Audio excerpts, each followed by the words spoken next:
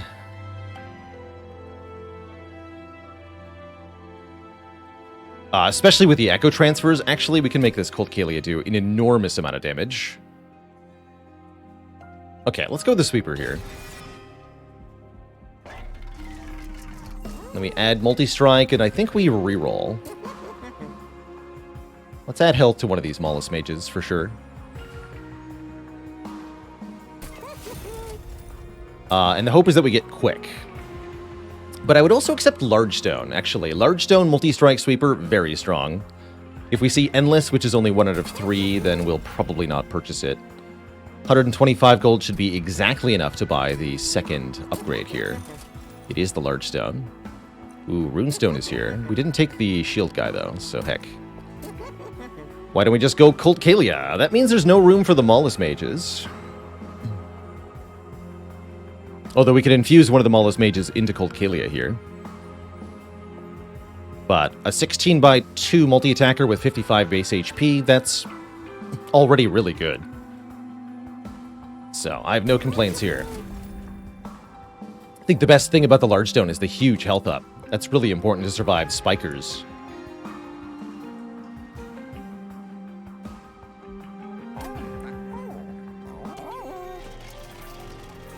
We could also just fuse one of our mollusks into the other mollusk. That's true. Currently, if we play Echo Rite and Cold Kalia together, these Mollusk Mages will not be able to be played on the same floor, which presents a bit of a problem. I don't think upgrading capacity helps us, though, because Echo Rite summons an egg that overcaps the capacity on the floor. And we're not guaranteed to do Mollusk Mage turn 1, so... we could cut them, even though we just spent the effort adding them. Or we could try something else. Don't know what that something else is, though. Infusing one of them into Cold Kalia is reasonable, although we should probably look at the Wormkin unit banner before we do that. So let's not infuse here, unless I'm doing Mage into Mage, and then Mage into Cold Kalia.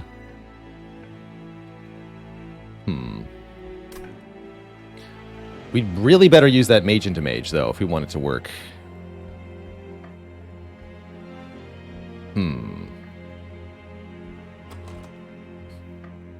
Since I have Proclamation, I'm pretty confident we can.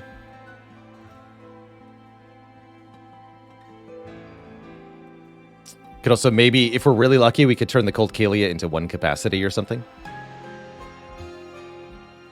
There's a few interesting options. Alright, I'll be aggressive with the shards. Oh, there's also this.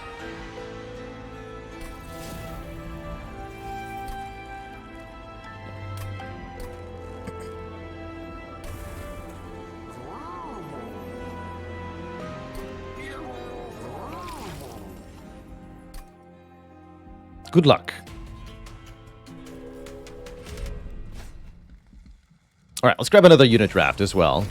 Although that might only end up being 10 gold for us. I should maybe be a bit more fearful about what I've just done. I think with the superpowered Cold Kalia, though, we'll be fine. Probably want to deploy up top. That lets us hatch before the trouble arrives, probably. Yeah, let's do that.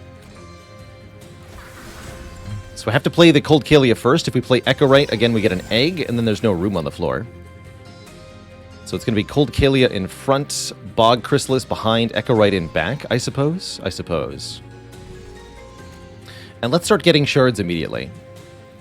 We can play Echo Break on our own units to get charged echoes here, which we will do.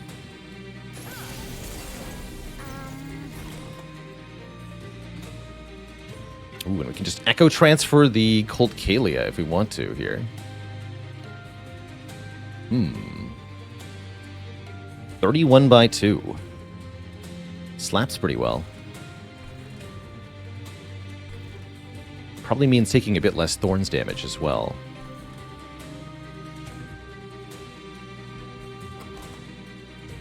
The eggs are not even that important. Cold Celia? Maybe. I'm not sure. Called Celia. They've got a Greek look to them.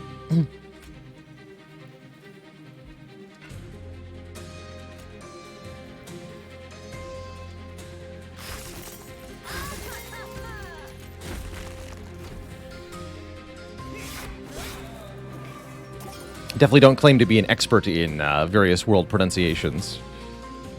So I don't know, actually. Ooh, do it again. 46 by 2. There we go. That's how you take less Thorns damage. Just kill them all in one hit. Perfect.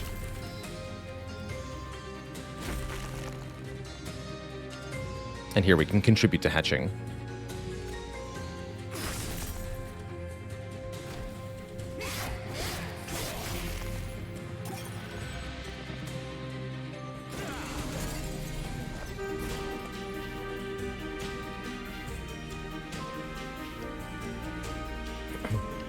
Or yeah, rather Latin, which doesn't have soft C's. So hard C seems appropriate.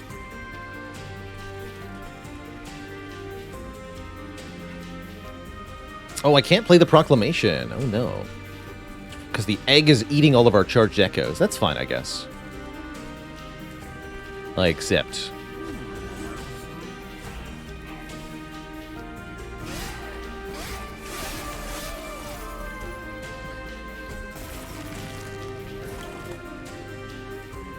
$26 damage. Or I can make it 36. But I think we'd rather play 3 Frozen Lances, or would we rather just use them up top and hatch the eggs here? Although the egg won't actually do that much. Problematically. 6 spikes is going to result in our unit dying very quickly here. This does seem like a bit of a problem, actually.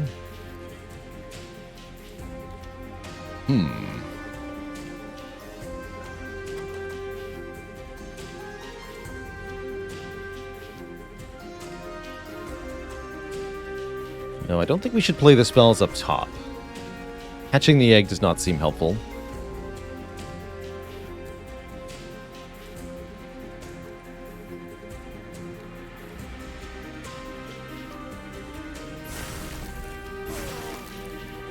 Let's go for 3. That at least lowers the boss's health substantially.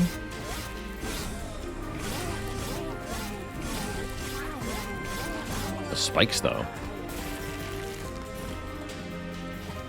And we can't play any of this. Eggs. Eggs. At least she got 2 attacks in.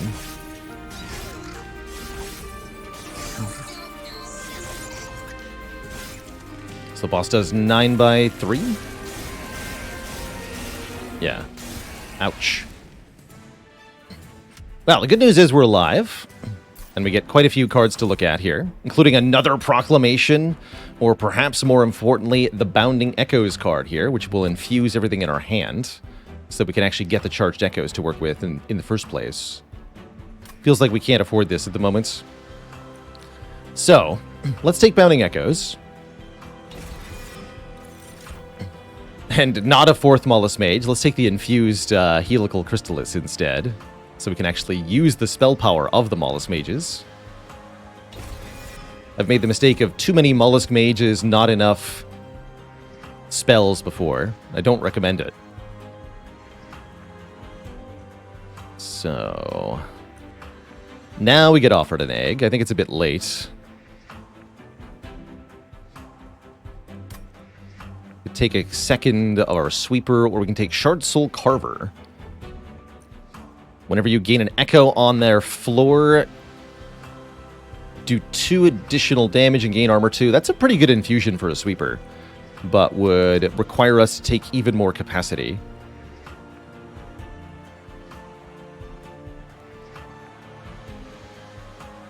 I think I'm relatively happy infusing with spell power, actually. Let's just skip these. Like I said, we might just skip with that reward there. And then we're going to go Wormkin Banner, Merchant of Magic, I think is the play here.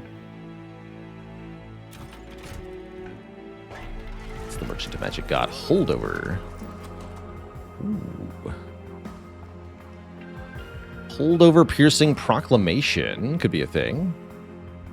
Although it stops getting held over if we fail to pay for the echo cost, which can be a bit steep. Let's go with the Temple next. 30 magic power and 10 magic power piercing. Oh my. Didn't take the second proclamation, but we could add additional 30 magic power instead of holdover here. Though I think I'd prefer the holdover.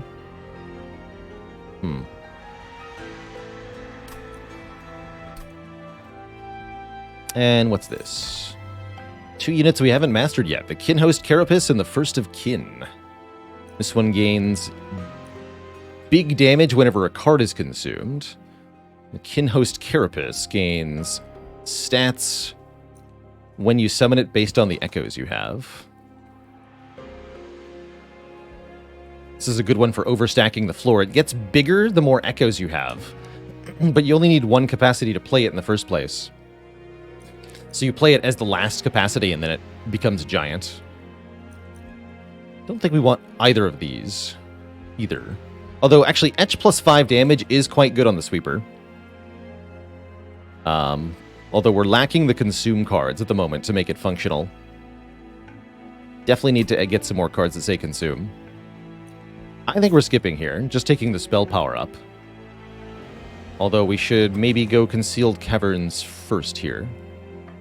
No, we should upgrade the Proclamation first, in case we get another 5x dupe. So, 30 magic power on Proclamation or Holdover? What do we think? Holdover's kind of funny, actually.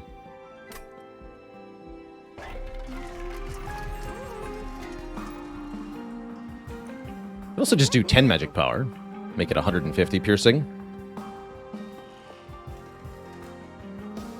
Definitely going to want to discount probably the Helical Crystallis. I'm down for a piercing on Helical, too, actually. We could go reduce the cost by 1 and then add the 10 magic power piercing upgrade here. That's a pretty decent spell. Let's do that. Definitely like having piercing on our damage spells. Watching that last Divinity fight last run should show why. Lots of nasty stuff with spell shields. I think I am just going to do this sacrifice here. Like this. We'll figure out what to do with the last smallest mage later. 80 shards is definitely a bit much as we go into our first boss. But don't worry about that too much. Oh, it actually happened? My lord. Make 1 unit 1 capacity. Or we could make them extra big, but I think we take our big Sweeper and make them real small so that we can, in fact, do the Mollusk Mage behind. That means we could even dupe the Mollusk Mage and put a second one behind. Or no, that won't mean that, actually, because of Echo Right things. But yeah, it actually happened. Become tiny. Extra tiny. So small you almost missed him. Yeah, two crazy Concealed Caverns in 2 back-to-back runs on Ring 3. That's pretty sweet. It's pretty sweet. The Big Small. Definitely want to add... no, let's hold over the... Let's hold over the Proclamation. Actually, I should have held over Soul Crushing Guilt now that I think about it, but oh well. That would be a boss answer. We don't have the echoes for that yet anyway. Yeah, now we just need the melee weakness event. Oh my goodness, that would be silly. That would be real silly. Damage shield bombs, huh?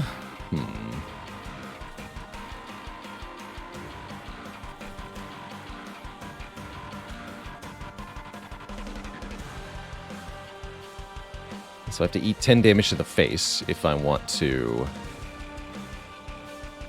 have the Cold Kalia. I guess we could make the egg do it. Sure, let's make the egg do it.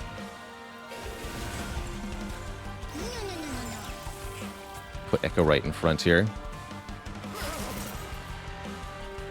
And you go here.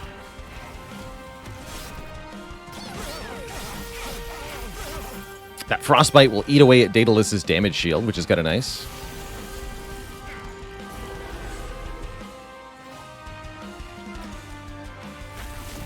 Remove one shell. So I think we just want to... we don't want to play this on our own units now that it does too much damage. So let's play this here. Get an Echo this way. One more until the egg hatches into 2 Bogflies.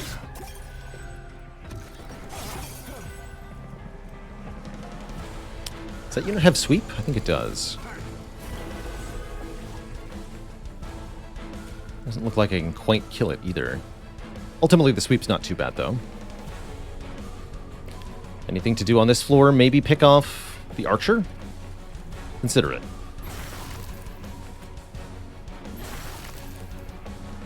Can't kill this outright anyway. Yeah.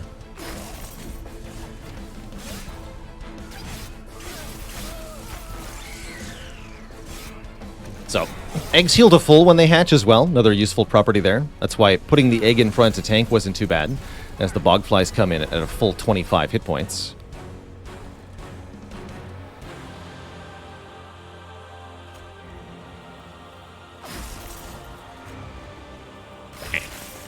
Get him. Alright, that allows us to hit Daedalus for a relatively large amount. Maybe there was some benefit in proclamating one of these instead, but the sweeper kills all. Don't think it matters too much.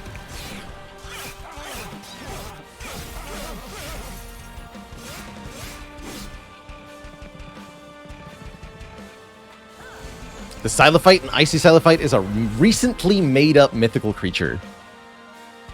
Man.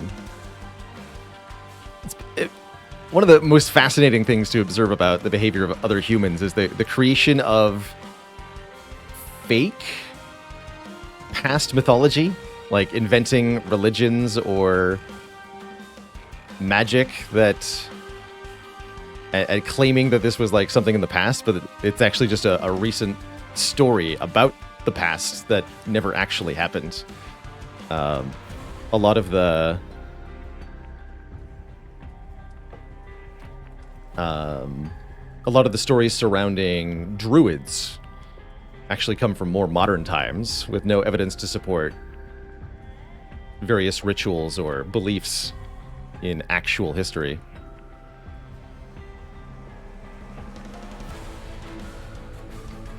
So Caesar is pronounced Kaisar, yes.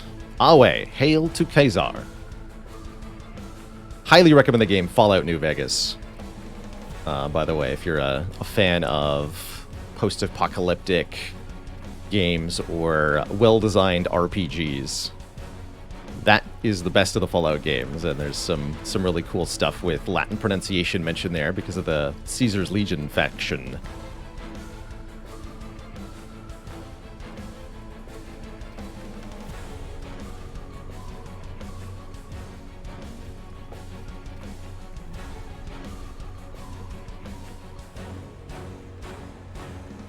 Lunar Knight says, I always find it amusing that while beholders are fairly common enemies in fantasy games, they were actually created just for D&D, which is why D&D has a copyright on the beholder, and you are in fact not allowed to use an enemy that looks like and is called a beholder, because that belongs to, I guess it's Hasbro now, Wizards of the Coast, and D&D specifically, along with a few other copyrighted creatures like the Carrion Crawler and the Mind Flayer.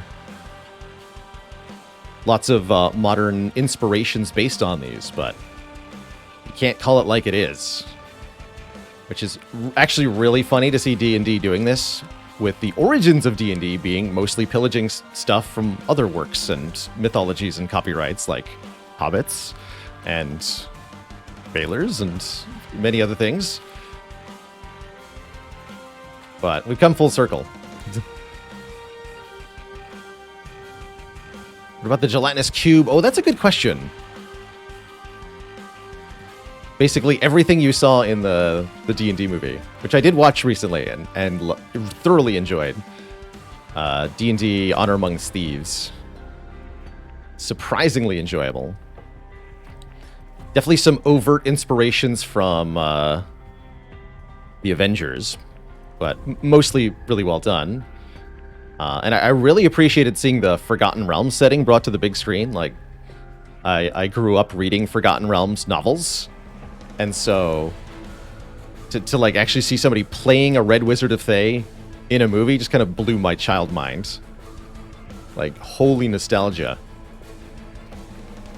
So, glad to see that Hollywood is continuing to figure out how to mine my nostalgia for views. Yeah, give us a Drizzt movie. I would watch that in a heartbeat. Especially if they actually consulted R.A. Salvatore for the script, which I would hope they would do. Salvatore? I don't know how to pronounce that name, actually.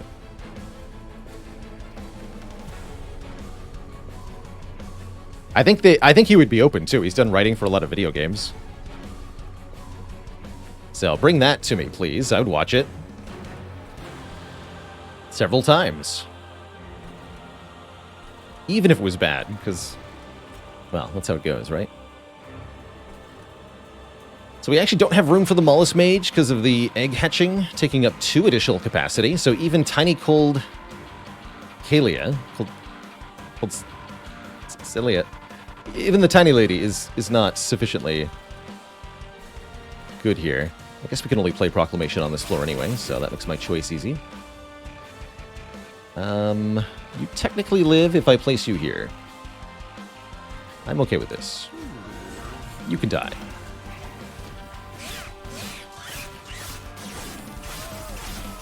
Sweeper in back is actually not how you want the pattern to go, usually. Sweeper should be in front. I was trying to tank the bomb, though, so it's fine. Here we go. Get destroyed. Let's see. We can play all of this. We can play all of this. Oh, and we have plus 20 spell power here. Get destroyed even more.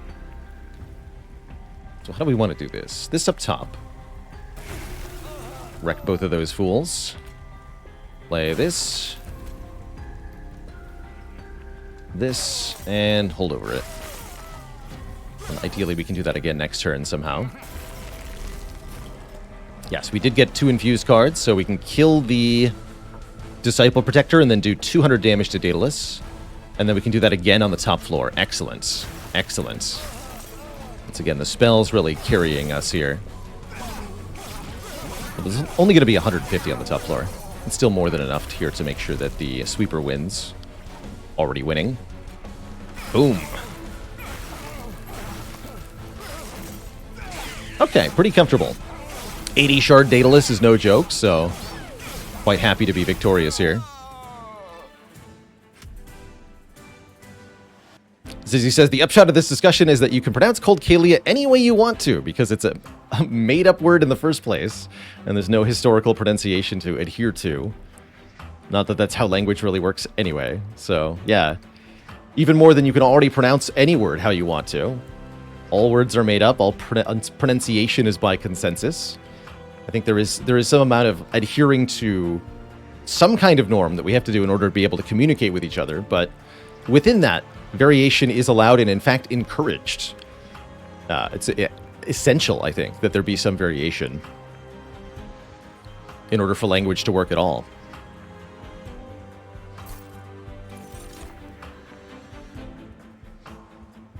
Add an echo that can't be removed. This is really nice for fueling our both our egg, because it gets to eat that charge every turn, and these extract cards, which are really hungry for our charged echoes. Let's get one of these. If we can get 2 charged echoes that can't be removed, then we can just play all of our stuff for free.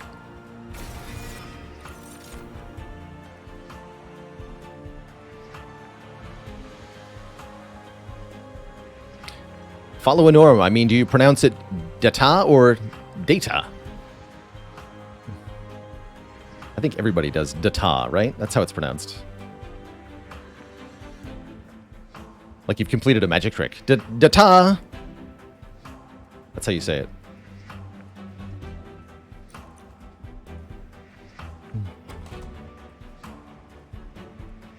Diata. Ah, the 3-syllable data word.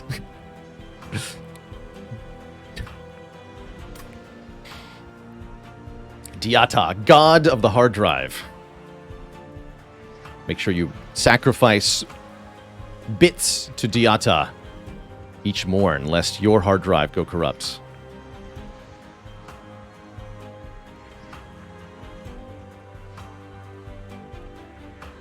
Do I want any of these weird units? Siren of the Sea can be quite a nice thing. We're already kind of busy, though. In your endo. Keeper of Echoes is a thing. I do like me a Keeper of Echoes for stat scaling. Nice when paired with Echo Rights.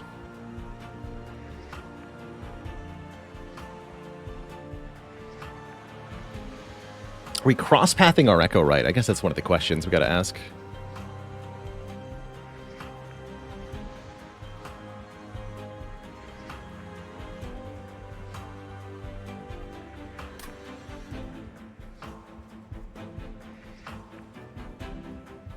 Or am I going all the way up to the Bog Deep Cocoon? Deeply unclear.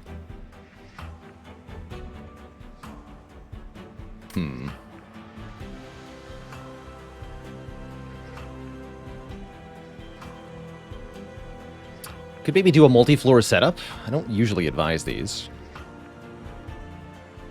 for Divinity runs, but it could work here.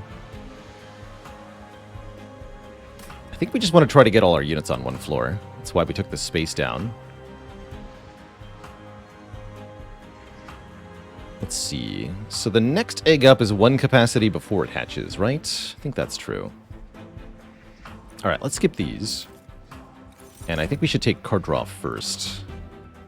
Almost always what I go for first. Card draw makes it easier for us to draw echoes to play alongside the Proclamation or the Echo Transfer. It makes Bounding Echoes hit more cards, gets us to our important units faster. There's so many reasons to take plus card draw. Energy and capacity are very nice, but often there are artifacts or other effects you can use to get more of these. Rarely can you get more card draw in Monster Train. It's a very restricted stat, so I really like to prefer it from my bosses for that reason. Do I dare dupe anything in this deck? This Helical Crystallis is a pretty decent dupe and would only cost 5 shards. Eternal Kinstone would be interesting. But I think perhaps we want to remove some cards. Look at an artifact here. I don't need the banner units. I don't need the 95 gold either. Am I going to a Merchant of Steel? Maybe.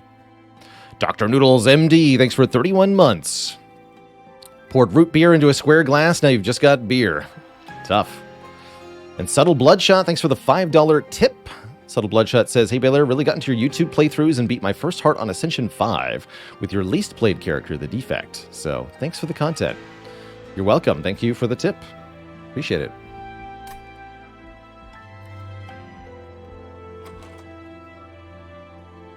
Go cook it in the house. How's it going? Okay, let's go left here for the 2 removes.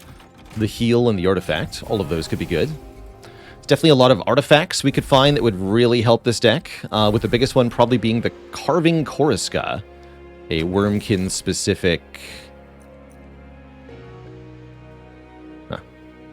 Wormkin-specific artifact. Oh man, that's a really late sketches. So I wish I'd gone Largestone Cold Kalia? Interesting. Although we could dupe the Cold Kalia. If we took that, we would just start with Cold Kalia and the Mollusk Mage deployed on the middle floor. I guess, and both Train Stewards, technically.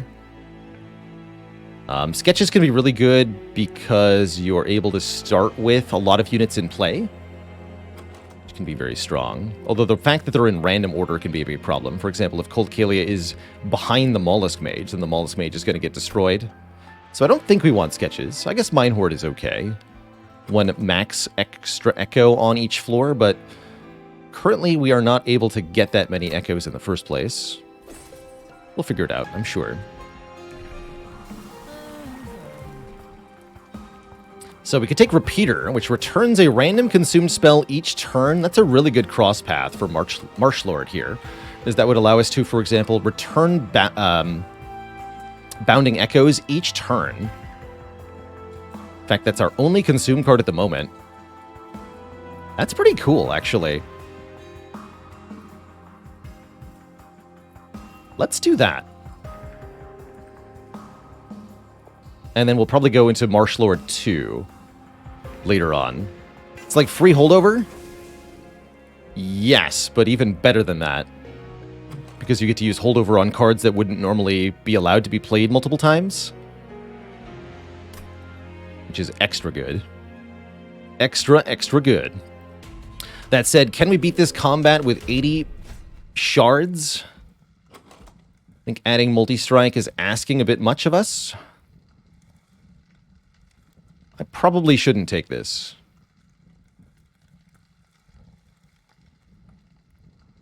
Yeah, let's not take this.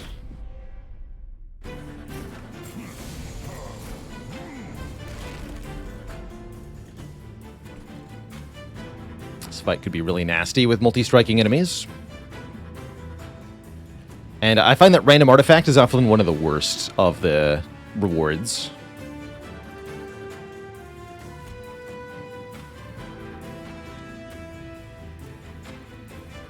Okay, you're going to go in front here. So we have to put the Mollusk Mage down before the egg gets hatched. Is the conclusion here.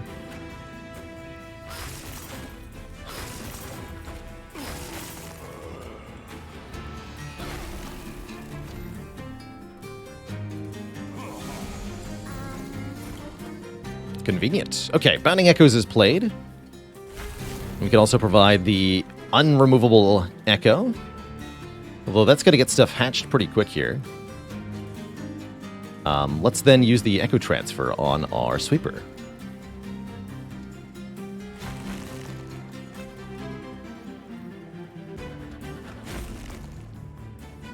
Although, note that the unremovable Echo only gets used if all the regularly consumable Echoes are not available, which makes it a little bit less good than you'd want it to be. But only a little bit. Don't want to hatch you yet, so play down here. And we want the Mollusk Mage to be played before we hatch. There you are. Let's infuse you.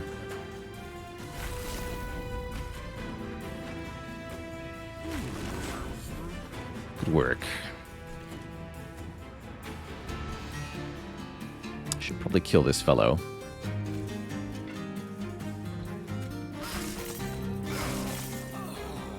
And you can perish. Not going to use the Soul Crushing Guilt on anything.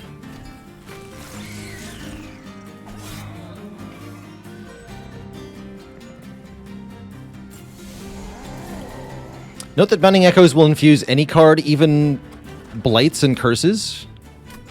For example, the nasty temporary cards created by Fel can be infused to give you an Echo when you play them. It's kind of cool.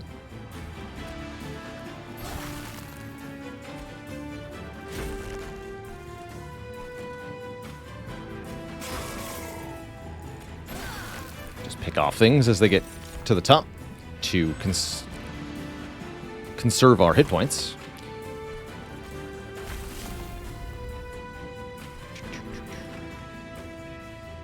Okay, it seems like we... Actually, we can kill you. Save all that health, more or less. Wow, we do a lot of spell power up here. Plus 30 magic power on this floor.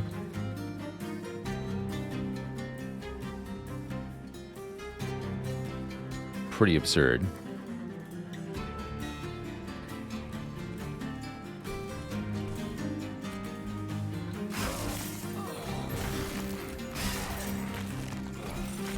The way this has gone makes me somewhat regret that we did not take an Inspire keyword card.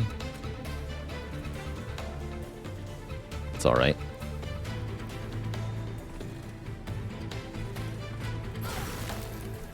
Let's bop you.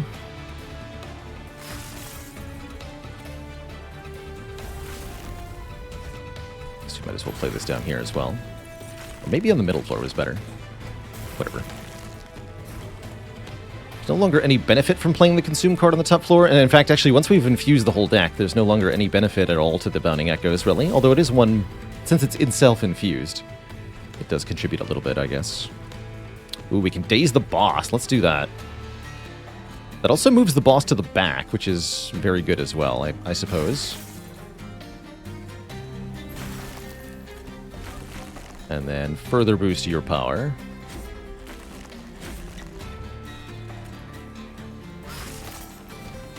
Should have done that first.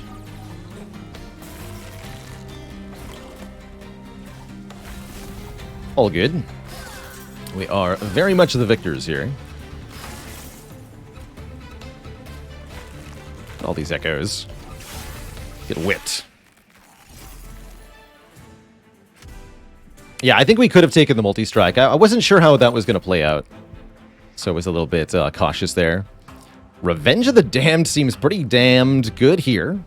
Costs 1 charged echo to play, deals damage twice, benefits from spell power twice, and if we kill something with it, we gain 2 echoes back. So it's an echo generator, even without being infused itself. And a spell power exploiter, and if you want to really exploit spell power, look no further than Ice Storm. 1 damage 5 times, add 30 spell power to it, it says 31 damage 5 times. That's pretty good.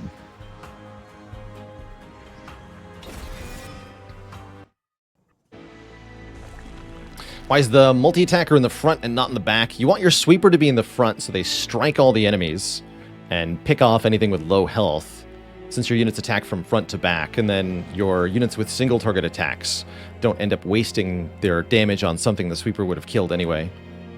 That's the primary reason to put the sweeper in front here. Oftentimes you do want your most damage dealing unit to be in the back so they survive the longest against the boss, but with this setup for clearing the waves effectively, we need the sweeper to be in the front. Bit awkward. Sure looks to me like Merchant of Magic is the way to go here with a super-powered Ice Storm. Actually wouldn't mind adding Consume onto the Ice Storm. Yeah, if only the sweeper was quick, it could go in the back, but we don't have that. Quick sweepers are very strong. Artifact Remove 2 is also very nice here. What's next floor? Merchant of Magic again, looks like. Unless I want to go Concealed Caverns, Vortex, Trinket Merchant. Actually, you know what? I totally do want to do that. Why do we want to consume the Ice Storm? So that the Ice Storm can be returned to our hand each turn by Echo Right. We don't need to play the Bounding Echoes every turn. Just once or twice. Alright, I think I'm going to go here. Not 100% sure on that. Spell Weakness 2 to anything that gets to the top floor. Very powerful. Or X cost cards get +3. We have no such cards currently. I guess we'll take Totem Fragment. We got here. Big Mage. No. 25 more HP is reasonable, though. We just want this thing to stay alive as long as possible. So, sure. And let's purge 2 stewards. Get them all out of the deck, please.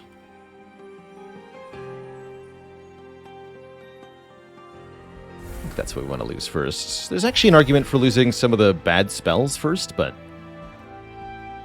the bad spells are pretty good with 30 spell power, so no way. I am a sucker for artifacts, so I am going to pay 15 more shards for another pick 3 here. We get Incant activates twice, although are we actually doing anything with Incant? This is what we wanted last run. This is not Incant. This is not Incant. No, we don't have any Incant, so this is actually useless. Don't have any Ascend or Descend either, although we could definitely find some. This would make Siren Song a lot stronger, the Iron Drop Cage. Rationing Scales would allow us to get some more money right now, and ensures that we don't lose health from taking damage.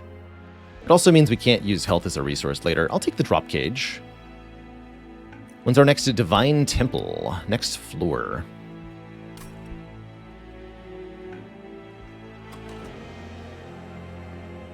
Can no longer get any more units, though, so we will never find anything that says Incant.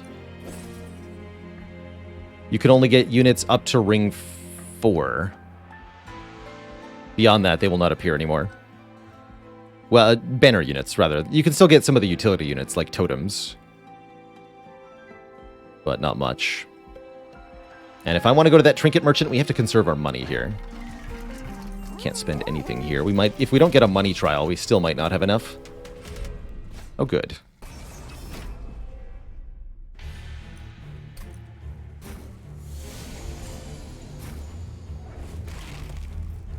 Well, that's convenient.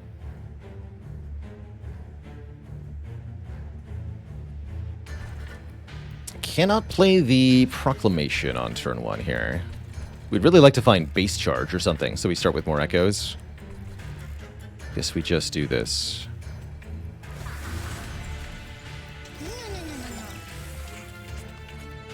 No. Beat it to the egg. Take a bunch of damage. So why I didn't take multi-strike in the last fight is, for example, what just happened here could have happened in the last fight, where we don't have that holdover proclamation because we drew it before we could play it. And that would have made a very different fight. That would have made a much different fight.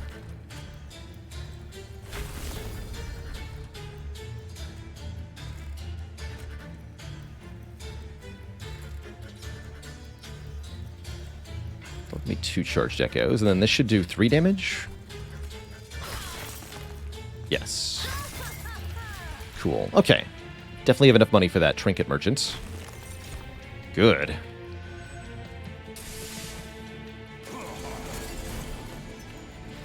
Here's Mollusk Mage just in time.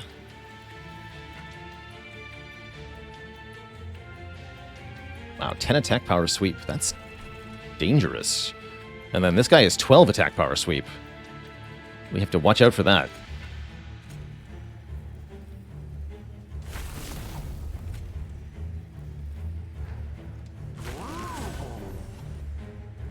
So definitely just straight up kill you. Echo Break alone does it? Holy moly.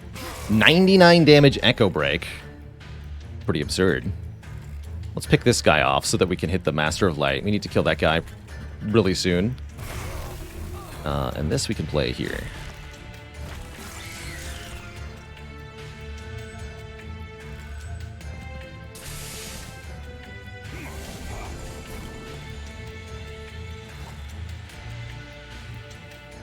Could also just daze this guy, I guess.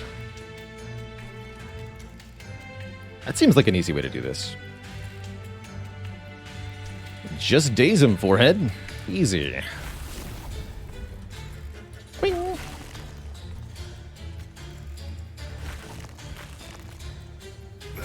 Kerblam, sir.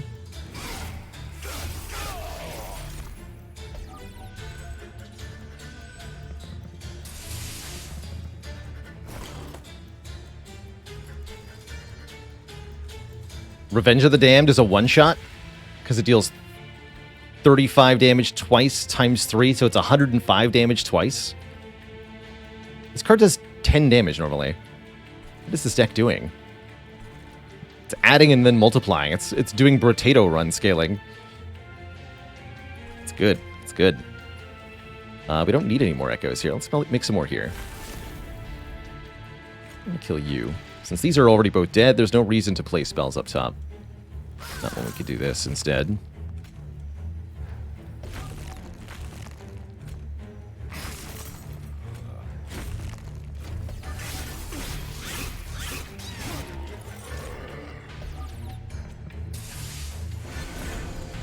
And our boss has sweep as well, which makes me very glad we have a card that can dazed.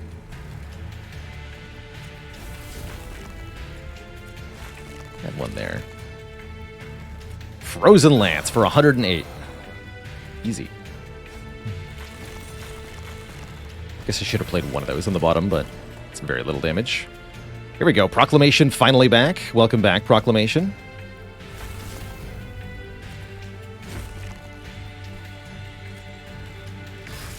Fortunately, Ice Storm doesn't do much. A little bit concerned here.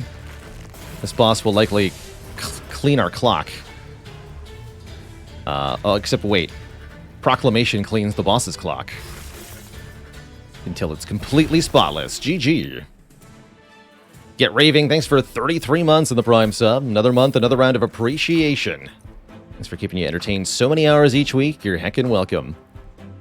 Oh good, my clock was getting dirty.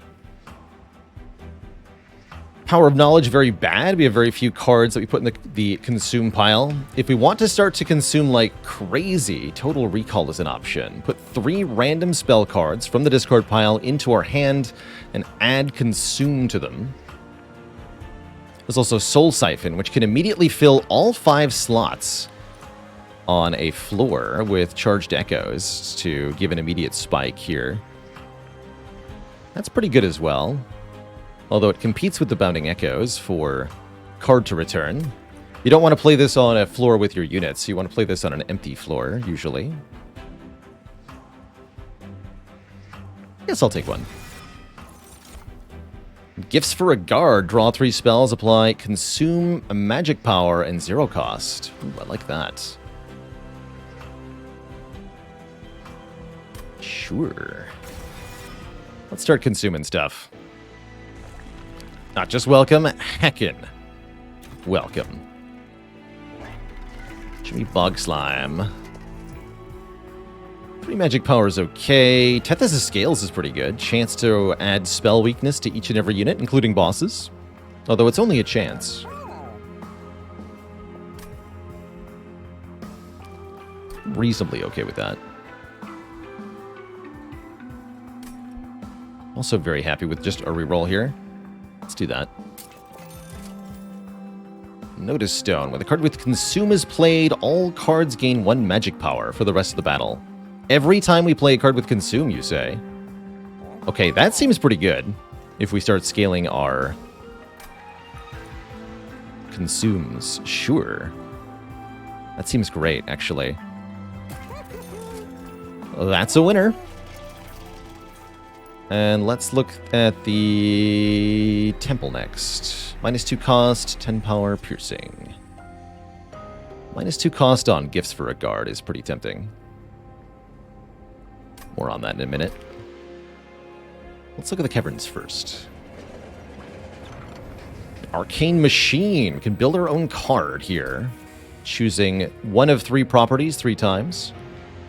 Armor, Sap, or Rage. I like being able to armor one of our units. Armor, buff, or heal.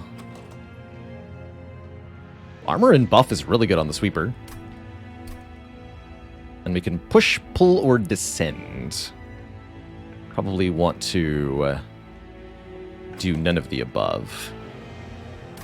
Just leave it be and get a Armor 10, 10 attack power spell. That's pretty good. I'll take that.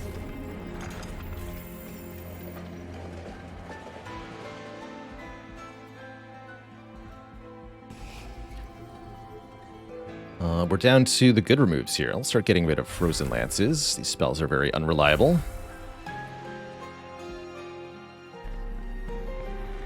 Do I usually look at the Game Vote nominations and make some thoughts on them in my own time?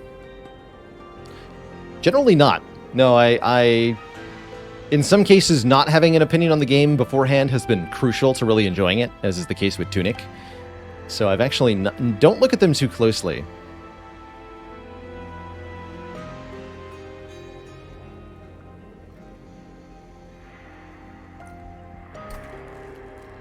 In order to avoid spoiling myself on what I might end up playing. All right, I think that's enough shards for now. Do need a really quick bathroom break before we jump into the next combat here. I will be back in just a moment or two, Twitch chat. And we'll continue on this run. BRB. Oh yeah, Ice Storm Piercing. Probably want to do that too. Let's do that right now. Yeah, that's good. Okay, BRB everybody. Don't go nowhere.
All right, we're back. Just a real short one there. We are back. Obadiah says, how is the Tunic run going? Got those MacGuffins? We have 2 out of 3 currently. Searching for the 3rd MacGuffin on Saturday when we resume Tunic. Pretty excited for that. So we got our trinket from the Trinket Merchant. I'm not entirely convinced this was good enough as far as trinkets go for 120 shards, but we'll see. We'll certainly see. Let's see, this is Encant and Daze Arcus. Good old Arcus.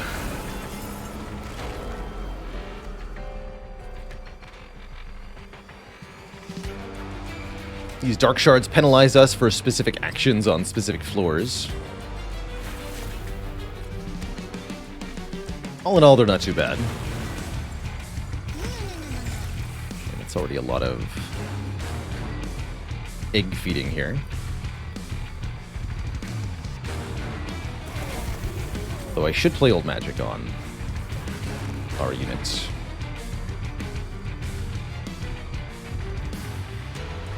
Oh, we could have put it on the egg, too. That's reasonable. Then each egg would have +10 attack power, although it's still better to put it on the sweeper, I think. Especially with multi-strike sweep.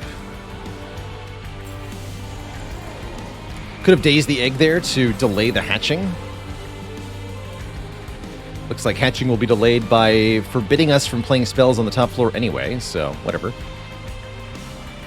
'Tis all good.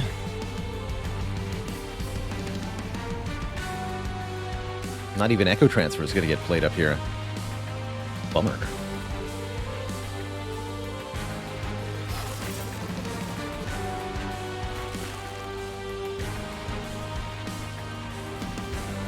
Arcus has stealth, so we can't hit him with the sweeper.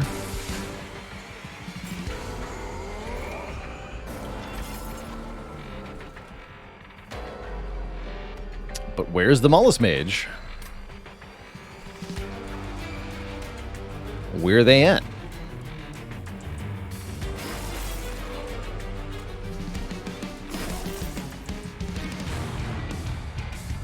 Guess we still want to play this, huh? This is Dazed. So we can play the Ice Storm here.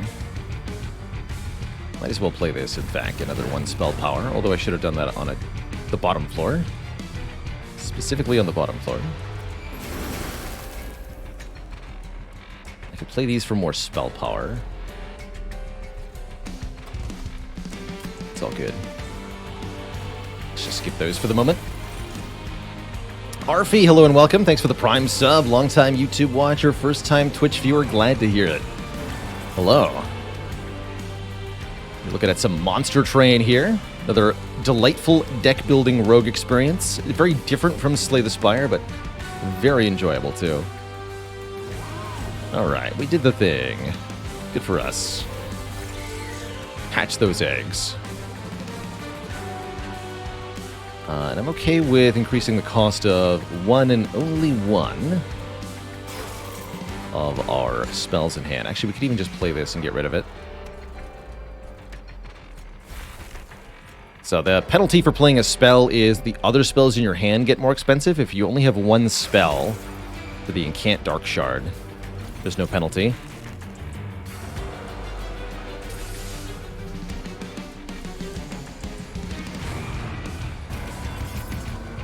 This is the Rally Dark Shard.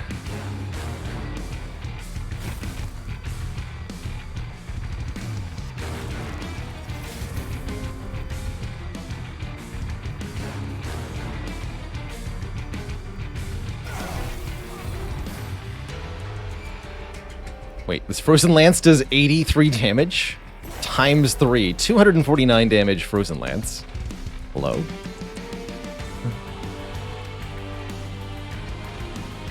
Guess I will bonk you, sir. Some ludicrous damage. Truly ludicrous.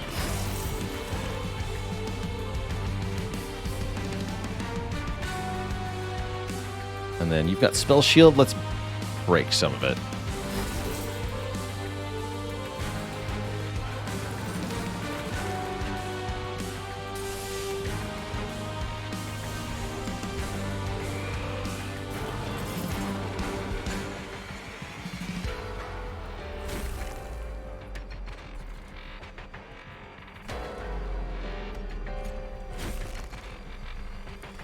Soul-crushing guilt. Let's dazed you.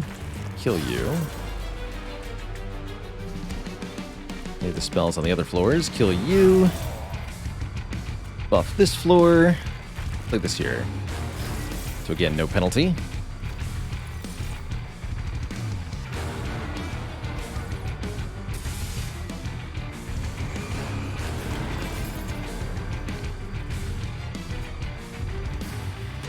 Super-powered Ice Storm.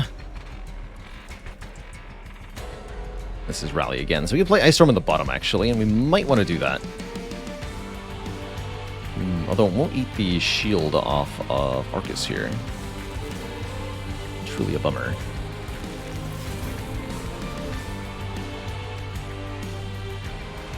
This fellow is already dead.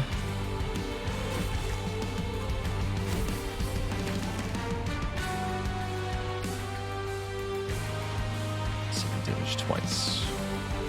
This is exactly the amount of damage. Okay, let's do that. So now anything we play on this floor will hit Arcus. Take that spell shield off. They'll be dazed next turn, so I don't need to deal with you. Let's just hit Arcus as hard as we can, then. Though the wrong order there. With the Notice Stone. Not quite right.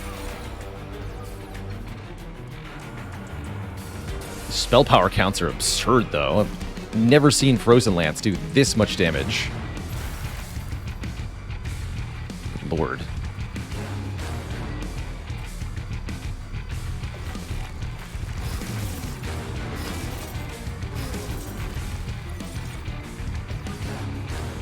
Kablooey Splood! Thanks for the 3 months of the Prime sub. Get splooded on. What's in the consume pile? Lots of good stuff. I'll still play this. It's 1 spell power, after all.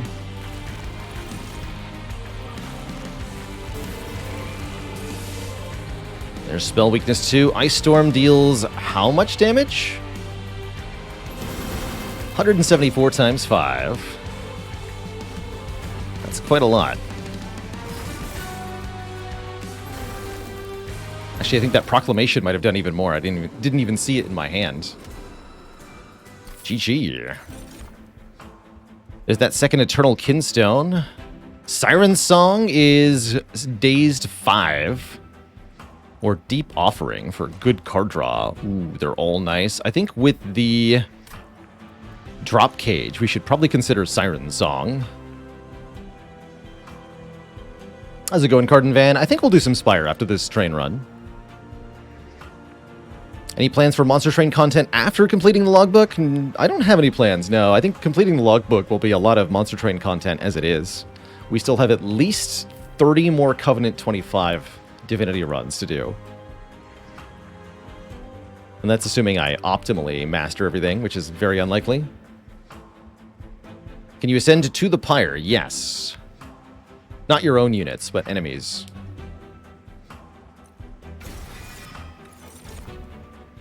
Can only have 1 permanent? No, you can have more than 1 permanent, Echo. You're allowed to stack them.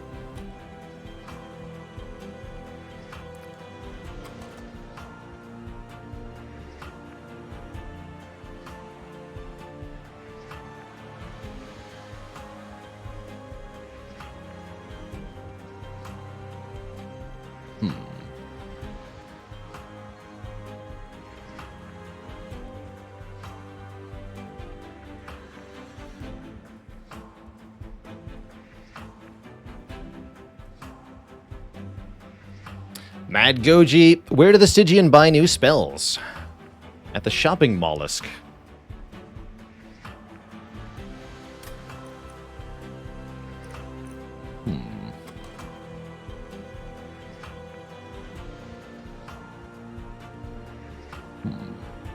Can make most of our spells discounted anyway. With some diligent merchant of magic visiting. We're going to go to the next level up egg, which should still mean we don't need capacity. Yeah, more draw means we get the Mollusk Mage earlier as well. That seems pretty important. Remove event dupe, pretty strong. Remove dupe, Merchant of Magic, even stronger here. So is it 2 Merchant of Magic, or do I do this nonsense? Ooh, we also get another artifact over here. But this nonsense looks really strong. What's our dupe here? Ice Storm is a good dupe. Proclamation is a good dupe.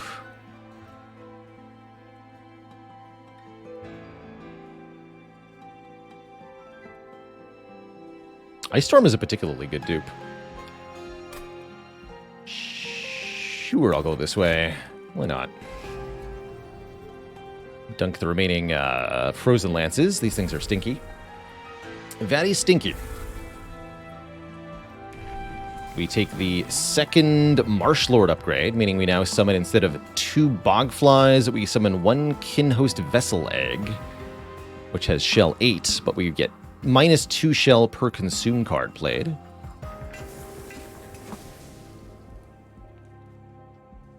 What have we got here? -2 cost. Which could go on nothing. Purge a card, but we've already removed so many, I don't think we need to. Keeping our shard count lower is likely to keep us in the realm of success here. Trade some Pyre Health for coins? Sure. Specific amounts of Pyre Health rarely matter in the late game here, although they can. They rarely do. It's only 5 shards for the dupe there. That's pretty good. Ring 7 Heaven Seal. That can actually be a little bit of a problem. Let's find out if it is. I'm feeling spicy. And I want those extra 400 gold. I want it.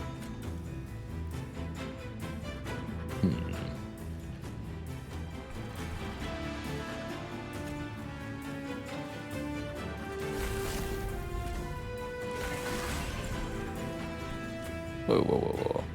There we go. Hello! So there's still 1 room here until this egg hatches. The egg has multi-strike, but we should still boost Cold Kalia here. Can I kill you? No. Can't kill you. Or you. Already problems detected.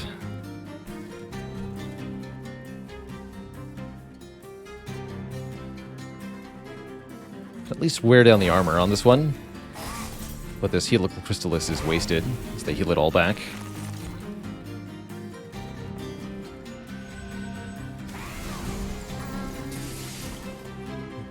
But I think Spell Weakness 2 is going to solve our issues.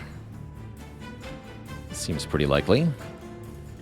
Still no Mollusk Mage, so I don't think we should consume up top just yet. Let's do it down here. Actually, now here.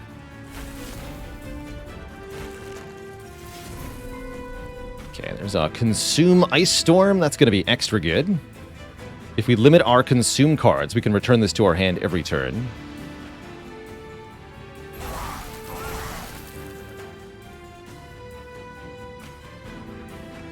I probably want to do that again to get the kill.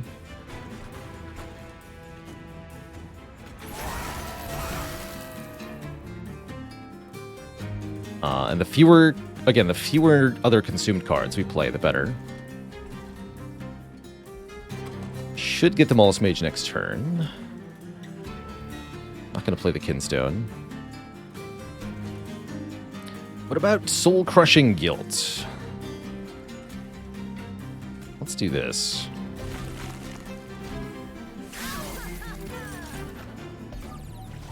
Lo and behold, Ice Storm comes back. That's good feels.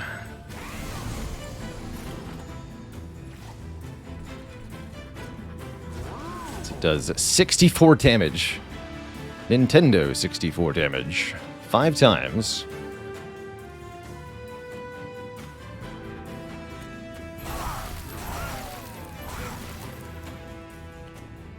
Can't quite kill you, huh? Very well.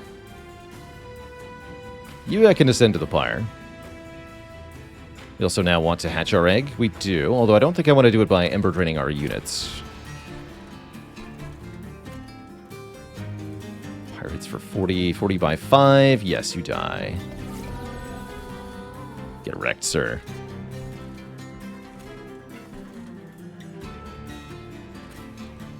Don't do that. Kill one of these.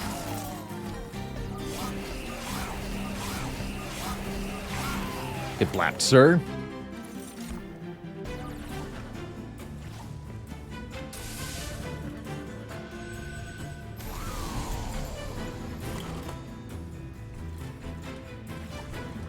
Well, the enemies are definitely healing a bunch, but it's not keeping them alive.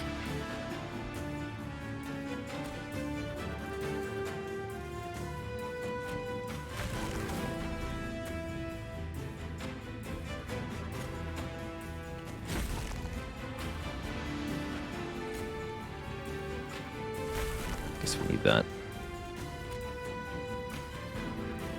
I want to play the Proclamation. I could also just play Proclamation on a different floor, I suppose. That's also allowed, although it won't kill anyone here.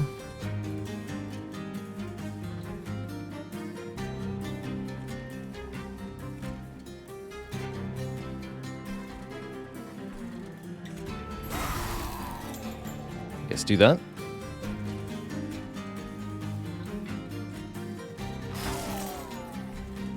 And then just play this so that we draw it again next turn.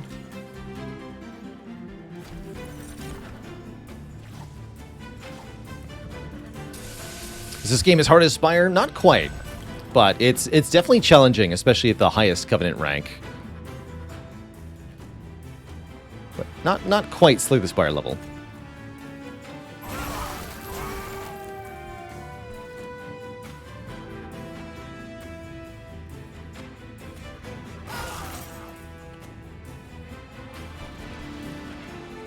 Yes, keep holdovering this.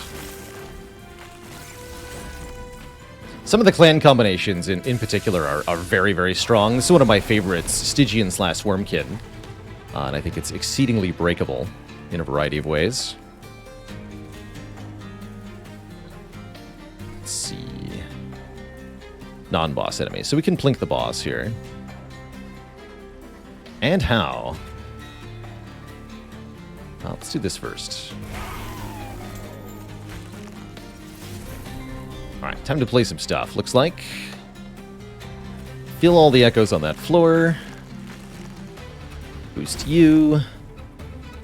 Boost you some more.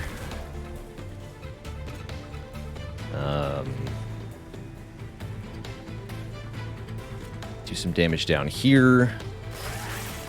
Probably kill this unit. This is... Actually, I don't want to take 50 damage. Don't be crazy. Kill this unit with this. There we go. Don't play this because I don't want to return it into my hand. I want the Ice Storm back. Is this game as breakable as Spire? This game is way more breakable than Slay the Spire. In fact, I'd say breakability is one of the key appeals to Monster Train. Creating a thoroughly broken unit or card combination is a true joy. There is a ton of space for degeneracy. Getting degenerate is usually your core strategy on each run.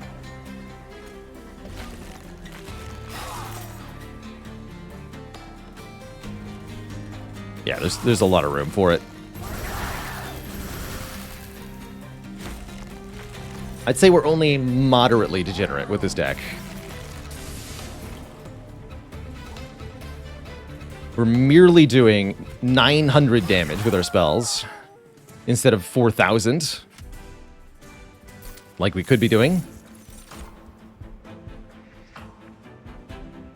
There are less infinite combos, but there are more hitting things for 10,000 damage in one hit. Do I ever want Forgotten Trade here? I don't think so. Skip all this. Another Ice Storm. Sure. Frenzied Swarm's also kind of cool. We can daze every unit on a floor. That can help keep our own units completely safe, which is really appreciated, actually. You know what? Let's grab Frenzied Swarm. Daze is pretty valuable. Daze for days. One of the big things that makes Monster Train breakable is the existence of these Hellvent nodes. 3 of these appear on every map.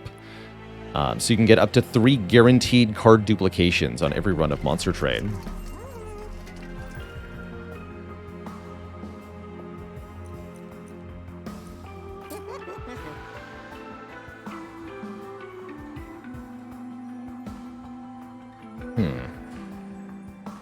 Not sure which of these two I'm going to double stack. Why do you never see me lose Monster Train? I lose Monster Train often enough. We're on a bit of a win streak right now, but I've lost it plenty of times in the past. This guilt works on any floor versus Seraph in particular. That'd be pretty nice. Let's do that. Good old Seraph.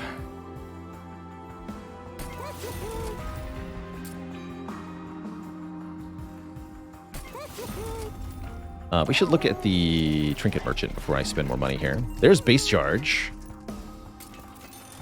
When a card with Consume is played, deal 30 damage to the front enemy unit. We can definitely do that a lot, so sure.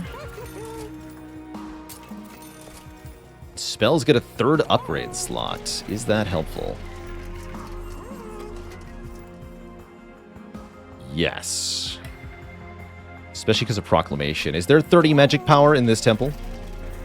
Oh, heck yes, there is. Okay, 30 magic power, piercing, holdover, Proclamation. We do have enough gold for that, right? Yes. Also consider Intrinsic on something here. Look at this card. It's a good card. Anything we want on turn 1. Bounding Echoes turn 1 is definitely appreciated. Is there anything that's better now that we have... blah, blah, blah. Did I play Tears of the Kingdom? No, I don't have a Switch.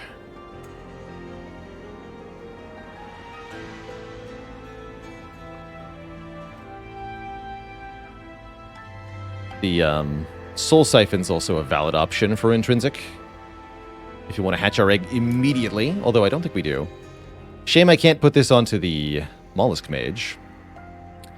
But I guess we'll do it on Bounding Echoes. That way we can infuse most of the cards in the deck. Seems pretty good. We had 150 shards, just like last time. Probably a bit more after I dupe a card. Do we dupe the Super Proclamation? Of course we do.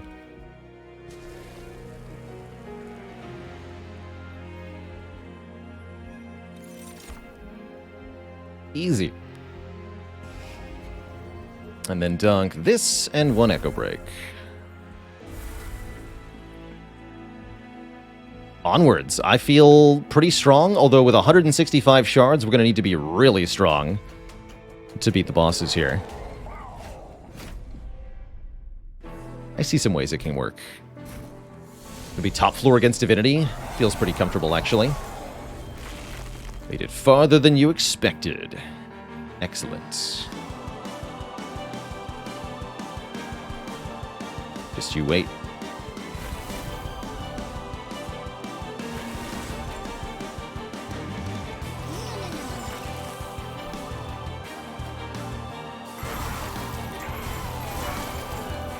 Sniped. I guess we might as well use this. Might as well.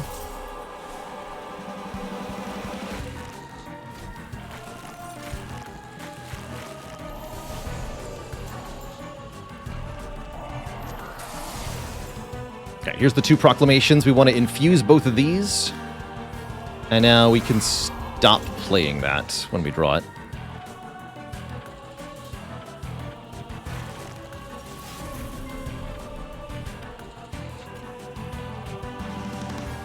No Mollusk Mage. If I keep playing cards, we're going to hatch. Am I okay with that?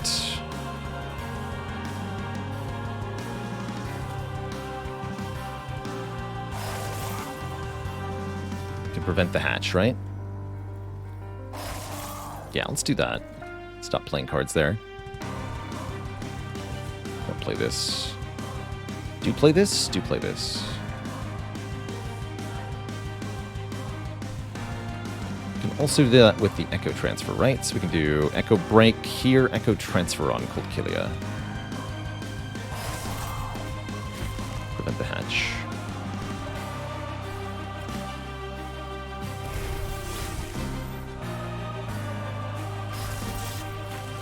Works for me.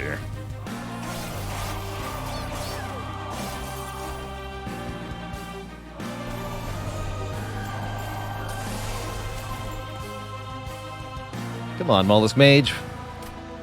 Can't do this to me in Divinity, or we're going to have an actual problem.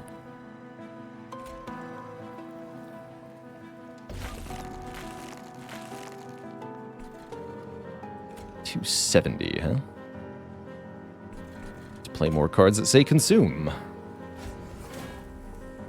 Well, I'm not going to play this one.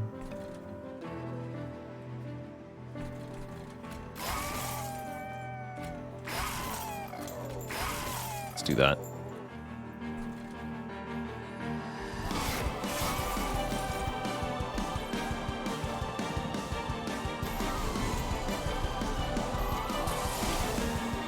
Can you disable the Last Divinity DLC? Yes, you can. If you want to play the original version of the game, there's a toggle button.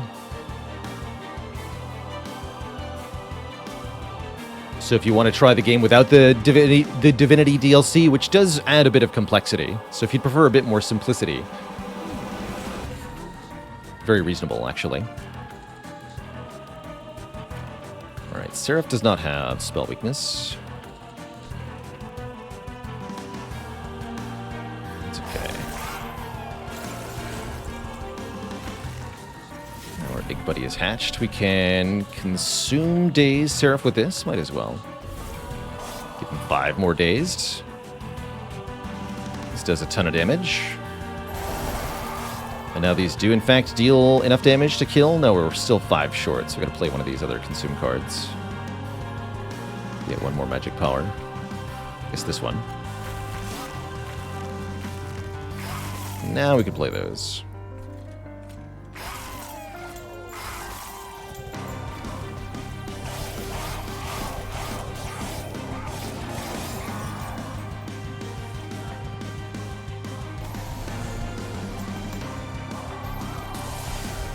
And Seraph, I believe, will be compelled to come back up to the top floor next turn to try to cleanse our buffs that we don't even have.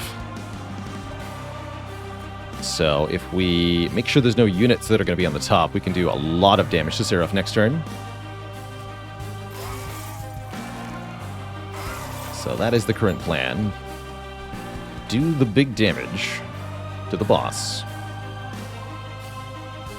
That as well also daze the boss, right?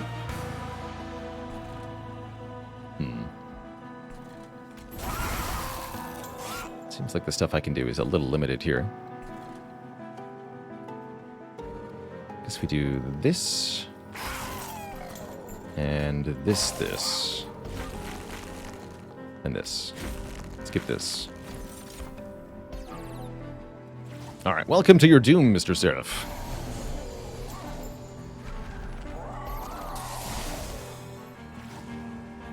Prepare to get hacked.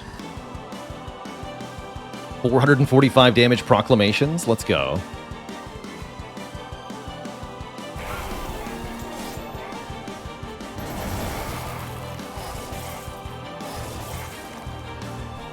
Easy.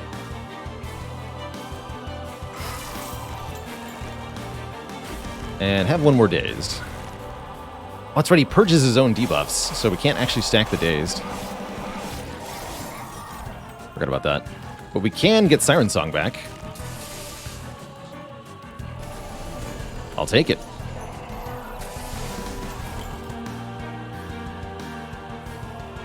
Here, why don't you all have fun in the Pyre Room? Enjoy.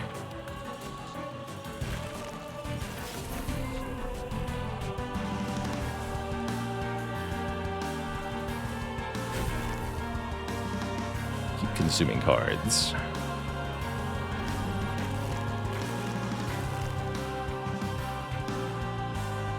Don't have enough echoes here. We can fix that.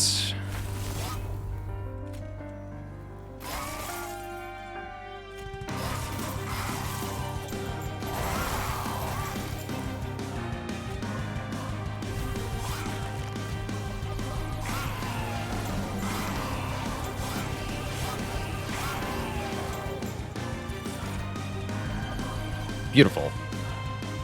That's right, Seraph stops purging now, so he's stuck with this 8 dazed, plus whatever else we can add.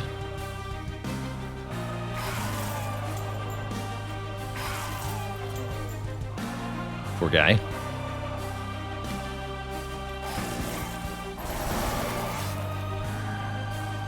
Poor Seraph.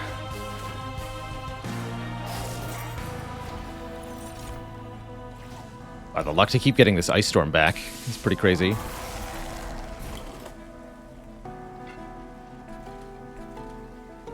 Alas, poor Seraph, we knew ye well.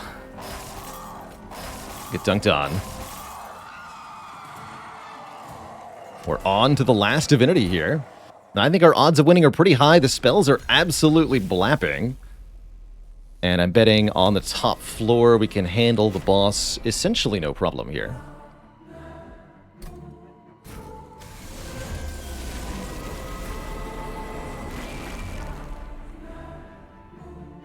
Yeah, we got Soul Crushing Guilt turn 1, so we can simply daze the boss. Season 1 is actually going to start. That's a pretty cool area for D4. That's pretty cool. So we do have base charge. Again, don't want to hatch immediately here.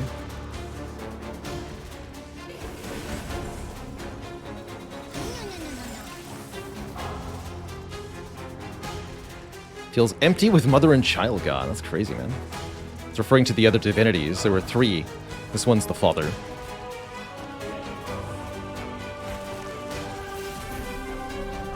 And there's Siren Song, too.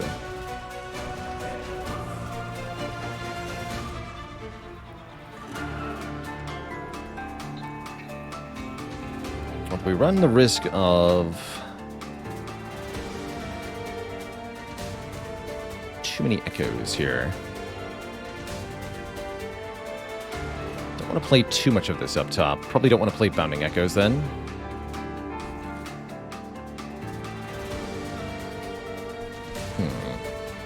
This I will play though. Kill those 2 nerds. Definitely. I think we should play this for the big stun. Move 2 shell. Get that back next turn. Potentially. We should play this as it reduces our charged echoes.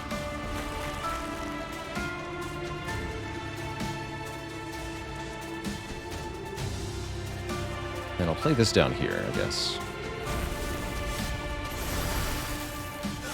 Okay, wiping out the first wave is really nice. 11 days on the boss is really nice. That's enough days that the boss cannot hit us before Relentless occurs. So we've already capped, essentially, the useful days. Mollusk Mage finally showing up early enough to actually help out here. Perfect. Perfect. Good job, Mollusk Mage. Okay, this seems like a pretty good start. Do I just Soul Siphon my own units? It's not that unreasonable.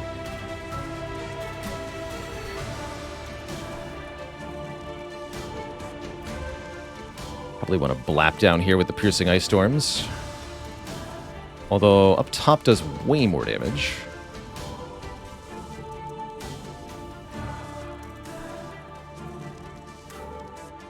Let's at least use this one on the bottom. Yeah, mostly hit Divinity, huh? Guess that's not too bad. This one I'll use up top. And I don't think I play this. Okay, just up there.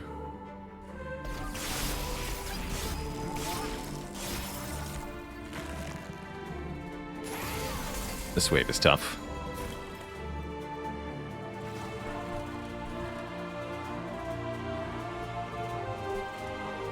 Or at least it can be. Seems like a good one to put up top. Makes the proclamations easier to use.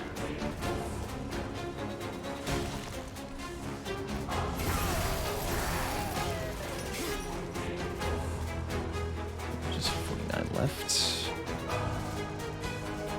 Can't quite. Probably should have played this a little differently so that we could kill both of the front units here. It's alright. I guess we just do this to the Divinity then. 430 damage. Seems wise. Remember, we have sweep, so we don't necessarily need to pick off every unit coming up. Although if we want to use spells on the boss, we do.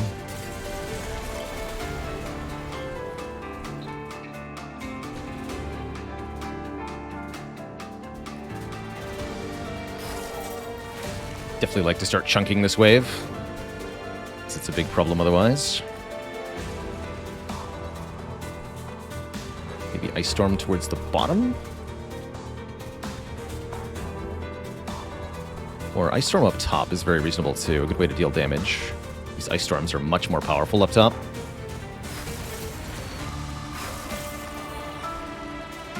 Sure. We'll do it that way.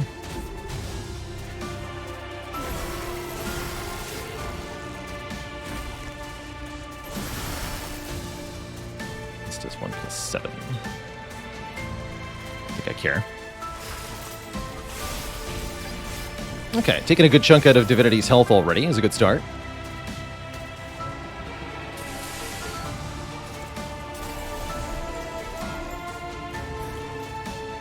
Enemies are also a lot easier to kill as they get to the top because of this spell weakness we keep applying.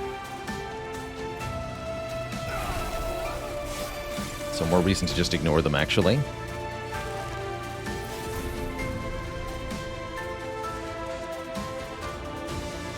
Waiting. I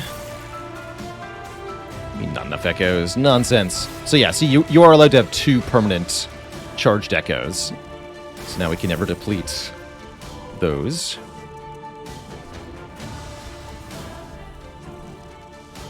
I don't think I want to play this consume card. So we want to get back these cards. Seems fine. I don't know if there's a limit to the number of permanent echoes you can have. You can go over the base cap of echoes on your floor, I'm pretty sure.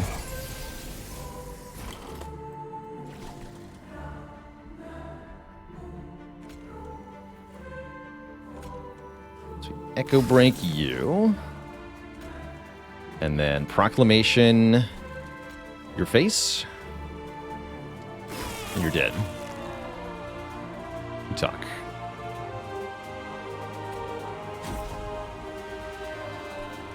You talk.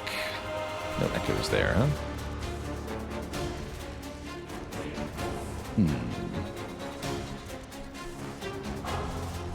I think we just keep doing damage where we can.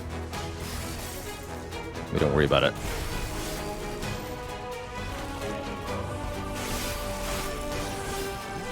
Down to the last 1,000 health. Though again, the units get in the way.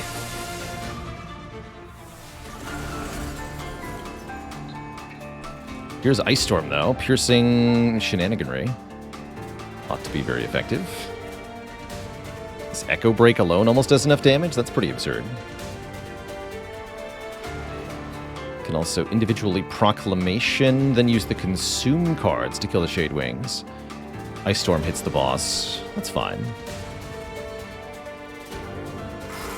There's a couple ways to do this.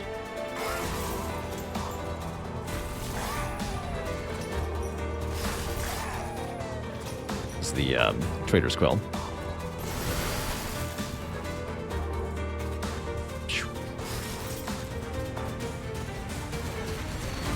Minus 373, we're almost there.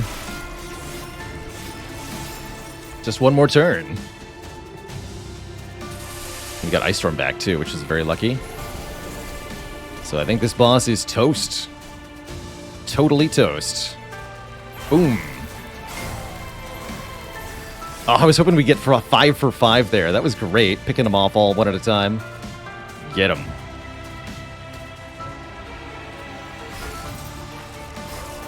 GG, Divinity. I proclaim myself the victor of this run. See you later. I also proclaim myself the master of half of the crowns in the logbook. Which means next time we play this game, we're going to be starting on the expert challenges. Which are going to be extra spicy. Should be quite a time. GG. Card frame unlocked for getting our first win with all the clan combos on C25. Hell yeah. We should switch over to that. Looks pretty cool.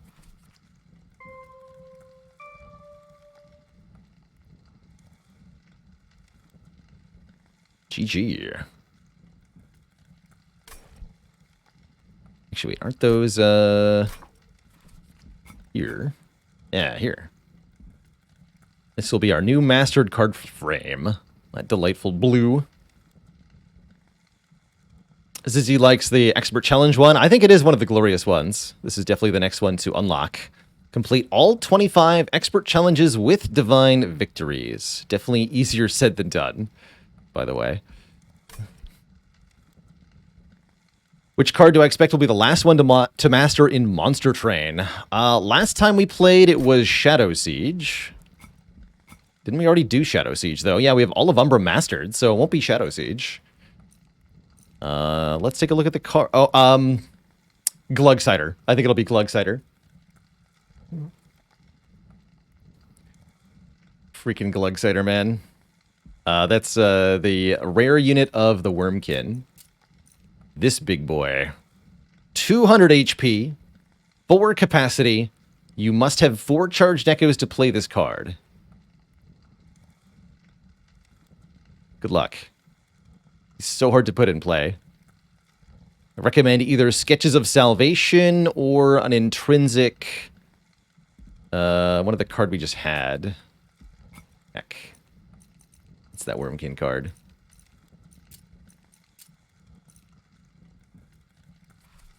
Intrinsic Soul Siphon works pretty well to get Glugsider in play.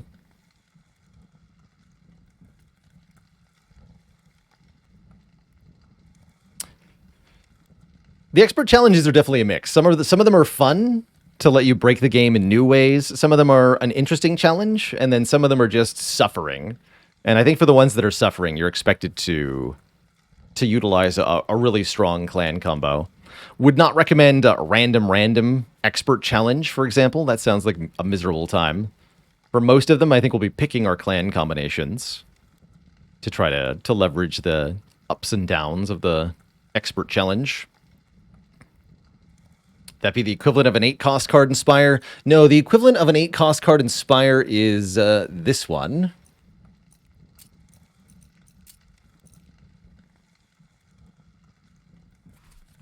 The Consumer of Crowns. 10 cost. Cost 3 less per imp you have in play.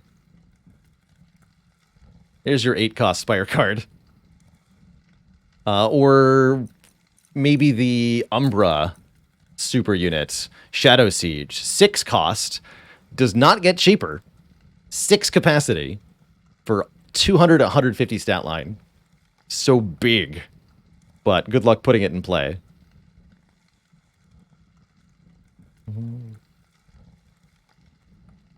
The biggest of boys.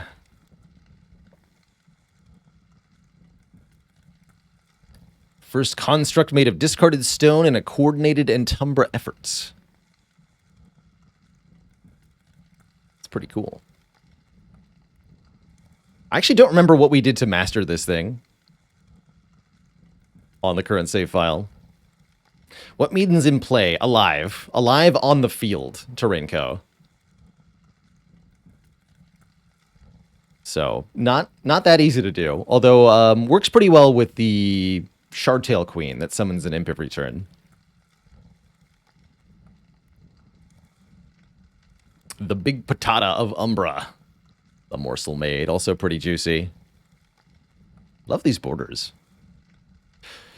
So, got some great Spire, some great Monster Train done. I guess we'll shift over to some Spire runs here in the second half.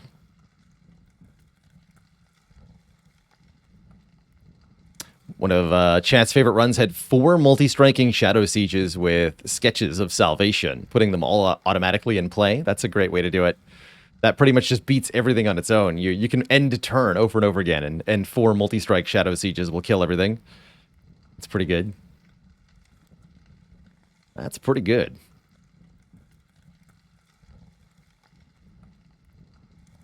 But what Spire degeneracy will we be up to today? That is the question.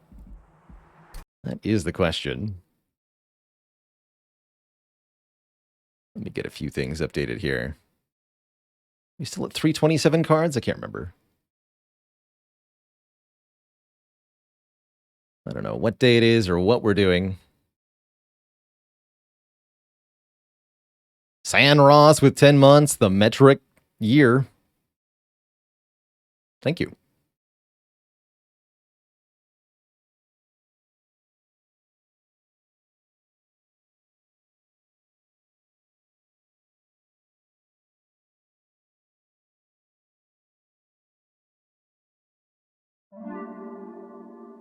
Bloop.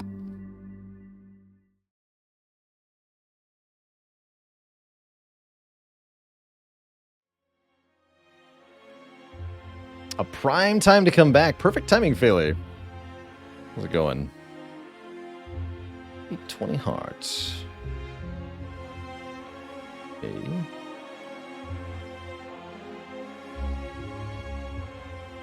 I think it's still 327.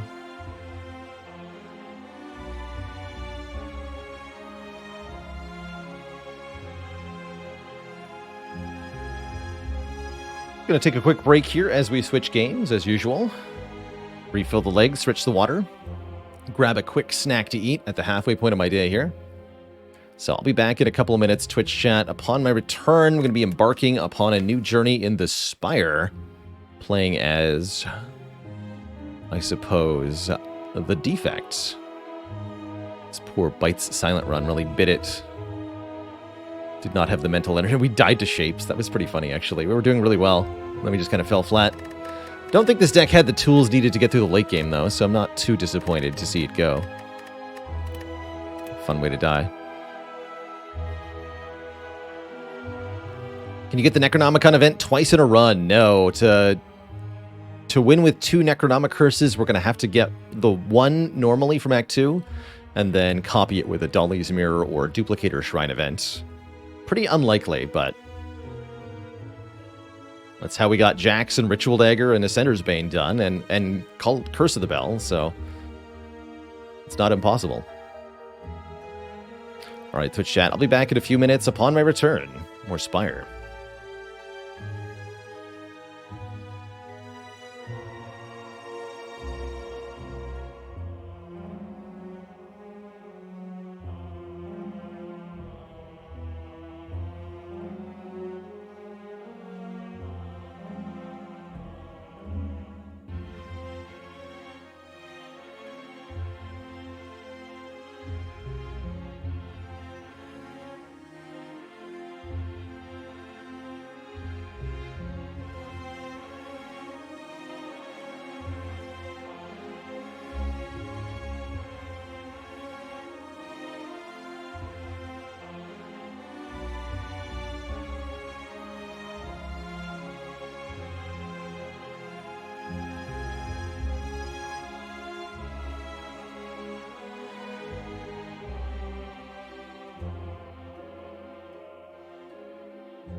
Alrighty, Twitch chat, we are back.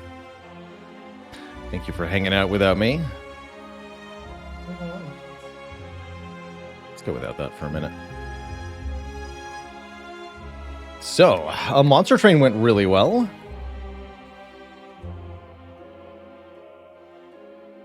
Got a couple glorious victories in. Night Owl, thanks for the 5 months of support.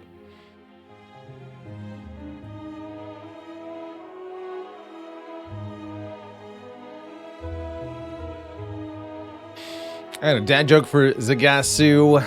I'm reminded of an oldie but a goodie. Went to a zoo the other day, but they only had one animal on display. Just one dog in a cage. It was a shit zoo.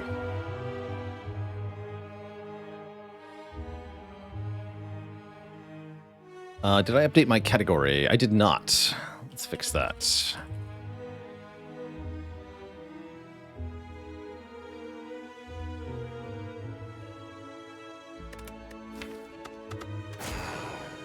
Some robot.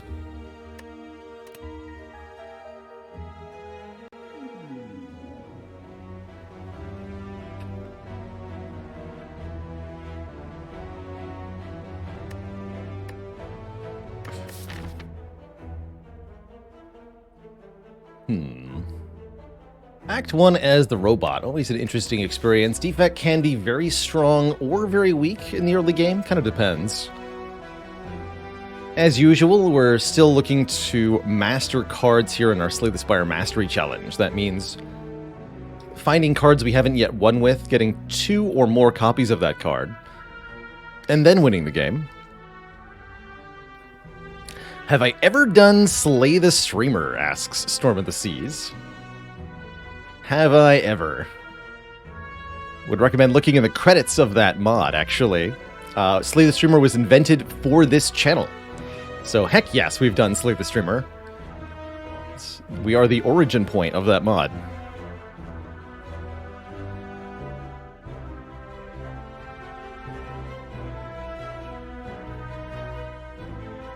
Still do it occasionally when the stream support bar fills up. We're actually going to have a stream support day, I guess I'll call them. Fill up the sub bar days where we do modded Slay the Spire, Downfall, Replay the Spire, Slay the Streamer, Spire with Friends, stuff like that. Proud dad energy. I am Slay the Streamer, that's right.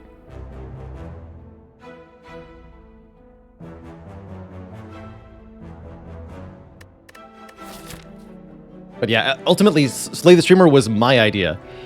Where I originally started it as just a challenge format on the stream. Like, hey, Twitch chat, you can pick the cards, but make it harder on me, not easier.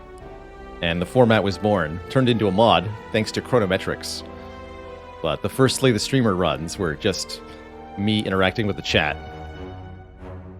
Z Deslo, hello and welcome. New to Slay the Spire, thanks to my 2-hour video explaining the Watcher, you were finally able to beat the 3rd boss with her. Well done. Hello and welcome.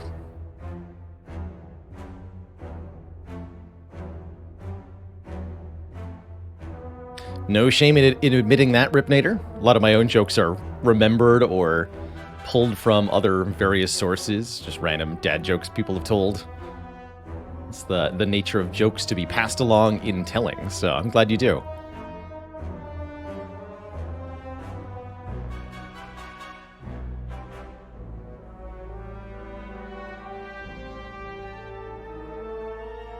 So the A25 run and really enjoyed it.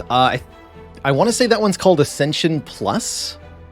There's actually quite a few mods that add Ascension 21 through 25. So you have to make sure you get the right one. But I think it's Ascension Plus was the one that I was using. I'm sure somebody in Twitch chat can link to that one. Do I come up with the dad jokes on the spot? Generally, yeah, super awesome coffee. Sometimes I'm retelling one that I've remembered. Sometimes I do improvise one truly on the spot, to which I credit a lot of watching improv comedy, including the incredible works of Colin Mockery on Whose Line Is It Anyway? Definitely one of my inspirations for comedy growing up. Did they ever figure out whose line it was? I don't think they did. Nor did they figure out what the points are for.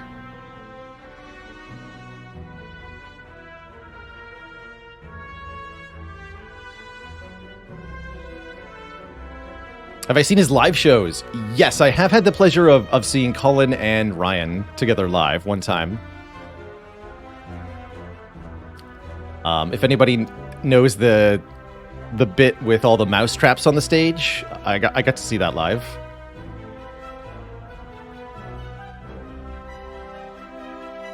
We're Axiok, hello and welcome, longtime YouTube viewer, first time catching the stream. 500 hours of Spire because of me, dang. You're welcome. I have not heard Teacher's Lounge podcast, no. The news segment intros, indeed, the elaborate headline pun setups. Too good, man, too good. Valet says, I've seen me playing Darkest Dungeon 2, but didn't watch me play. How did I like it? Not very much. I found it more frustrating, like difficult, but not in ways that I enjoyed. So it was mostly just kind of a slog, a frustrating slog that seemed to be lacking the reward part of the challenge reward cycle for video games. It's like playing a video game, but with no dopamine. Just challenge.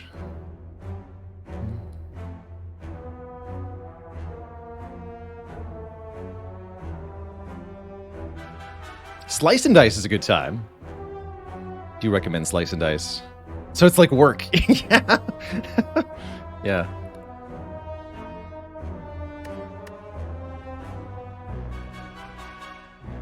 What other card games do I like? In terms of video games that are card games, I really enjoyed Griftlands, Roguebook.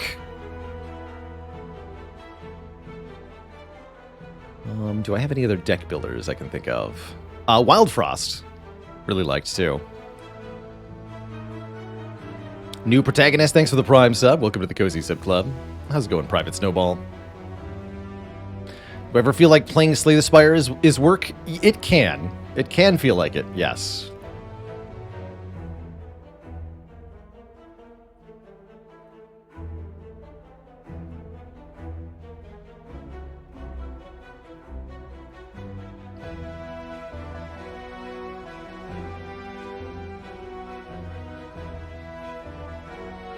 Yeah, the Wild Frost OST manages to be both cute and epic. It's really well done.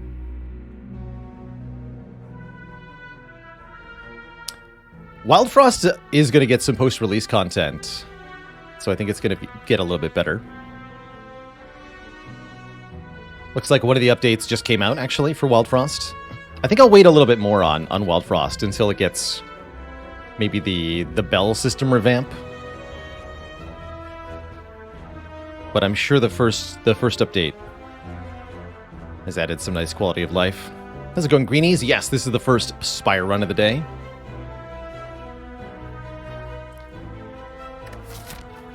Well, if I want to go this way, I can take 100 gold. Let's do that. Yeah, let's take 100 gold into the first elite here. See if we can do 3 elites, although that would mean a second shop, huh? I'm down for that. Do I ever feel like I'm putting on an act on stream, especially if I'm having a bad day? A little bit. I definitely emphasize certain parts of my personality. A bit of a persona, if you will, for the stream. Not quite. There's definitely a lot of genuine me in the stream, but some pieces are embiggened, others are hidden.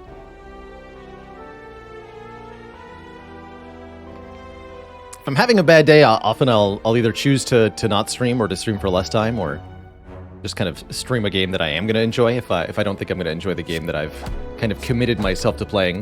This is part of the reason that I try not to set in stone the games that I'm going to play on particular days. Because if I am having a bad day, I want the freedom to just do my own thing. Get punched.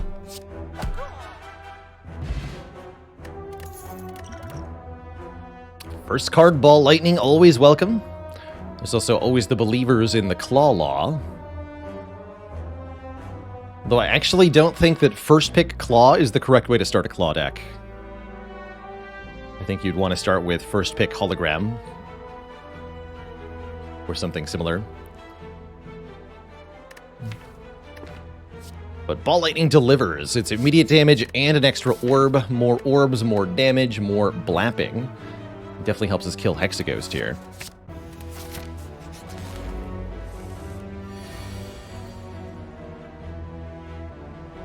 Ball Lightning, Strike, Dual Cast. Make sure both orbs hit this guy. Then we kill next turn, looks like. No randomness here. Just a clean fight. Ball Lightning really delivered there. Although we also got a good pattern, neither of them attacking turn 1. Wow, Glacier floor 2 after Ball Lightning floor 1. Pretty hard to say no to that. Premium block, premium damage. Have I done an A20 Niao run of all the Downfall bosses? I think we have, Club the Pleb. Pretty sure we have. Oh, I need to go back to that other character. What was the character we played last time? The Davy Jones character. Heck. Don't remember his name. The Abyssal, that's right, the Abyssal. Can I explain why Glacier is so good? Frost Orbs are premium defense. At face value, Glacier is 2 energy, block 11, 7 block 2 frost, but it's then block 4 every turn forever. And if you add any focus at all, it gets a lot better than that. Frost Orbs are often one of the key strategies for blocking the late game, and getting 2 for 1 card is a very hard deal to beat. It's also really good immediately in some of the upcoming elite fights. 4 block per turn, very good against the 3 sentries, or good against the Lagavulin elite as well. And yes, because it channels 2 orbs, you might also be evoking those Frost Orbs, or Lightning Orbs immediately when you play it. So not only do you get 4 block per turn, but eventually you'll get 10 block when those are evoked. It's pretty good. Can I just kill you? Dual cast, Ball Lightning Strike. How much damage is that? 16 plus 13 is 29, plus another 6. That sounds like enough. Definitely. Good fight. If we want to make the orbs stronger, we could take Consume. There was a Consume in the previous card reward. Early Consume is a little bit iffy. You trade orb slots for focus, and it's very expensive, but it definitely has some power. I think Streamline is also a very reasonable take here. Streamline is a very good way to deal with the first elite if it's Gremlin Knob.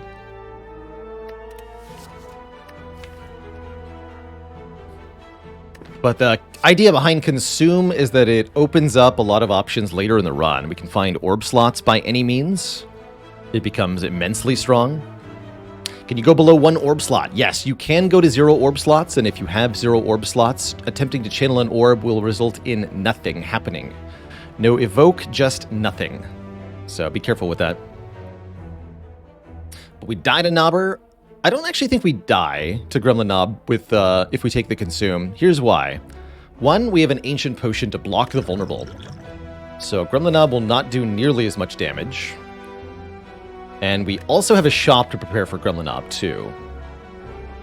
I think these 2 reasons allow us to get away with it. I'm going to grab this. Definitely a little early. But it's too synergistic with the cards we've already taken, right? We want focus to make orbs good in the late game. And this locks in access to a form of focus. Uh-oh. This, however, is a different problem. 5 slimes. Ambushing me in the question mark room. So, 2 combats and 2 events was actually just 4 combats. Surprise. That said, I think Glacier is going to help us a lot here.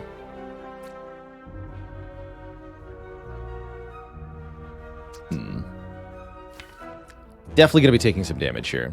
There's no real way about that, around that. So I think it's either Glacier Dual Cast or Glacier Defend. Glacier Dual Cast is better than Glacier Zap, I think.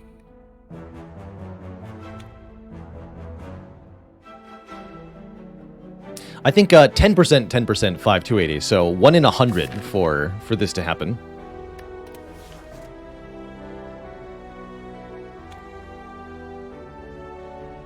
Can you go to negative orb slots? No. Once you're at 0, you stay at 0. So what you are allowed to do is play Consume 30 times to go to 40 focus or whatever, 60 focus, and then play Capacitor to get the orb slots back. Now, why you would do this, I'm not sure, but it's allowed.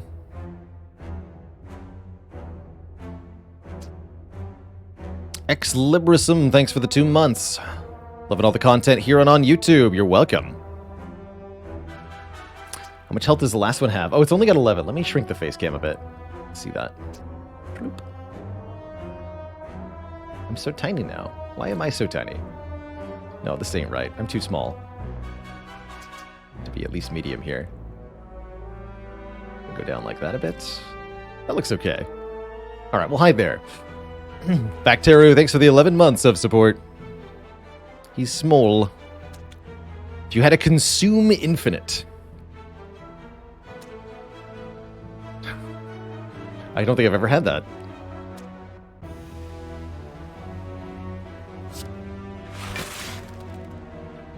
I think I'd probably just want to play the dual cast here. Take 7 on turn 1. We should hit some of these so that we can kill them with strikes next turn. And if we're really lucky, yeah, that happens. And we block a lot and take only 1. That's a good start.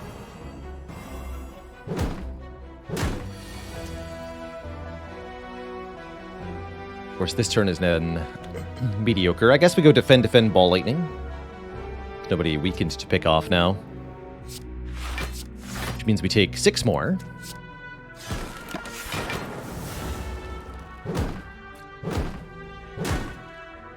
But I think that's it. That's all we're going to take here.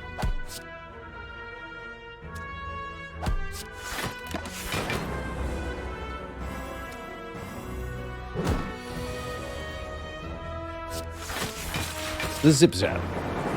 Wow, the double strike again. They say lightning never strikes twice. And yet, here we are.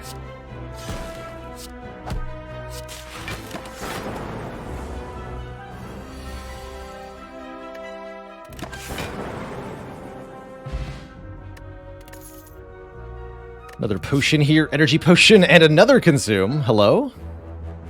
I think Static Discharge is actually awesome here. If we get hit, channel a lightning orb for free. This card is very useful against our Act Boss, the Hexaghost, as well as a variety of other multi-hitting enemies. Any deck with too much frost and not enough damage really appreciates Static Discharge, as it allows you to trade your frost for damage in fights where the frost isn't enough.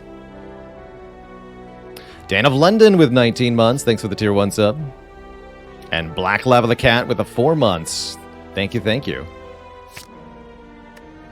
These expensive cards make the energy potion quite a bit better. I'm gonna go draw potion, energy potion, although if we end up vulnerable to Gremlin Knob, I might regret that. Or we could just buy the souvenir. Be completely immune. Blizzard is here. Another Static Discharge is here. Card removal is here. Can I afford souvenir card remove? Because I'll probably do that. Although maybe we wait on the remove until here.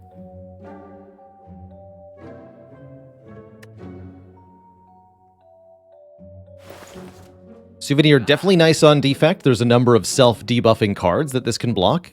It also prevents various enemy effects, like the Snecko, the Chosen, the Spire Growth, and of course the Heart's Vulnerable. How's it going, Private Snowball? Streaming is great. Streaming treats me very well. I feel very lucky to be able to do what I do for an income here. A lot of people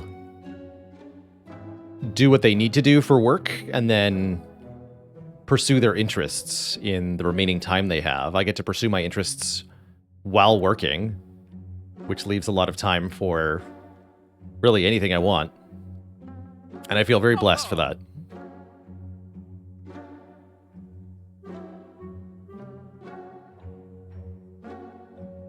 You have Clockwork and Snecko Eye. Does the artifact remove the confused? No. No, Snecko cannot be prevented with this artifact. No matter what order you get the 2 relics in, Snecko Eye will always confuse you, and then you gain the artifact.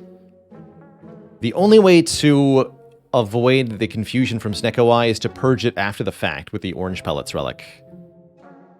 It's the only way to have Snecko Eye and not be confused. I'm not sure why they coded it that way, but they did.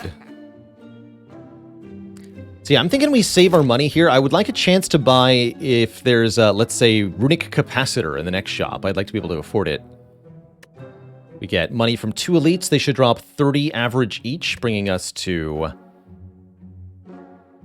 85 plus 60 is 145. And then there might be some in the chest, getting us enough for a relic. It's kind of a long shot, but let's give ourselves that chance. But maybe take the first step into streaming / being a YouTuber. I found my way to Twitch, I want to say way back in 2013, 2014. And the first game that brought me to Twitch was actually Dark Souls. I was really interested in the game Dark Souls upon acquiring it. Really liked the game, and I was hungry for more content. And I found that there were people that were live streaming Dark Souls. In fact, doing challenge runs of Dark Souls. I'm actually thinking specifically of the channel Lobos Jr., who is still streams today and is massively successful. Big props to him. But he was the first channel I found on Twitch, and it showed me that there was essentially infinite replayability in any game if you're willing to self-impose restrictions on your play. And yes, he's still doing Dark Souls challenge runs, or forcing family members to do them.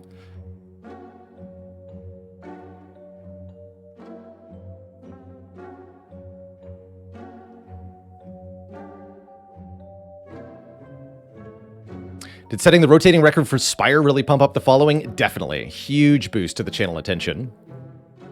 And several things we've done over the years have really boosted the channel. Prior to getting the rotating record, completing the ladder streak was a huge attention grabber for the channel.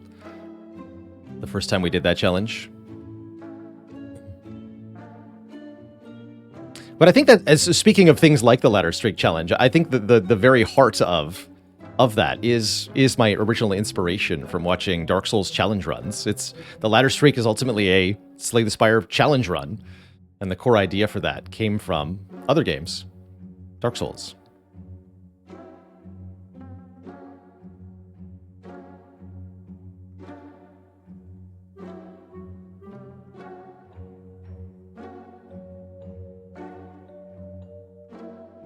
Already says, I didn't even know people streamed Slay the Spire before the record streak. That's pretty cool.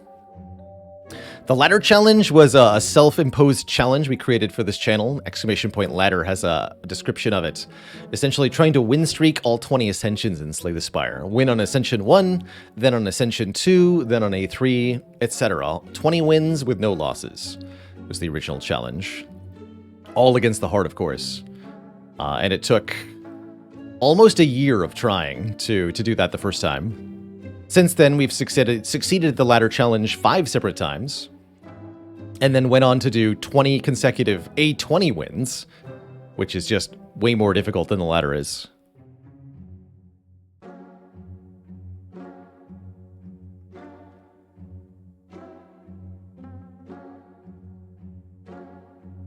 Do I ever play slower / more analytically when I was newer / trying to improve? Definitely. And when I try to improve deliberately again in the future, we'll slow down more too. Yelzio got to A17 on a ladder challenge. That's pretty cool. Well done. To my knowledge, we are still the only channel / person to successfully complete a ladder streak challenge, or at least a rotating ladder streak challenge.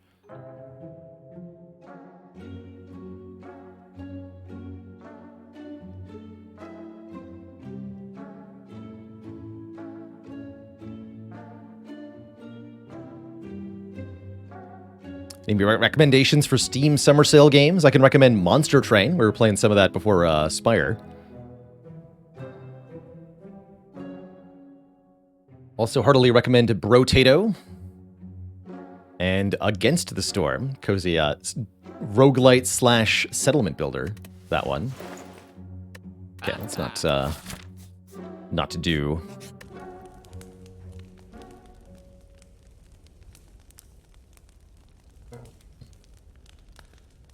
Mathematical Wolf says, my rotating A20 is 4, which took me 2,000 hours.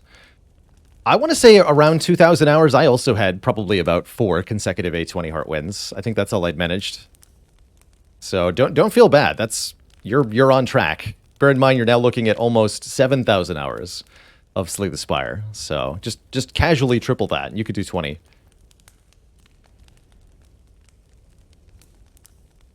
Title should be updated now, Silvardo. I'll give it one more refresh, though. Ever played any Banished? Yes. I constantly point out the comparison to Banished when I play Against the Storm. But I did quite enjoy Banished. My main complaint about Banished was that it didn't have a concrete structure or a win or loss condition, and Against the Storm has perfectly addressed that. It's Banished, but you can win or lose. I love it. What's our first upgrade going to be? It might want to be Consume. I could also see upgrading either the Static Discharge or maybe Zap or Dualcast for an energy discount. But I think I'm just going to grab the Focus immediately. We're going to see how this goes. With the Energy Potion, I shouldn't need an energy discount, at least not right away. We end up facing 3 sentries, and yes, we are absolutely going to use the Energy Potion here so that I can both Consume and Glacier. In this fight, if we play both of these, then 2 Frost Orbs blocking for 5 each completely stops 1 sentry attack each turn. All we then have to do is kill either the front or the back sentry, and will be completely impossible for the sentries to harm. That sounds grand. So let's do Consume, then Dual Cast for 11 times 2. Or we could also do Zap Glacier, which is functionally the same thing. Hit the back one time, that's good. So we can take our sweet time here. Although what I'm not going to do is play the Static Discharge. We might want to play this Ball Lightning. Yeah, I do want to play this Ball Lightning.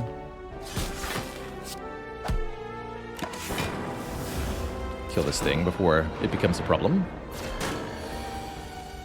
And with 5 block per turn, we only need 1 defend, which is pretty good. Once we redraw into Glacier, we can also get back to 2 Frost. Yep.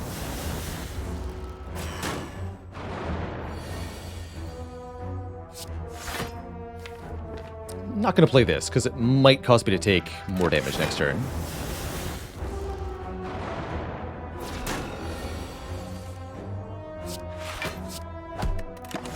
Nice and smooth. Very good sentries fight.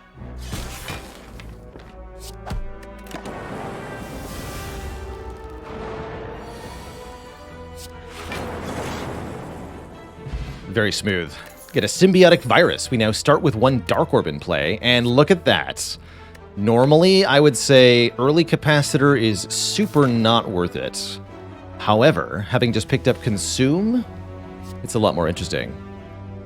Additional orb slots that we can turn into Focus. Yes, please. Cold Snaps, probably a little better early on, but let's do it. It's definitely building our deck from the top down. Usually these are late game cards to be acquired once you've solved the early game, but our ordering has worked out really well here that I think we can kind of sneak away with it, get away with it, so to speak. Gonna upgrade Static Discharge just before the Hexaghost. We get 1 other upgrade here, either upgrading probably no, not Capacitor yet. Either Zap or Dualcast should be the upgrade here. We have enough orbs that the Dualcast upgrade looks good, but I think we might just want Zap right now. Let's do Zap. 0 cost. Makes it a lot better. Money? Nope, just a blue candle. Lets us play curse cards, huh? Don't think that's going to be very useful. Usually don't take the blue candle if it's offered early. There's sometimes you want it. Okay, we've got Strike, Dual Cast, Ball Lightning. Could maybe dual cast the Dark Orb, but we don't want to. It's actually less damage than a Lightning Orb right now. No need or desire to play Capacitor. We could play Swift Potion, but I don't feel the need to either here. We got all the good cards already. Definitely the most terrifying opponent for us, this guy. But at the same time, I'm really not that worried. As we block the vulnerable. The Vuln. I think we just play Glacier here. Block most of this hit. In fact, all of this hit. We'll block 11, take 11. And we do not become more damaged next turn. So sure, just do that.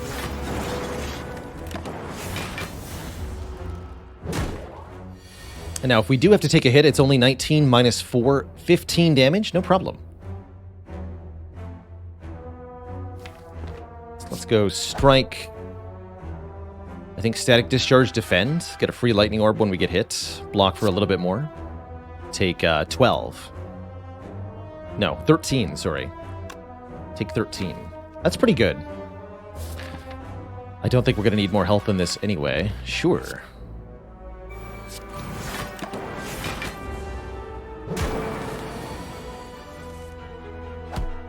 There, that wasn't so bad, was it? We get a Smiling Mask, meaning we can remove a card at the next shop. Should have removed one at the first shop. Oh well. And a Fairy in a Bottle. Heal to 30% if we would die. And we're offered Rainbow or Fission for orb cards. Rainbow is 3 orbs for the price of 2, is how I like to look at this. Scales really well with focus. Fission gets rid of our orbs immediately to get more card draw and energy. I think I want the Rainbow here.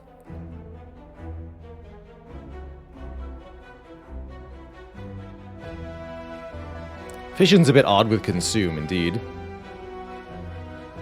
We want to be able to channel a few more damage orbs. Rainbow is a perfect way to do it. Another good way to look at Rainbow, I like to think of this as no matter what orb type you want, Rainbow always provides one. Even though you don't get a lot of that one orb for the price, you're always getting something that you need. That makes it pretty broadly useful. Thankfully, no Runic Capacitor. Medical Kit Overclock would have been nice.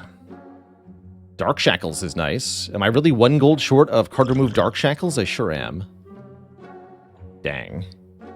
Loop is also very good with Consume. Maybe we take Loop. Loop on sale, no less. Isn't Fission great to recover from the tempo loss of our setup? It does require an upgrade, usually, which puts us further behind on upgrades, and depending on what orbs you're removing, it may not actually advance the setup. For example, with Glacier here, I don't want to get rid of the Frost Orbs. I need to keep them from turn to turn. How's it going, Section 9? What's the green path on the map? That is the path I intend to take. We use a mod called Map Marks to mark the map so that I can communicate with my stream as to where I'm going to go.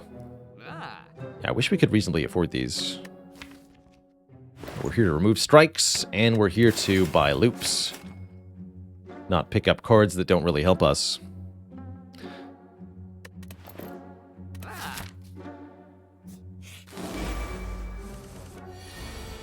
Ow. Having Artifact good in this fight, too. Guess we go Discharge.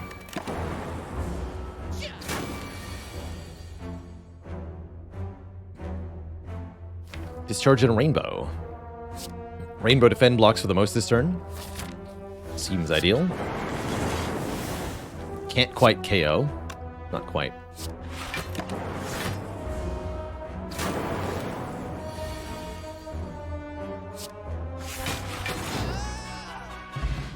No problem. Double Energy's back, this time for free. We do have a lot of high-cost cards. And I'd love some card draws, so yeah, let's have this one. I'm not paying for it. Barrage could also be decent here. Although the consume makes it a bit weird.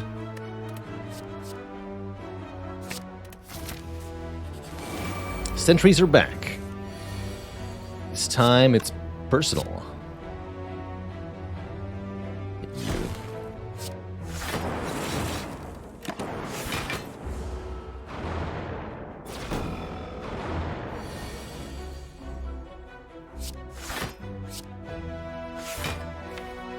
Dual cast this so we can consume next turn, if we draw it. When you consume, you lose the rearmost orb slot, even if there's an orb there. Bit odd.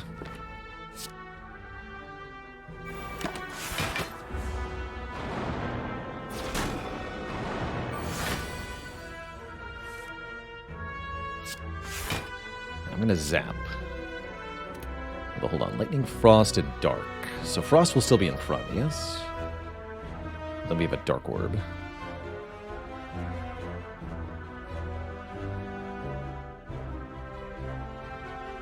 Might as well get rid of this. Don't want to play the Discharge.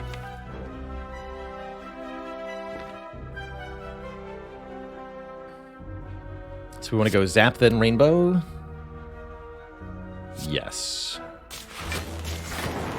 Frost Orb in front.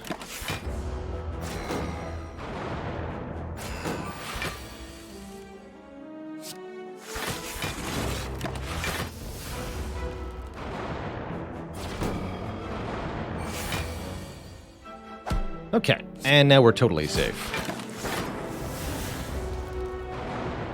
No further harm will come to us.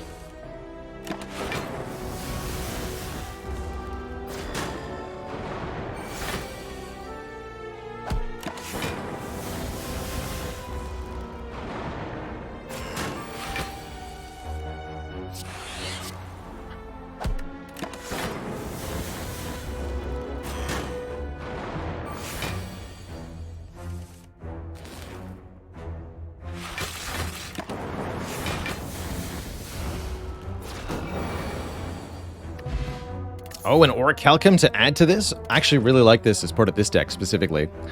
We end our turn with no block, gain 6 additional block, oh my, and add an Echo form so we can really multiply our setup stuff. Well, sure. Don't mind if I do. You gonna give me a Snecko Eye too, or are we just gonna be moderately broken this run? Let's find out. Uh-oh. But first, we have to get past the gremlins. Notably, there's a gremlin wizard here. The gremlin gang. Does not mess around. Doesn't look too bad, though. Let's see where dual cast lands. What happens first, Orichalcum or Frost Orbs? Orichalcum will work in tandem with any source of end-of-turn block. So, we're talking Metallicize, Plated Armor, Frost Orbs, Like Water, the Cloak Clasp Relic, basically anything else. Orichalcum works in conjunction with all of these. It's really nice.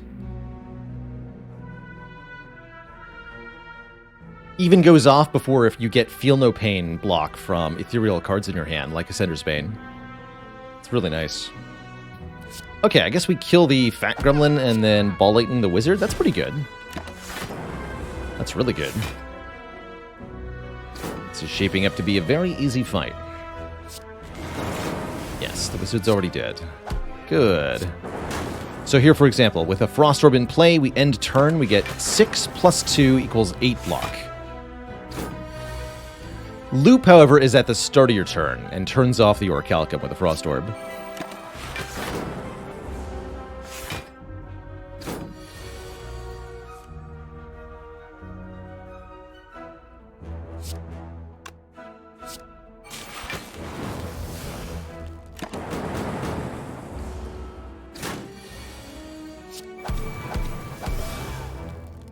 Valorant Sky with 23 months, almost at 2 full years. Oh man, do we add a recycle to this?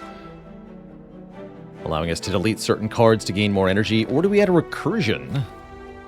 Evoke your next orb and channel the orb you just evoked. That would need an upgrade.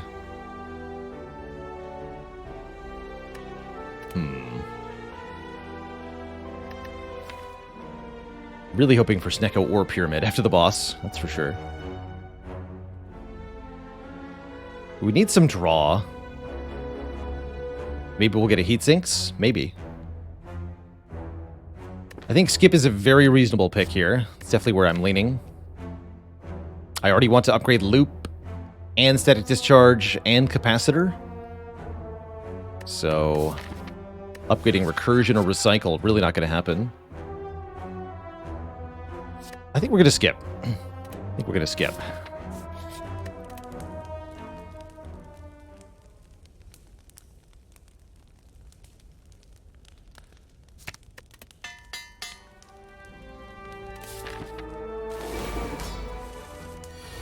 Oh, we drew it turn 1. Perfect. Consume turn 2.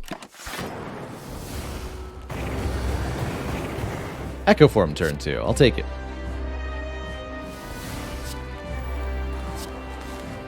And I'm going to intentionally play Defend instead of letting Orichalcum block. Why? Because we get 5 block instead of 6, which means we take 1 damage from the second attack. With the Static Discharge, that turns out to be a good thing.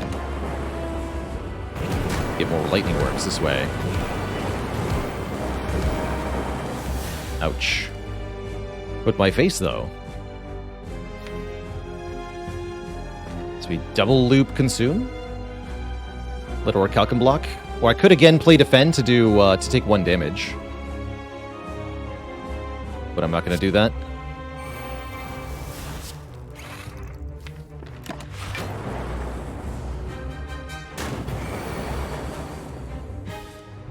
And then double Capacitor Rainbow.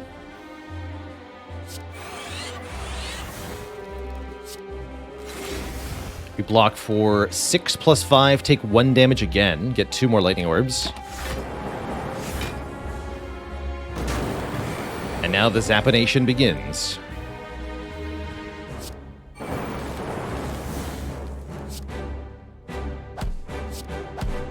This is a full block no matter what.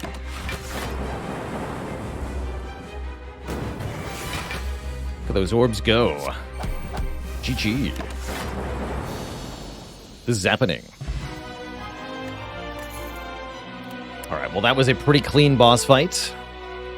We do get offered 1 unmastered card here, Reboot. Reshuffles the draw pile and then draws 4. I could also very much see Electrodynamics being a very important card here, allowing our Lightning Orbs to strike all enemies. Very good with the Static Discharge in particular. In fact, I think we might need this card to make Act 2 reasonable. Yeah, we do. Give me that. All right, is it Snecko time?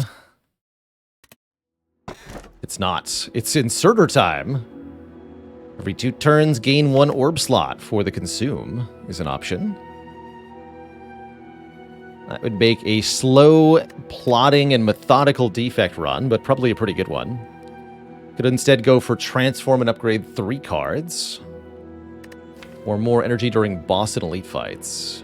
Probably need to avoid boss and elite fights. Well, can't avoid boss fights. Need to avoid elite fights if we take the Inserter, I think. What is the maximum orb slots you can have? 10 is the max. But we can hang out around 8 or 9 and constantly generate and then consume new orb slots to make essentially unlimited focus over time. Do we need relics at this point? Not very many. No, not very many. We do need card removes, but the Smiling Mask can cover us there.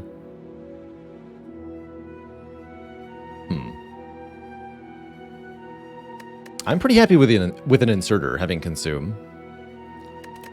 Let's take it.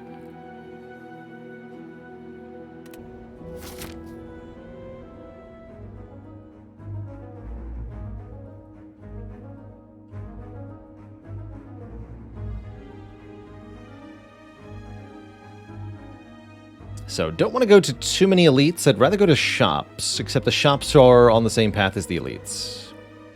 Well, that's not quite true. There's this path. I Don't love these 4 combats in a row, but at least I get some card rewards. Probably dodge the early elites unless I'm feeling really strong.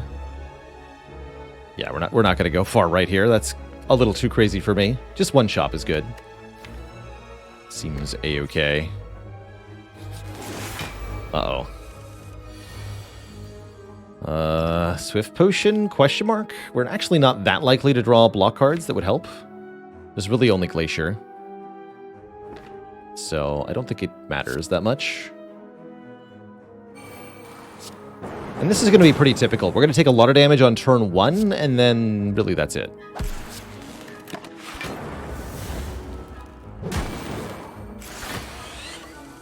Once the orbs kick in.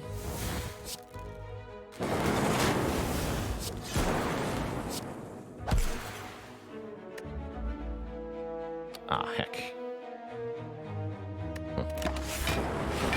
The wrong amount of block. Excuse you.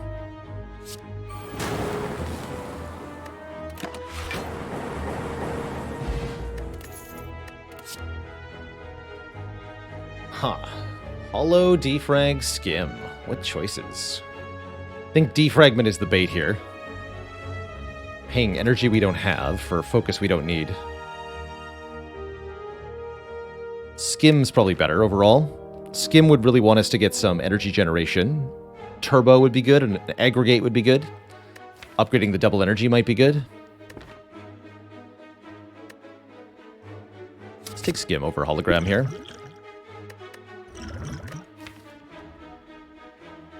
Current potions are okay. Let's keep the current potions. Ha. We do see that.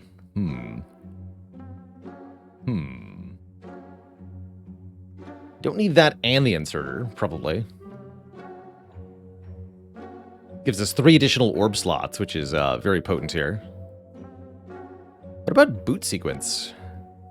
I guess it's not that good with Orichalcum.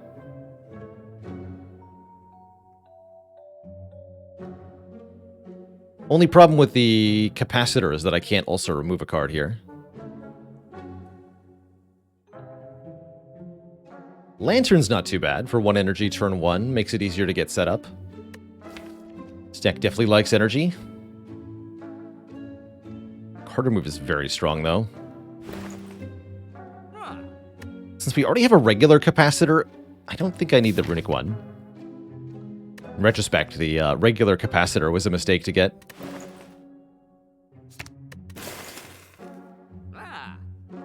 I suppose that's fine. Keep the rest of the money? Keep the rest of the money. And pray we get to survive a bit longer. Capacitor Electro Zap, or do we skim? I think we just play the stuff and block the debuff with our souvenir.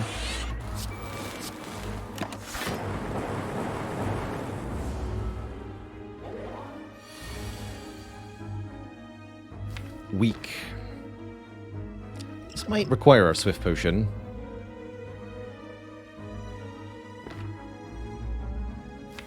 I'm going to say that it does.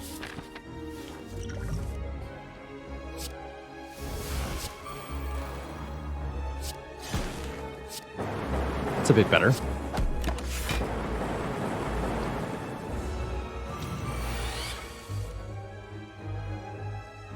And then 9x2 hits us at last. It does. Unless we can kill, which I don't think we can.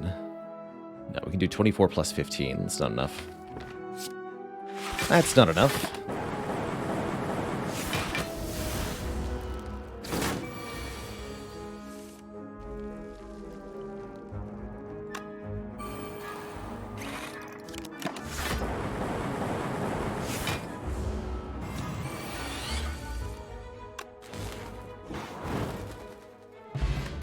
Okay, a bit of healing is good. Skim plus. Now we definitely want an energy generating card. And we definitely want to upgrade static discharge, double energy. And we're going to take 21 again.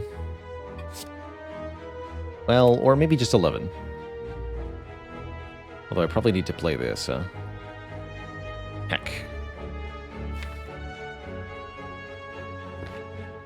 Do I even play this game?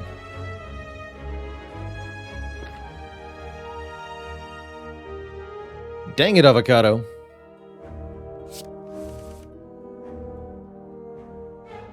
Yeah, I'm thinking Consume Zap.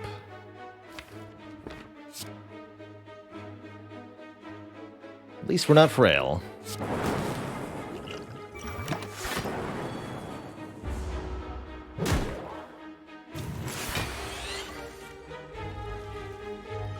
No Glacier.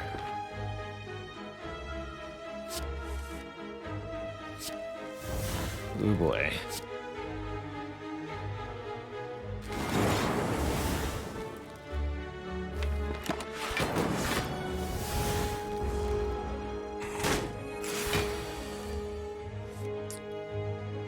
Ouch.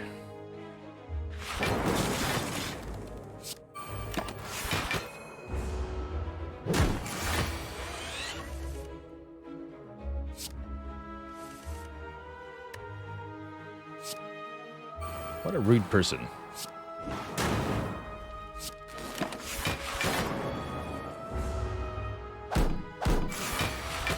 Did recover, though. Again, most fights we suffer immensely in the first few turns, and then after turn 3 or 4, we're invincible. Kind of odd. This be a good deck for bites, actually.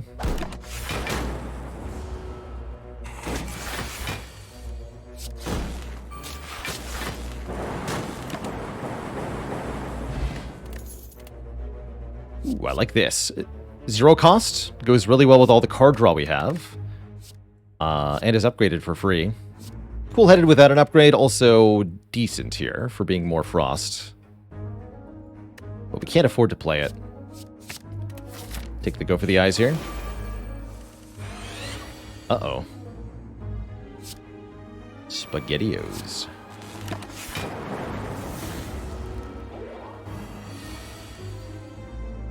Double Static Discharge. Probably? Double Discharge Rainbow? Get absolutely blapped?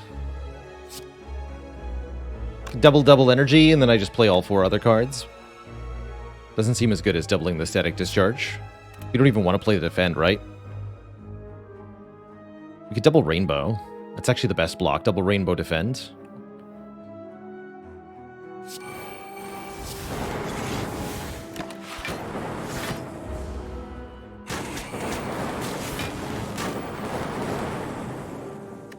Pretty happy with that. There's an energy generating card, Turbo. It's up against another Glacier, but I think it's actually better than the Glacier. Giving us 2 energy and a void added to the discard pile. Very nice. So many important upgrades. Guess I'm going to upgrade the double energy here. We have to Fury in a Bottle, that's okay. Act Boss is Collector.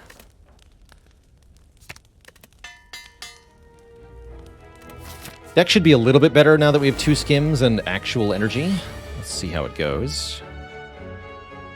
Just gonna play Echo Form here. Take 3, block the debuff.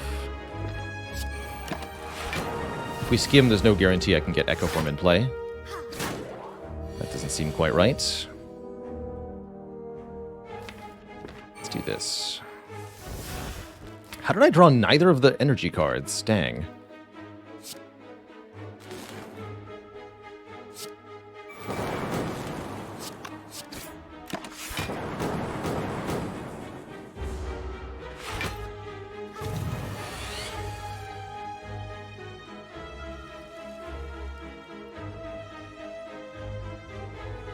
Let's be 6 focus. 8 per.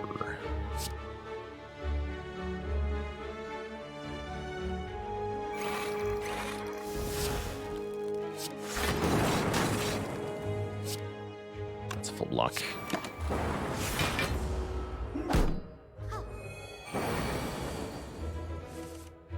Double Rainbow.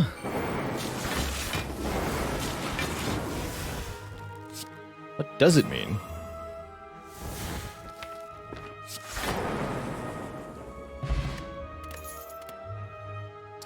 Sunder can help kill minions.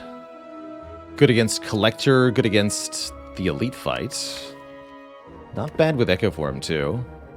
Darkness is okay. Does this deck remove Capacitor or take a second Consume? Probably neither, because of Echo Form.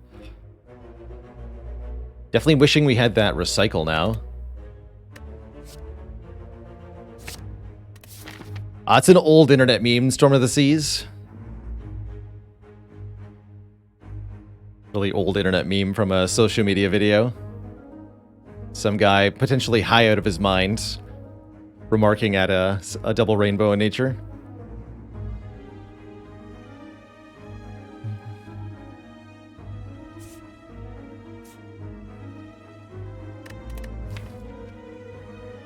Back when they were called viral videos. Yeah, it's definitely an old one. An oldie but a goodie. From 2010. Yeah, that's old by internet standards for sure.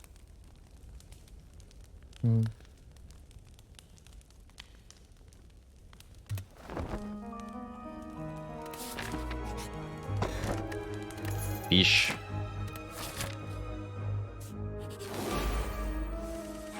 This Souvenir has been putting in a lot of work in the Chosen fights this act. We've had quite a few of them. We should kill the bird first. Bird could be a real problem for us, actually. Hopefully the Dark Orb is here to help. So is Sunder, I guess. Pretty bad turn, though. Next turn's gonna hurt a lot if we don't have an answer.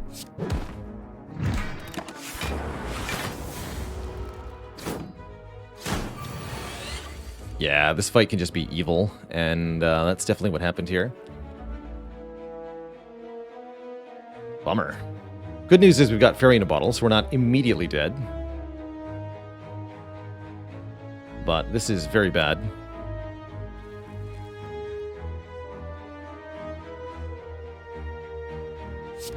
So consume Static Discharge.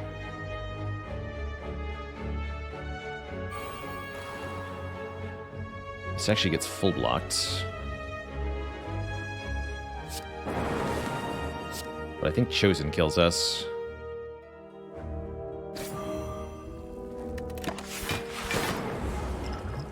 Yeah. Well, thank you, Fairy. You did good.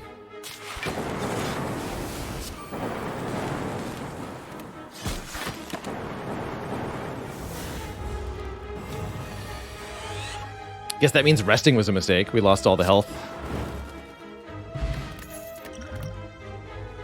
Algo Plus. Gain 1 block. Permanently increase this card's block by 3. Very good with Echo Form. Bit late. But, sure. Might as well. Okay, now we have no Fairy in a Bottle.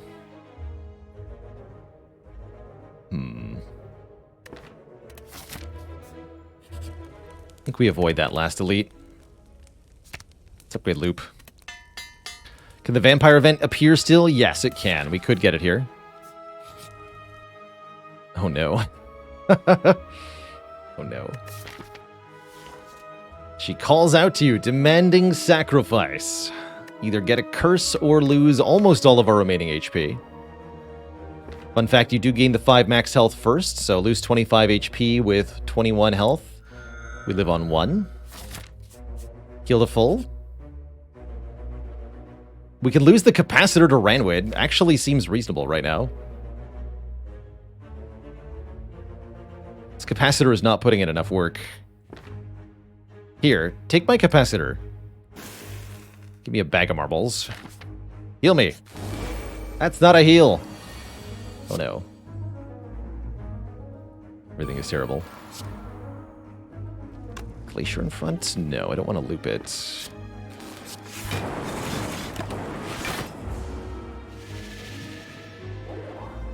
This is a pretty good fight for us, actually.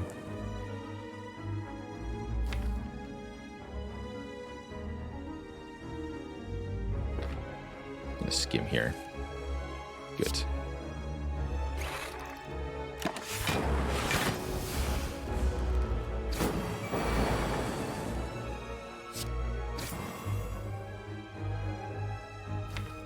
So it's full block or die.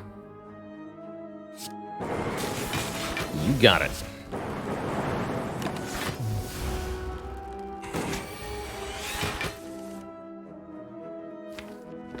So you have chosen death. I think we keep this in front. Not sure, though. Might be correct to play the ball lightning here, but it might also be correct to not do that.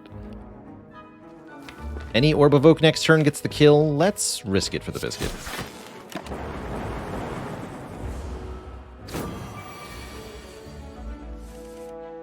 That's not how biscuits work. Dang it. You dead? Yeah, I can only block for 10. Wait, no, we have a kill. We have a kill. We're good. We're good. Don't panic. Don't panic. Oh, that was close. Alright, I found some biscuits on the floor. Good. Scrape? This is not a scrape deck. Help! Help! I'm sleeping. I need help. I need all the help I can get to beat Collector here. Good luck.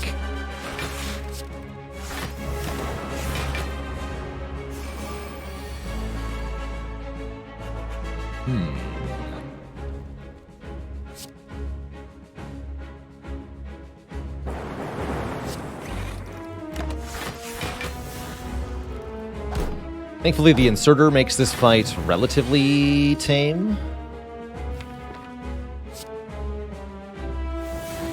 This turn looks like a problem, though. Shoot. Am I just dead now? Let's see. 24 plus 19. We're going to block for 20. We're exactly dead. Right, if I use this, Orichalcum blocks for 6, so we have 10, 10, 20 block, 43 total. 24 plus 19 is 43. This doesn't help me. So we are dead. We are very, very dead to buff into attack Collector here. Dang. GG.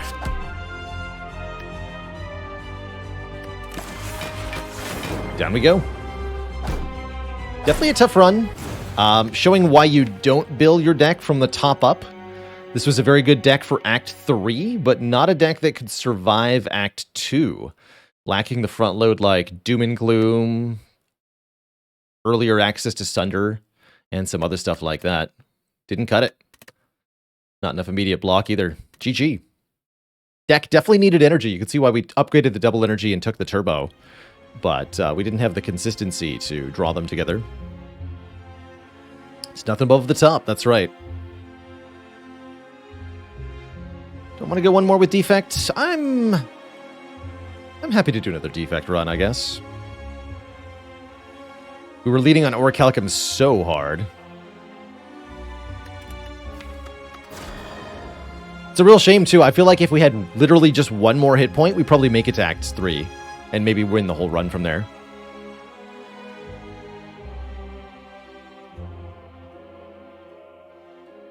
Do I feel like I made the correct choices and just didn't get the cards or relics needed?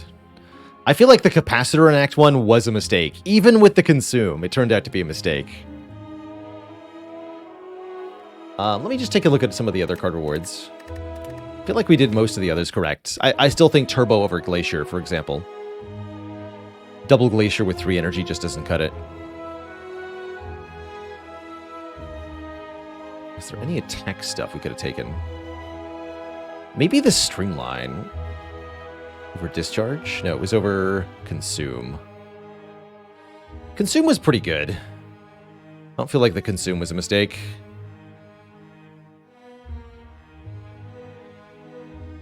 What about Rainbow? Echo Form was probably a mistake. We should have taken that Reinforced Body. That would have kept us alive. We had Reinforced Body instead of Echo Form at that last turn. So I think that's maybe the other pick we could have done is an actual situation where the Echo Form is indeed the wrong card.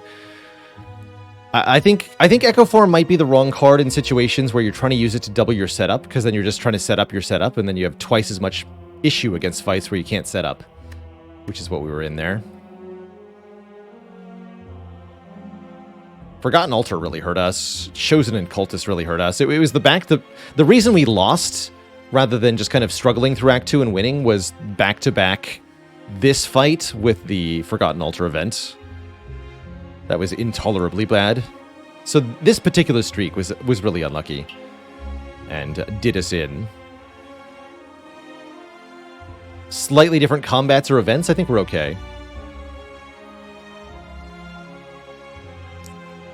But that's how Act 2 goes sometimes. It's really the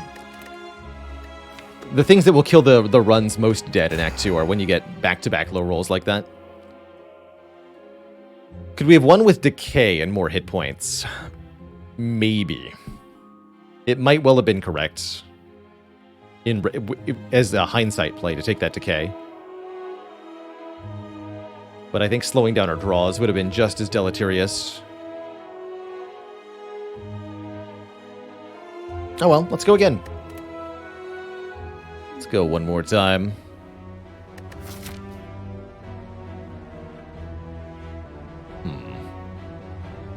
That is a lot of elites.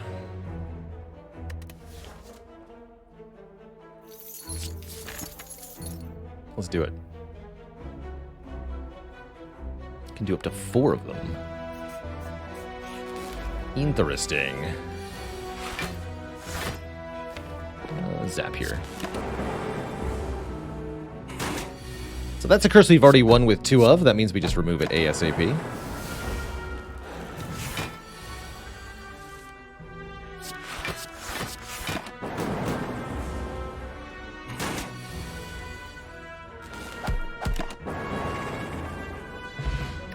Good early potion.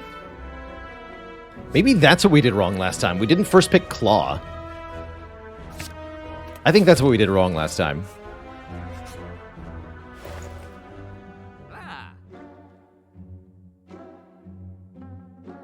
Jobin said, how do I decide between Zap and Dual Cast there on turn 1?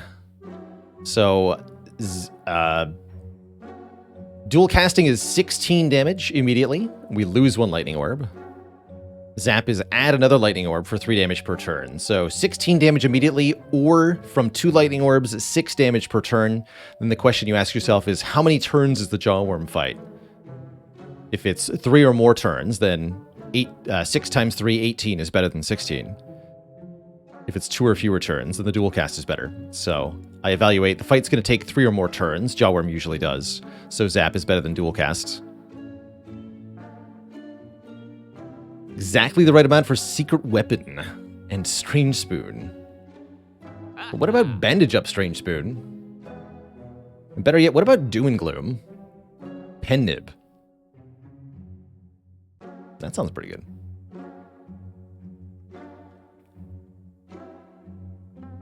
Also, why would I buy a Bandage Up when there's Self-Repair here?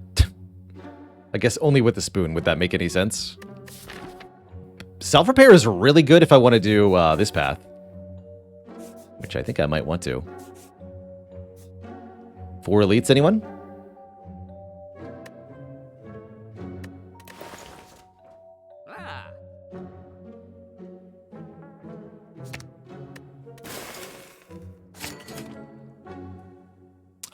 Can't get both of these, though.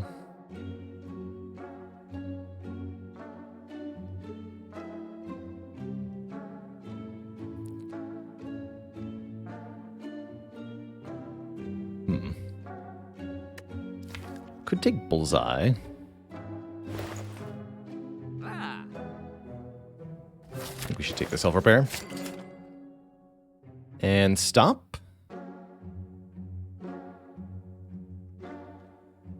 And stop.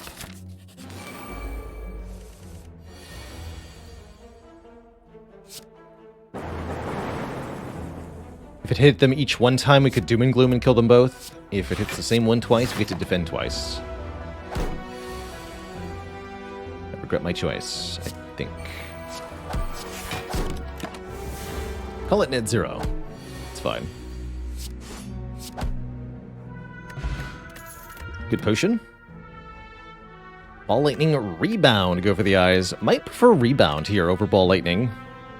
Let's just put Doom and Gloom or Claw back on top, both of which are pretty nice. Our act boss is Guardian. Definitely like Rebound then.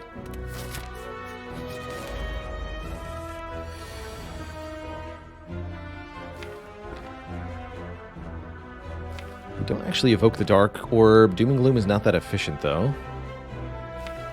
Let's just go dual cast Strike Rebound. Put nothing back on top.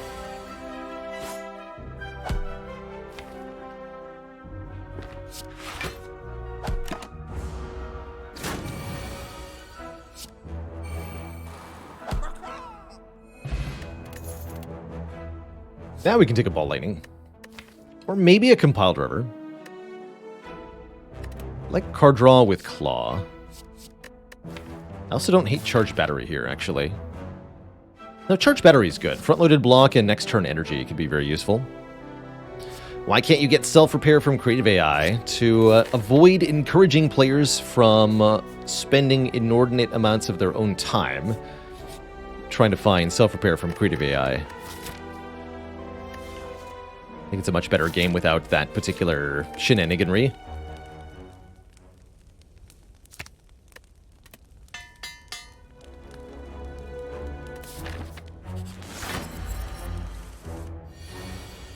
That's a pretty good rebound target, especially if I Fear Potion here.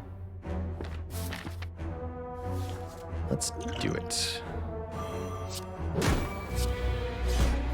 Yeah, the plan is still a thing. The devs weren't quite thorough enough. Referring to using Discovery to make some important stuff. Freaking Discovery, man. Ouch. This is what self-repair is for. Hello?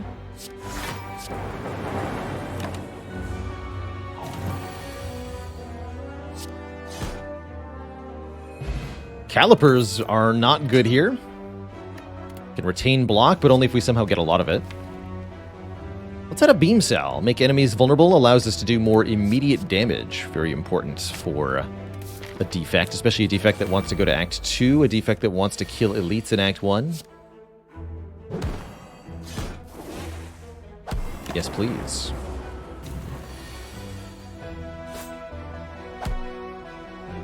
No self-repair there. Compiled River again, or White Noise. Compile's okay. How's it going, Paradox? I'm doing alright. A little sleepy, but good.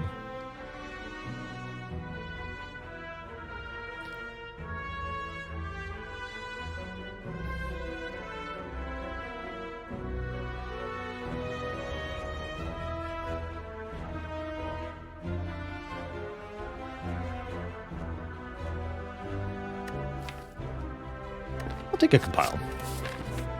What do you got? Treasure chests. Emotion chip. If we've lost health on the previous turn, trigger all of our orbs again at the start of the next turn. That's pretty sweet. What's not sweet is the distinct lack of Doom and Gloom turn 1 to go with this rebound. Bummer. Guess I'll rebound Claw.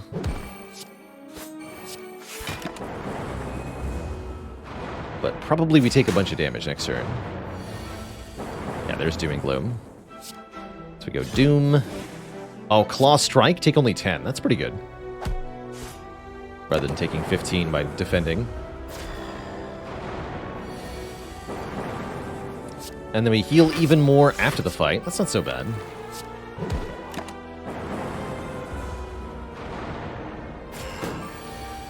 Not so bad at all. Okay, you die next turn. Good. Last 2 health there. If we played the Beam Cell, the Sentry dies to Lightning Orbs, and I don't get the 2 health from that regen. So it's actually very important we didn't play Beam Cell there. Strike Dummy makes our strike cards deal 3 more damage. That's very good in the early game, especially for getting through some tough elites. Hyper Beam is also very good in the early game, dealing massive damage to every enemy at the cost of all of our focus. Yes, I do like that card. It's not a card to be played in every combat. Some combats you really don't want to play it.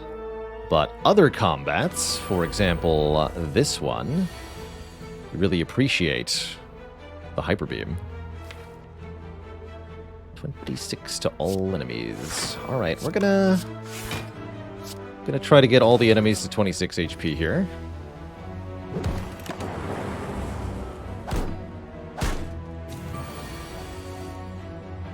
Yeah, I was afraid of that.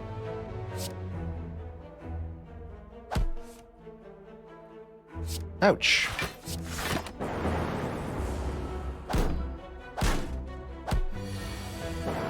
There we go. Pew pew. With the odd mushroom, this makes us less vulnerable whenever we're vulnerable. We want a double energy. Still an unmastered card, so I think we still keep taking them. We've had a little bit of card draw, and a few expensive cards, so it has some theoretical use as well. But I think it'll be a dead draw a lot of the time. Indeed, Mushroom into Gremlinob, always an exciting find, and yes, this is immediately a useless card. One of the risks of a card like this. If you draw it with less than 4 other energy of cards, well, it doesn't do anything, and then you're just further behind. Do we feel like we need the assistance of the Focus Potion here? It would definitely help us. It's a pretty bad turn 1. Let's do it.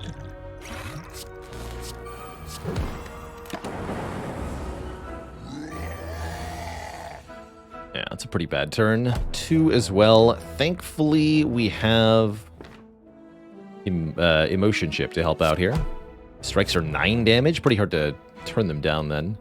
Tempted by Charge Battery here. We block for 4 this turn, and we get 1 more energy next turn. Although I may not be able to spend it. Let's just focus on the damage. Make sure we can kill next turn.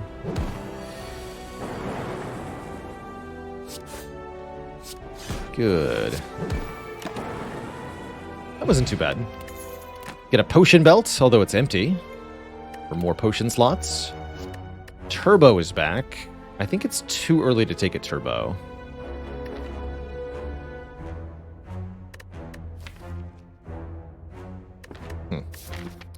Skip then.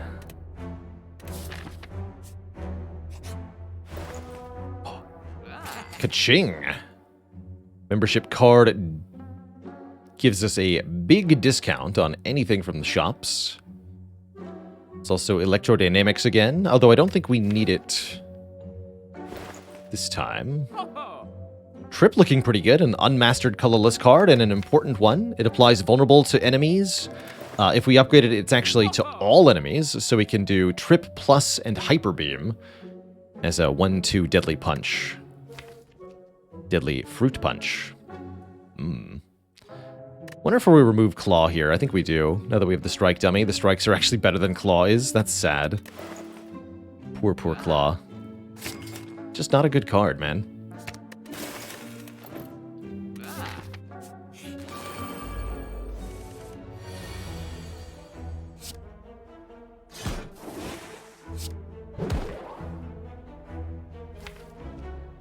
Let's defend. When and why do we pick Claw? We picked Claw on floor 1 because it was floor 1 and you kind of have to take something.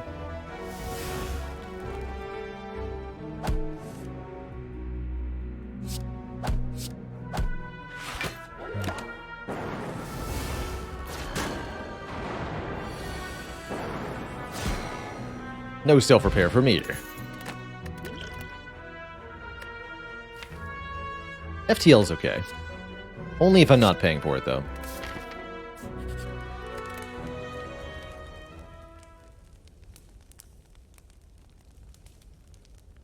I think we upgrade the Hyper Beam itself. 8 more damage to every foe. Of course, we won't be using this against the Guardian, at least not initially. sweet to get the disc.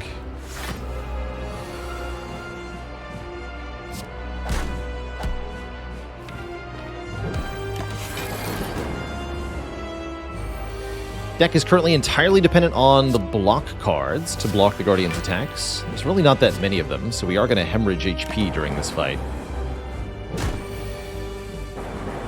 Thankfully, the emotion chip will help us out.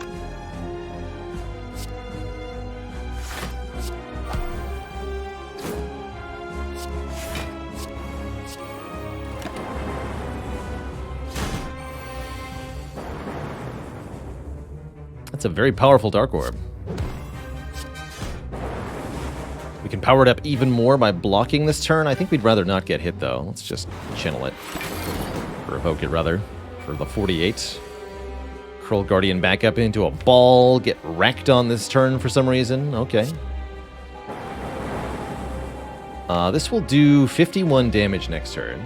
So if we can bring you below 51, then you will perish. This brings you to 55 plus 4. Good.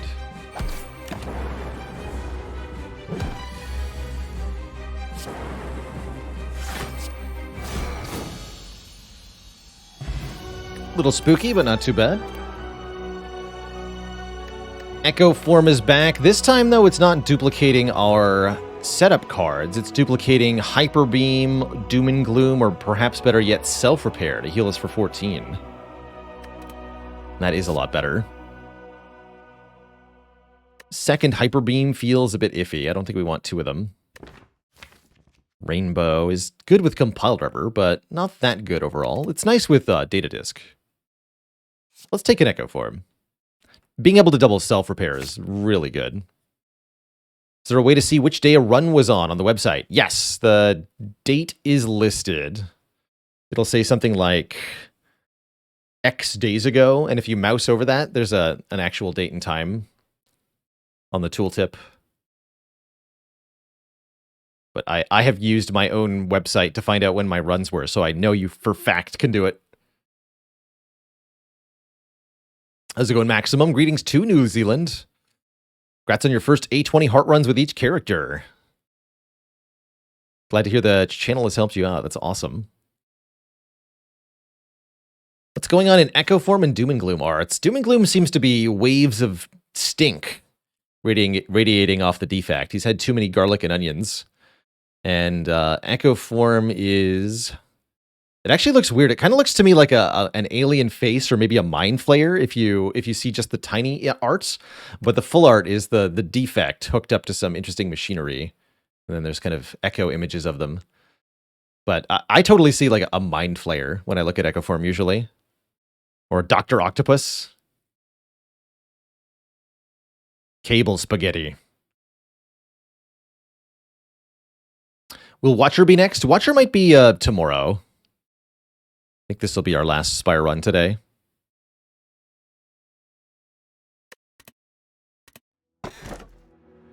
P-Box. Ooh, 8 transforms. Other options, membership card Ectoplasm, no thank you. Sozu Potion Belt, no thank you. So, pretty easy choice here. What's the max Ascension level where I think I could have 100% win rate? I get asked this a little bit. My thought is Ascension 9. At Ascension 10, you get Ascender's Bane, and I've held for a long time. This is the hardest Ascension level. I think this is the one that really costs a lot of consistency. Is Slice and Dice plan to be back on the channel in the foreseeable future? We'll play Slice and Dice when it comes out on Steam. I'm not sure when that's going to be.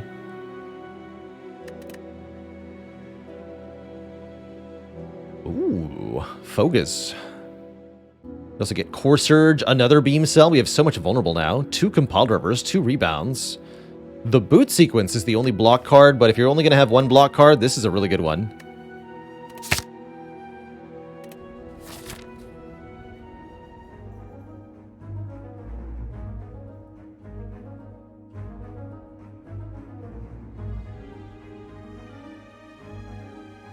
Yeah, one draw per fight really does make a huge difference. It's quite shocking. just how big of a difference it is, but dang. Can you feel the difference? I think we get to go elite hunting. We have a Hyper Beam. We have lots of vulnerable. We get to revenge ourselves upon Collector here. Oh, Core Surge Hyper Beam. I didn't think about that. Yes, we can block the first focus debuff too. Nice. Very nice. So I'd like to take these elites on. We should be able to stock up here at the shop with membership card. I can fill the potion belts. Let's start with that. Come on, Core Surge. Dang. Uh-oh.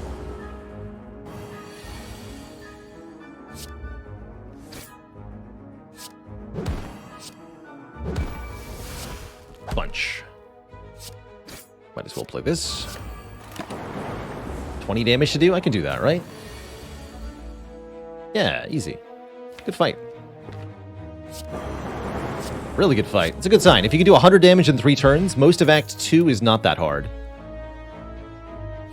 Do we want a third source of area damage? Sweeping Beam is interesting. I feel like you can't have too much of this. I'll take this. That might just be what we want. Avocado here is not what we want. But what indeed can you do? Other than get blip-lapped.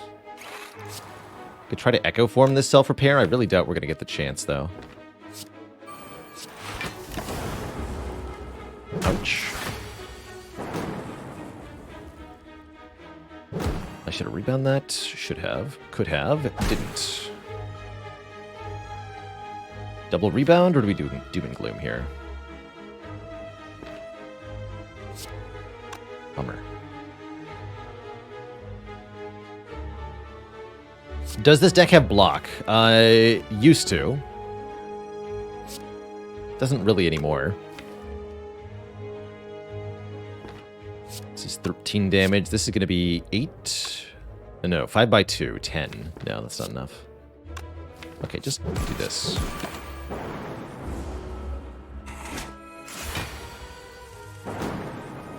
Here's some block. It's not enough block. But it's a start.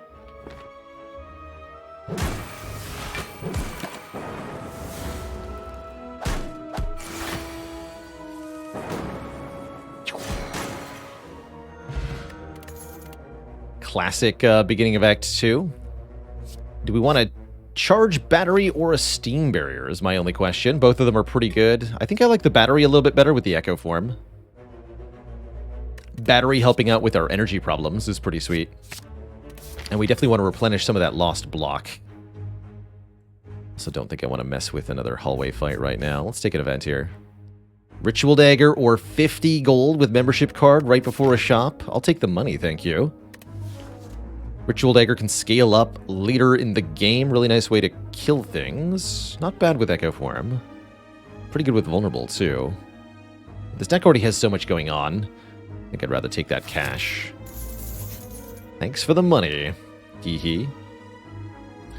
An odd creature with a hunched back sprouting several tentacles is scrounging through a pile of trash and debris in front of you. Inloth hungry. Feed Inloth. We can give up either the either the calipers, letting us retain block, or the cracked core in order to get more rare cards offered to us. Actually, don't mind losing our starter relic that much. More copies of Seek, more copies of Echo Form. These are all pretty good. Losing the initial draw on the compile drivers is a bit awkward, that's for sure. It's true. Calipers don't do anything right now, but could absolutely be part of our late game if we find turbo double energy reinforced body or something.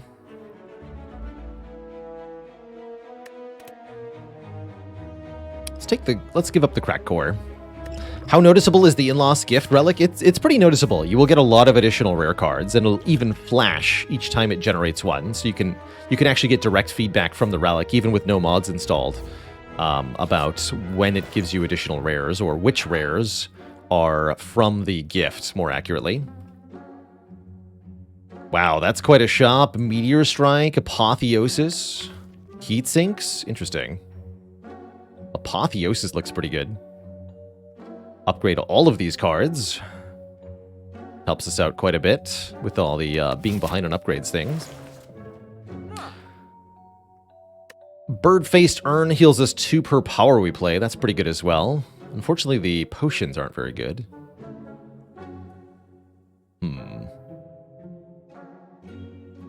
Yeah, I think it'd be foolish not to take this Apotheosis.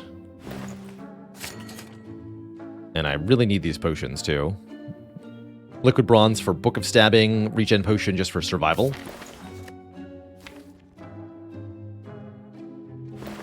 So that means not removing a card and not buying a relic.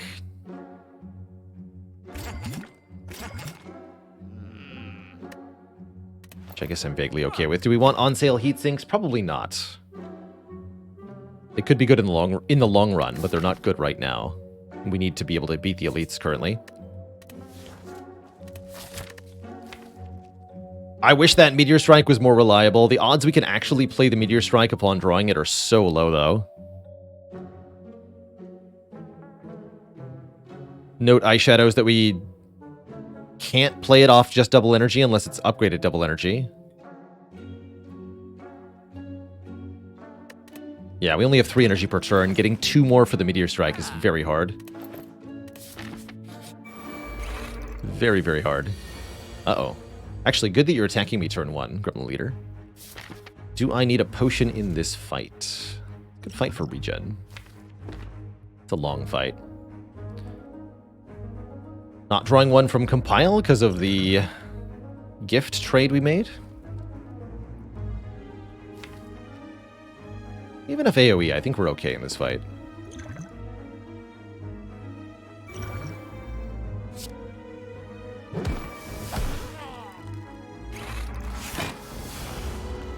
This is usually one of the scariest parts of a Defect run, is the middle Act 2 part. Probably just kill you, huh? No, we should get self-repaired out. Well, no, we can double it if I don't do that. Would like to double self-repair plus, especially since I'm losing so many hit points right now. Bad draw order.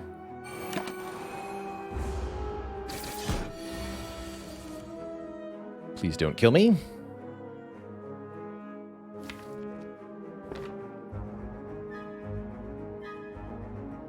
Beam cell, rebound, hyper beam. Yes.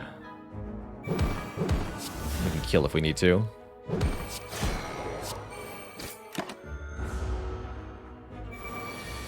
do. Dang. Did not get to play self-repair. But we did get an extra rare card and a ceramic fish. And an aggregate or a cool-headed. That leader was very aggro. Now we have to sleep at the fire. That's okay. We still have 3 potions. That's pretty good.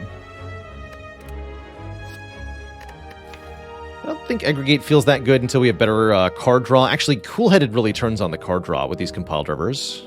Yeah, we need this cool-headed. Or arguably rainbow for the compiled rivers.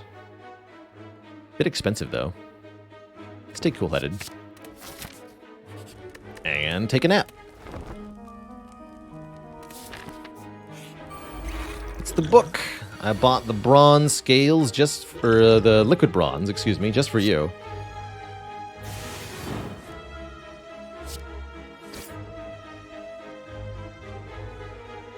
Zap self-repair. This is likely another fight where we cannot get back to the self-repair after Echo Form. Let's just do this.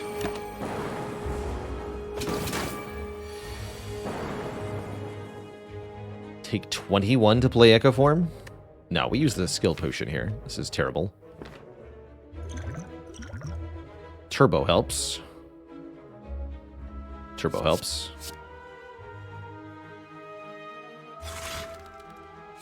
So does Go for the Eyes. Good. Draw 2.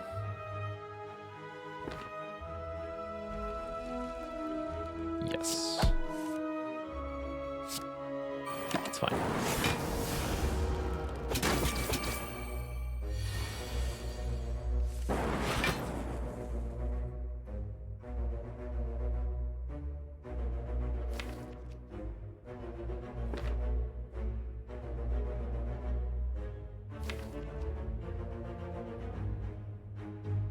If I want to Echo Form Hyper Beam with Vulnerable, I have to double Beam Cell here.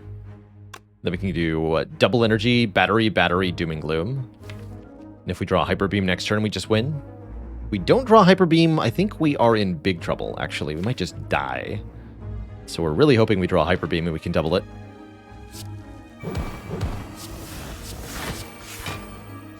Take a little bit of damage here.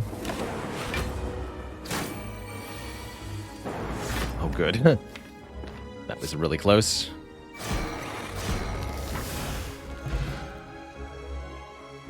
Another extra rare card. This time it's Second Echo Form. I'm on record as saying Second Echo is better than the first.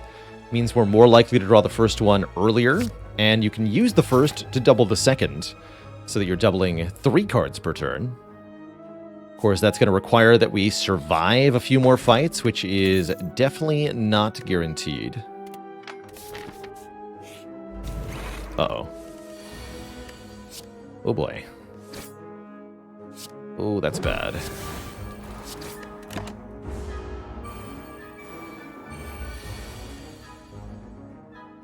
Yikes. This fight is so bad for us. I think we're about to lose our run again. Dang. Need Hyper Beam right now. This might work.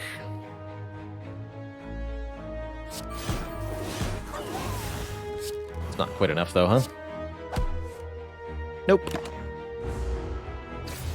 Dead to Act 2 once again. So it goes. So it goes. That Hyper Beam did not show up when we needed it, that's for sure. It's a bummer. Yeah, we could have tried to buffer, that's true. Without a power potion, though, I might as well just abandon run against Collector, is how I see it. Usually at some point I'm willing to just give up when the run is clearly not it. Especially if I don't have 100%. Like I said, I'm only 65% today. So I'm happy to bow out of that run. And the Spire at large. Got some time left today, so why don't we wind it down with some Brotato, which I will also get my butt kicked at, but at least it will be silly. Why not play the boot sequence with Calipers? You need at least 15 block for Calipers to do anything.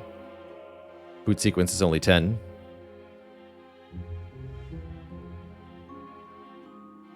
Definitely another rough Act 2. Ultimately, we needed that Pandora's box to be a little bit better, I think, for Act 2 to go smoother. Why does every Spire streamer love Brotato so much? Well, it's a new entry into the rogue-ish genre. It's also just... I think what it has, similar to Spire, actually, is a really clean UI that makes it very watchable. And what we're seeing with Brotato actually is really high viewer counts on Twitch, which counts for a lot when folks like myself are choosing a game to play. Brotato gets me twice as many viewers as most other variety games. That's a really big deal. I'm also really enjoying the game. I think it's a cool game. There's some definite flaws with it. It's a bit simple, limited in some ways, but just good. Good game. So we'll be switching over to that. I'm also going to be taking a quick break, refilling the legs, stretching the water as we switch on over to Tato Times. Be back in a couple of minutes, Twitch chat. Please enjoy the Brotato jams.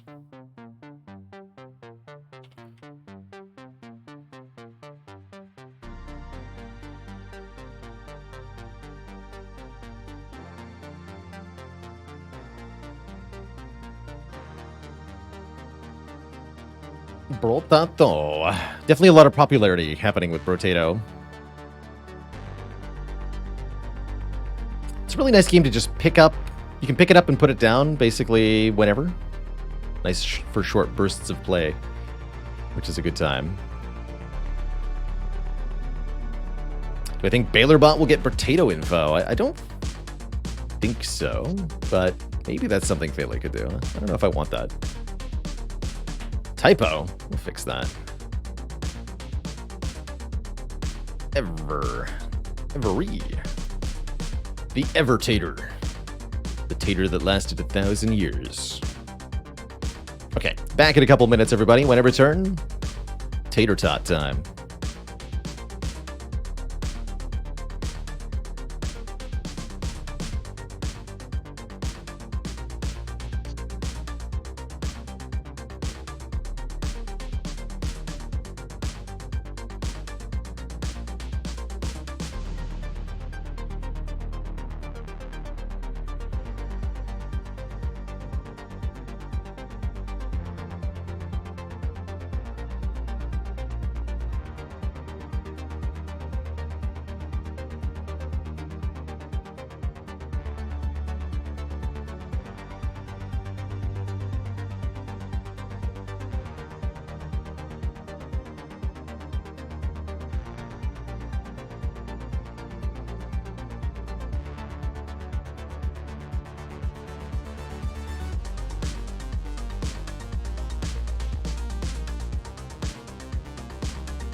Alrighty, Twitch chat, we're back. And I'm ready to do some taters. Just gonna play random taters that we haven't won with on D5 yet. Starting with Mutant. Mutant gets more level ups, but more expensive items as well. Gun is probably a good start here on Mutant. Let's go Shotgun. Let's go Shotgun. On Danger 5. That was a really weird bullet spread we got on that first shot. That was odd. Did you see that? The way the shotgun fires must be semi-random. It's interesting.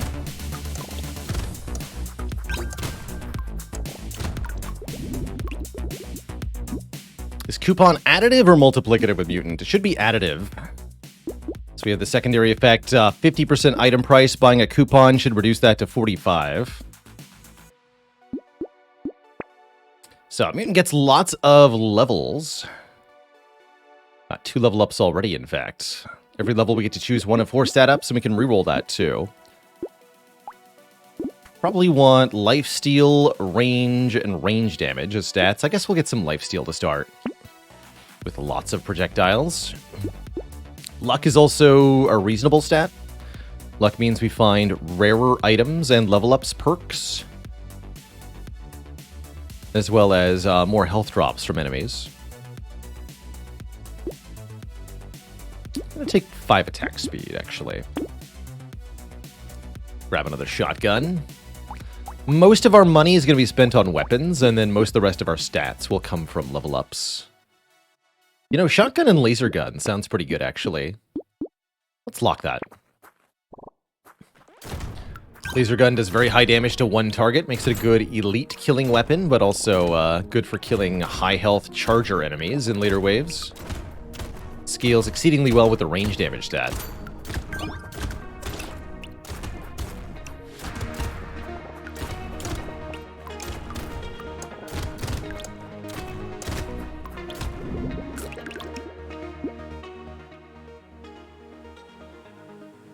Could get some harvesting here. Gives us materials and money each wave. Or rather, materials and experience each wave.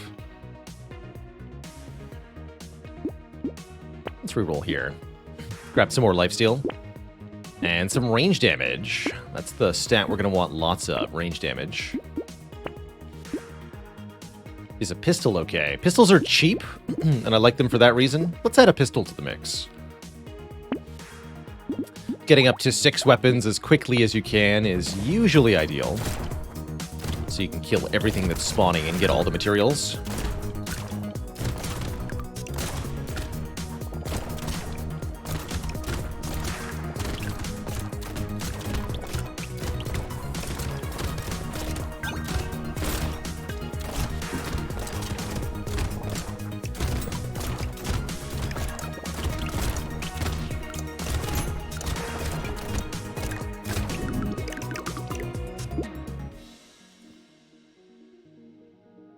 Grabbing survivability perks is not a bad idea. This is level 5, guaranteed blue perk. I think we reroll here. I'd prefer max health to armor. There it is, max health. Let's take that. I think movement speed is also pretty important. You want to have about 10% move speed by wave 8, 20% move speed by wave 11. That's my usual thought. I'm going to go attack speed first, though. And let's grab some more trees. Trees are very useful. Chance to drop crates, too, means investing in luck is a bit better now.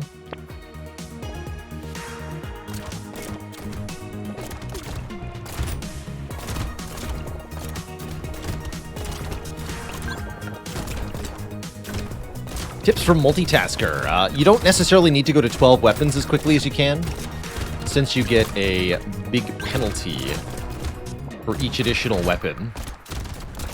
You may not want to go as many as possible immediately. I found success with weapons that have the heavy keyword. That way there's not a penalty for taking more of them. Cactus Club is the only heavy weapon you can get at white tier.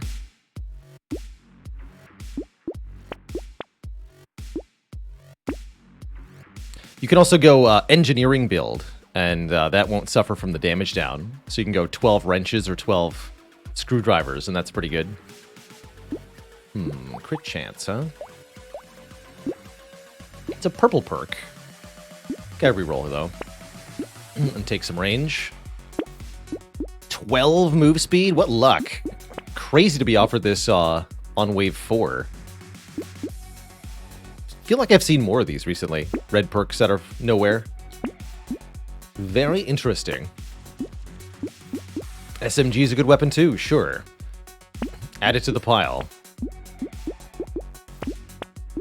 Just take them all.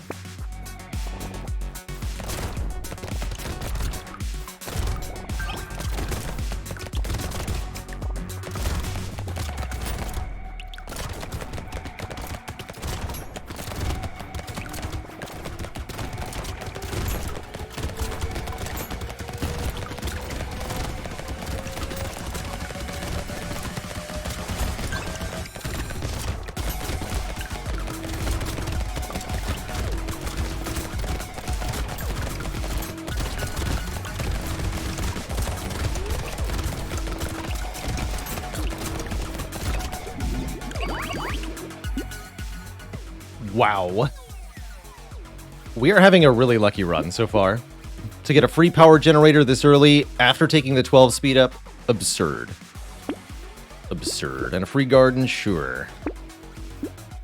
Free armor, also pretty decent. Again, a random purple perk is good by me. And now that we have power generator, let's take more speed. Go to 21 speed. That's a pretty good item. Buy the shotgun, upgrade the pistol, roll one time. Have to be really picky about which items we buy. You can't just go buying every white item you see on this character because your items are so expensive. You really have to just pick and choose the ones that really count.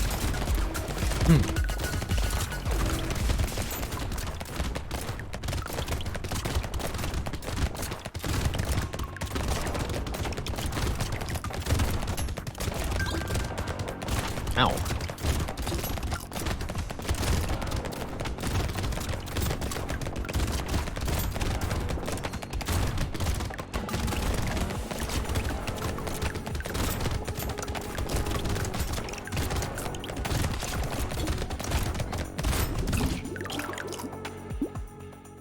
Little bit behind on damage currently. How about we take some more speed, go to 30 speed on wave 7 here with a power generator. Crazy. I feel like we have enough range stat that the guns are doing pretty well. I don't really think we need more. Let's reroll here. I'll take luck. Luck means more crates. More crates means more items for free. Crit would be nice. Currently luck is at 10, now that we've taken a 10 luck up. We just had base luck before.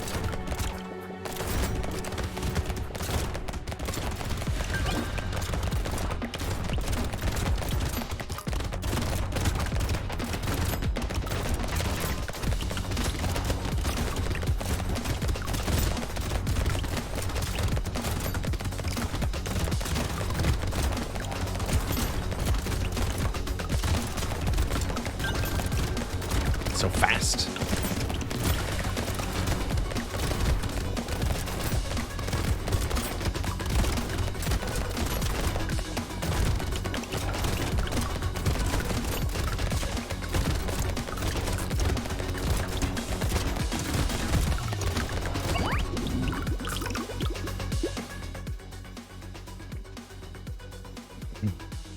Another really good item find. Tardigrade nullifies the first hit we take each wave. Makes it a lot safer to go Glass Kennedy here. Speaking of cannon, another random red perk. 16% damage. Sure. That's a big damage up. And so is more speed. Also a damage up. Sure. 36 speed. Do we make the enemies faster too? I don't think so. Turret, I think not worth either. Start building crit now if you want to. Insanity's not too bad. We have a large percent damage up, so losing a little bit isn't too bad here. Sure, let's add crit.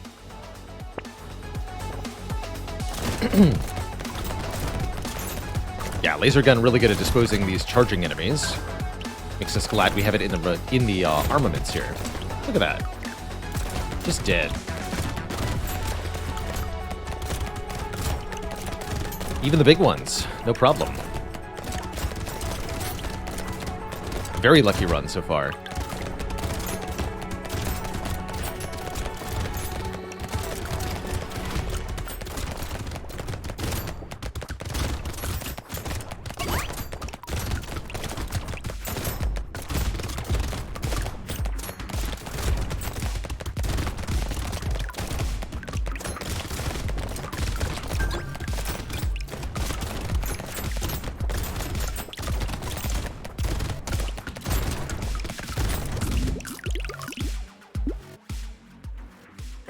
Metal detector. A little bit of a damage down, but another luck up, and chance to double the value of picked up materials, which is pretty good additional income. Even though it's only 5%, 5% more money for the rest of the run is a lot more money.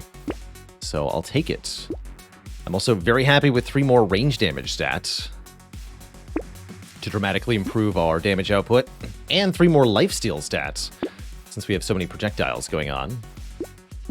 Crown that I can't use, no thank you. How do we feel about Cyclops Worm? 133 bucks to get 12% damage up, 12 range down. I think we want to roll for more weapons here. Shackles are interesting. Don't think we want them, since we have speed equals damage. Even more experience with a scar. It's not likely to make a big difference, but more is still more. Potato Chucker does not enough damage. Let's reroll one more time. Metal plates are pretty good.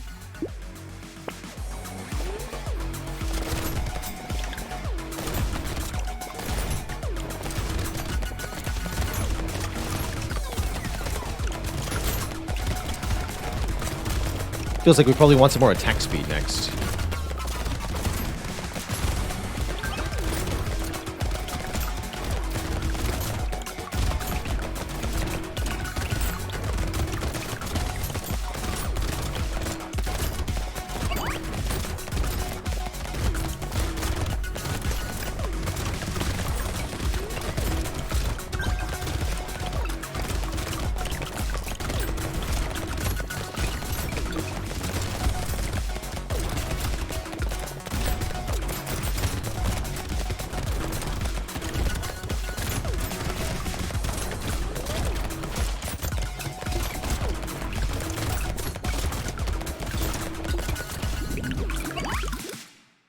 Pretty good wave. Not the best, not the worst. We want a white flag. 5 harvesting for minus 5% enemies. Less enemies is not necessarily a bad thing. Unlikely we can kill them all anyway. I'm gonna grab this. And I'll keep taking butterflies. We want that lifesteal stat. Armor? Sure. Not going to take harvesting. We're going to reroll here. One more time. 10 attack speed. That's what I wanted. Let's take that. I find metal's just way too expensive here. I could be convinced by Banner, though. That's another attack speed up. It's also range. We lose lifesteal, but we have enough to lose. Sure, I want the attack speed up. Took long enough to find a better gun. Also go bowler hat. I really like the luck up. 1 metal plate is enough for now. Oh, so glad to hear it, Deathraw. Our sort of tutorial, the Monster Train Explain run. Good stuff.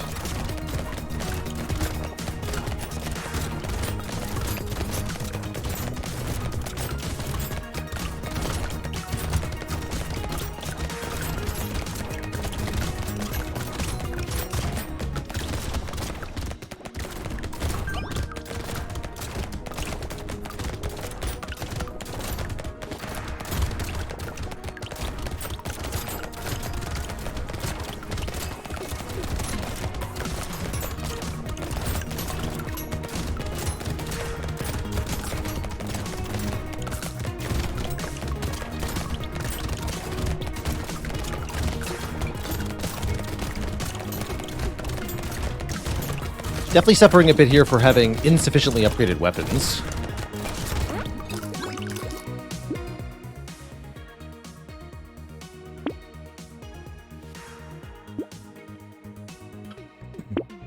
Maybe we could find some better ones with some luck. 46 luck now. Do we want Rip and Tear? Enemies have a chance to explode when they die. It's not that much damage, but it would help clear crowds.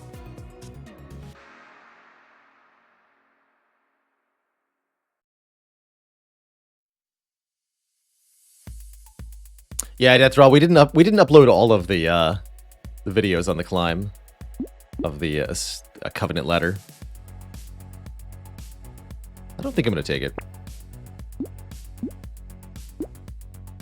Basic pistol, huh? Let's add a tentacle. Got good crit. Turns our crits into heals. I like it.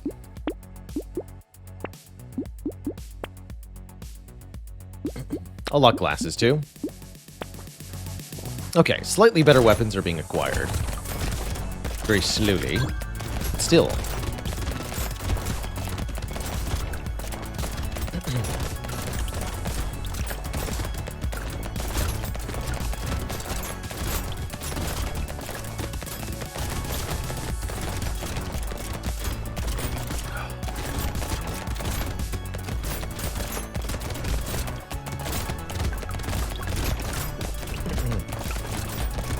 Wow, luck paying off now. Good. All the items, please.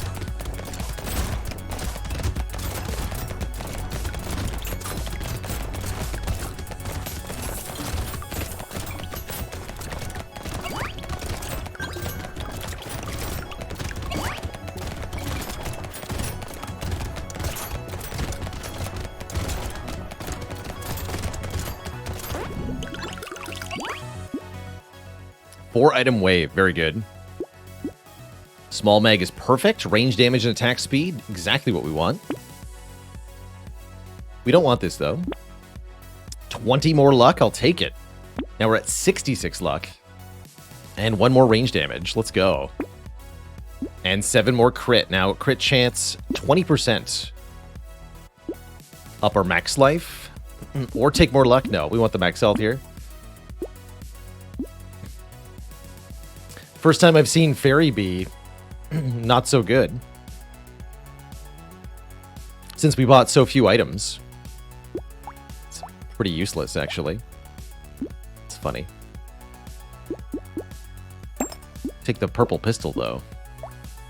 Wish I could combine. We have to go down to one shotgun for the Horde Wave. I don't love that. Could also just recycle the white pistol. Buy the purple one. That's probably a better idea.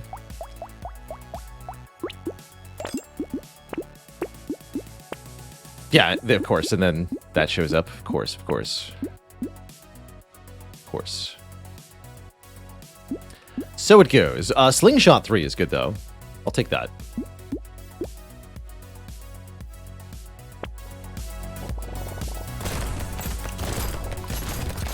Is there a limit for items in the wave? I don't think so. I've seen, I think, 8 crates is the most I've ever had.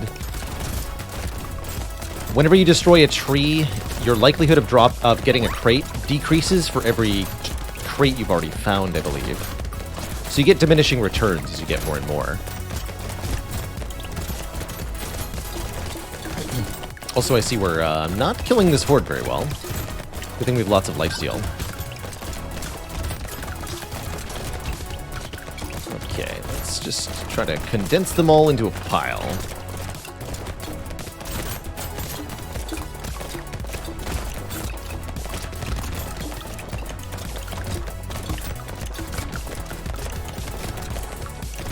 Definitely way too many enemies here. We're fast enough to stay away from them. Counts for quite a lot. Alloy. Crit chance and range damage. Love it. Riposte is chance to deal damage when dodging. We have no dodge. That means recycle it. And Sad Tomato. We get lots of regen, but start waves at half health. I think this is really good, actually. Some excellent items there. Another attack speed up is more than welcome also. Really good finds thus far. But wait, what do I get rid of for slingshot here? Could have had a red pistol, if only.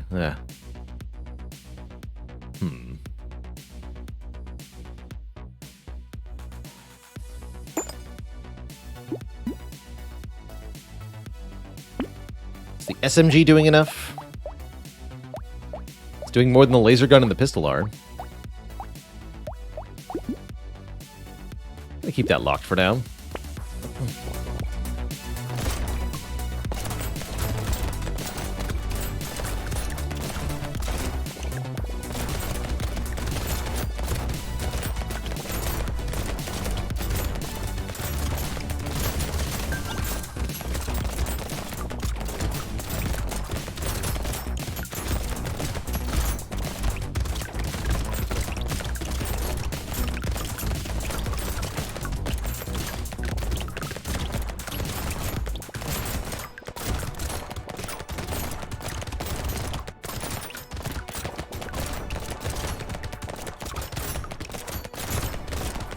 SMG is also important for proccing our lifesteal, I suppose.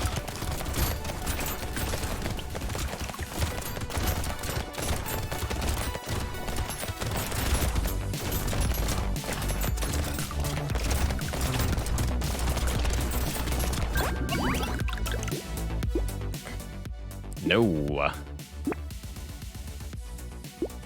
Let's reroll here. 3 more lifesteal, sure. And level 25, a guaranteed red tier perk. I'm down for 4 more range damage, but I'm also down for 12 speed, 12 damage. Let's take the speed, since we have that power generator. There we go. I can combine the pistols. That worked out.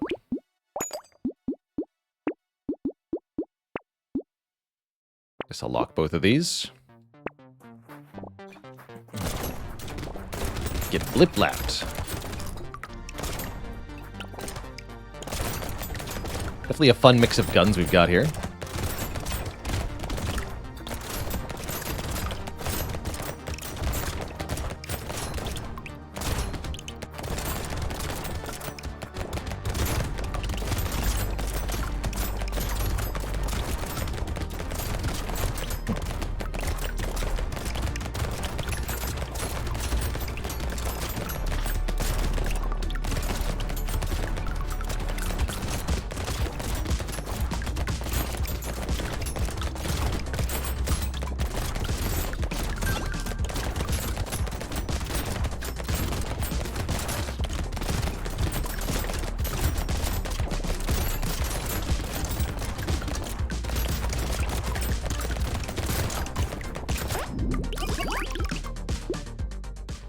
Elemental damage we don't need.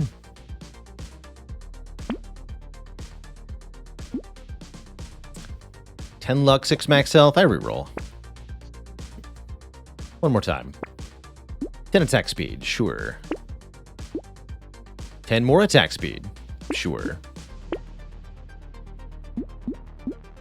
Gonna unlock the bunny. We're not actually gonna use it. Items are too expensive on this character.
Nope. Another clover. I'll take it. Give me some dodge back. And don't want the range, but I do continue to want lots of attack speed. And crit chance. We're up to 33 crit. That's exciting. I'll take 12 more damage. Yeah, definitely don't need that bunny. Bunnies are stinky, don't you know?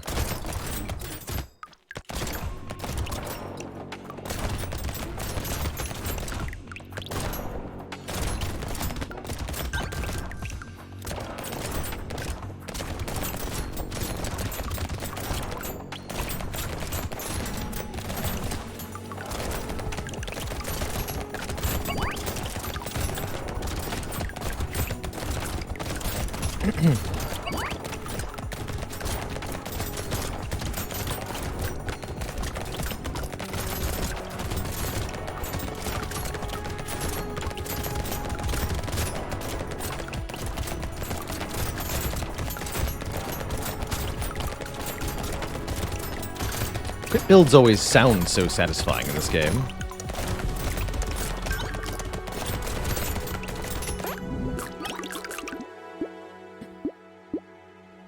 Alright, we're back down to 0 dodge. Just take some max health for free.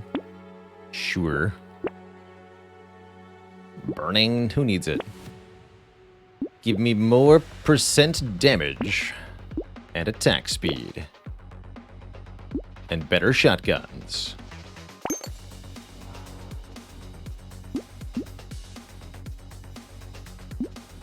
Purple pistol, no need. This is good survivability. Not really, actually. Onion's good. It's 4% damage up. 52 move speed, feels pretty good.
Armor's good.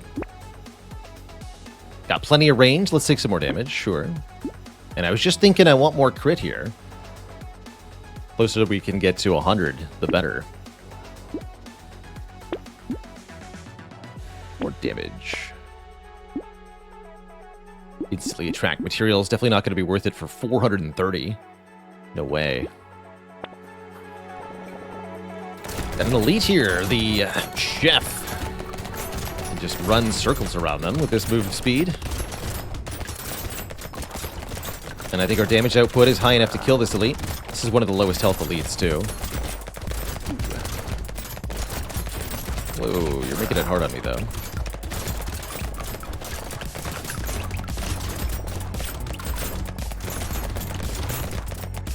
Please die. Thank you. That was nice and easy. I think we had enough lifesteal that almost any elite wouldn't have been too bad.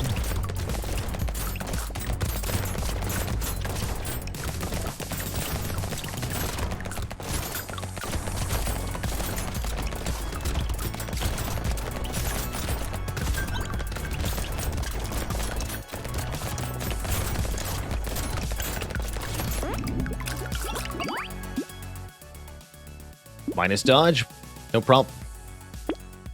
ST's couch. This is minus 104 HP regen. Alright, well, I'll take some materials then. Thank you. Always nice to see the couch.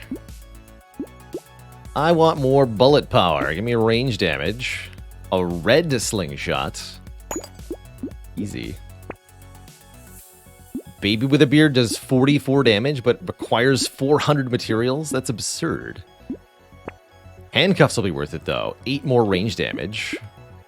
With effectively no penalty this late in the run.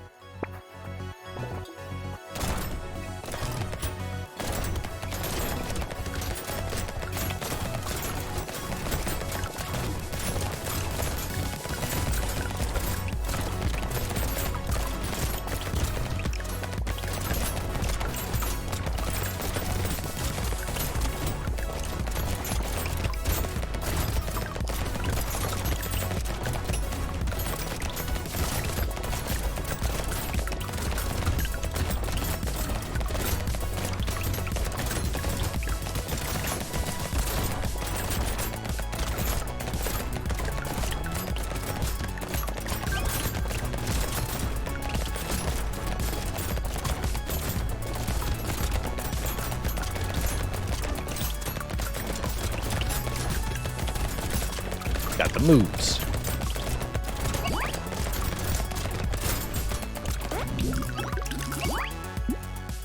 Oh, and shackles are here too. Perfect. I'll take the 8 regen, 80 range for free in addition to... And ricochet. Oh my. Heck yeah. Shackles, ricochet. We've had such amazing luck with the item drops this run. Give me cross the map range while we're at it. Sounds good.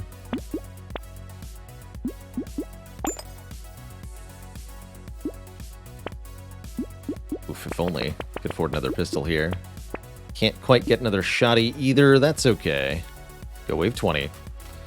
Faisal AES, thanks for the 6 months, the half year of support. Look at those shotguns. Shooting cross. Cross leagues to hit our foes. Such delightfully bouncy bullets, too.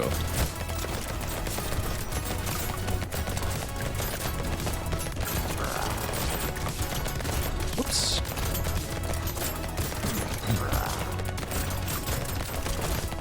Sure is nice having this much move speed. Pretty easy to avoid most of this. Oh, excuse you. GG! Mutant run easily vanquished here, unlocking the Octopus. Gives max HP, regen, and lifesteal for minus crit. I feel like this got tweaked recently.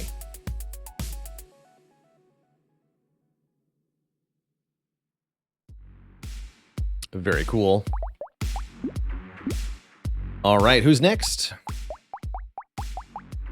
Saver, one of my favorites. Saver starts with more harvesting and a piggy bank, and then gets bonus damage for every unspent materials you have.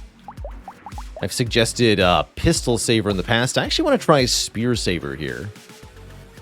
See how this goes. The idea with Saver is that you want to not spend most of your money, instead trying to get as much money as possible to turn into a damage bonus.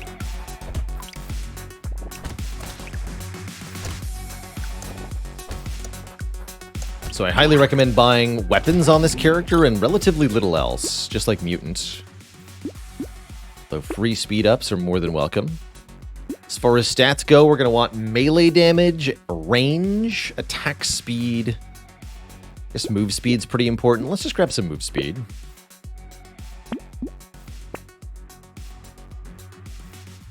Coffee's probably worth it. We're just rolling for spears at the moment. J-Sank with 3 months and the Prime sub. Thank you, thank you.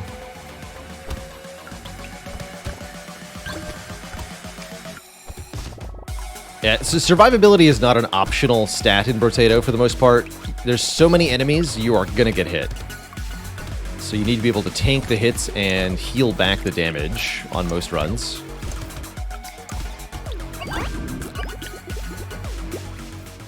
Hey, some free health. I'll take it. I said I wanted attack speed. I'll take some attack speed and some more move speed, too. Trying not to reroll our level ups here. Again, trying to get as much money as possible. Alright, I'm just not going to buy anything then. Spears are a primitive weapon, so we get more max health for having a bunch of them. It's really appreciated because I don't plan on taking many max HP level ups. Harvesting is also a very good early stat for this character, but we haven't seen any.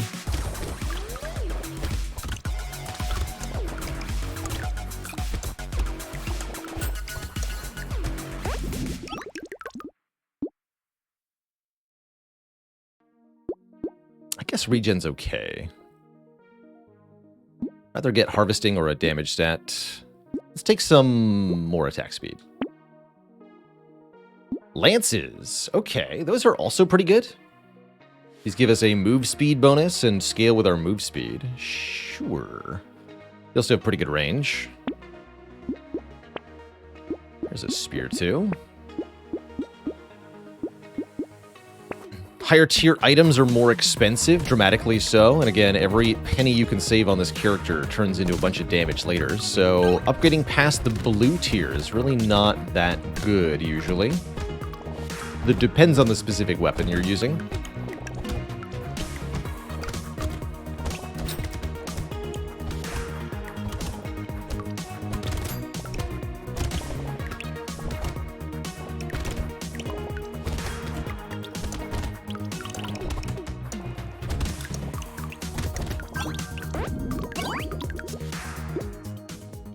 Sure. Level 5's guaranteed blue perk. Looking for either harvesting,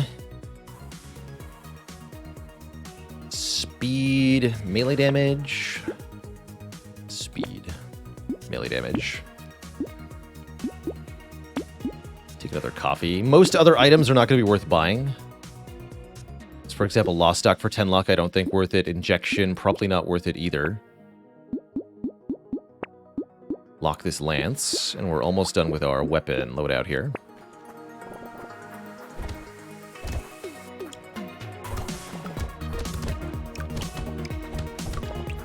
Definitely want to keep spending during the early waves enough to at least kill all the enemies, so you can keep getting materials. This is why I think weapons, as your basically only source of expenditure, is really important here.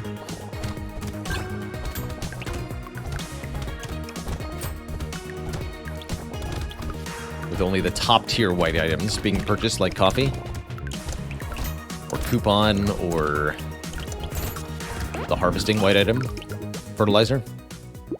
That would also be worth buying.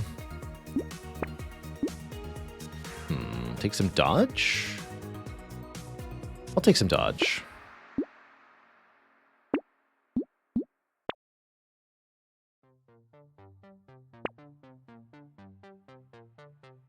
One more. Nope.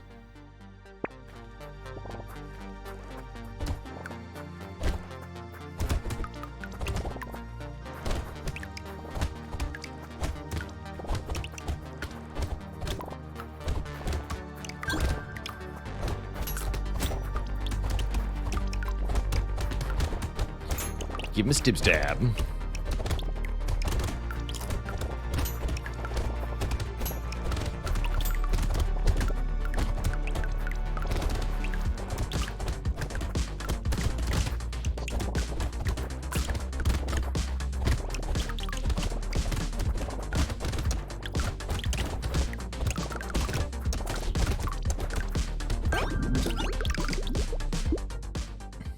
Nine move speed, I'm not going to say no to. Again, very fast movement speed we picked up. Also take 3 points of armor. I think that's a great deal.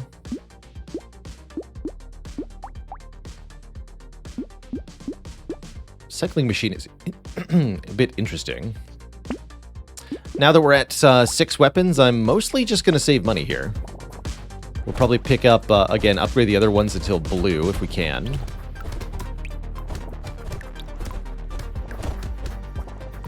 But for the most part, we just want to accumulate more cash to get more of a % damage increase.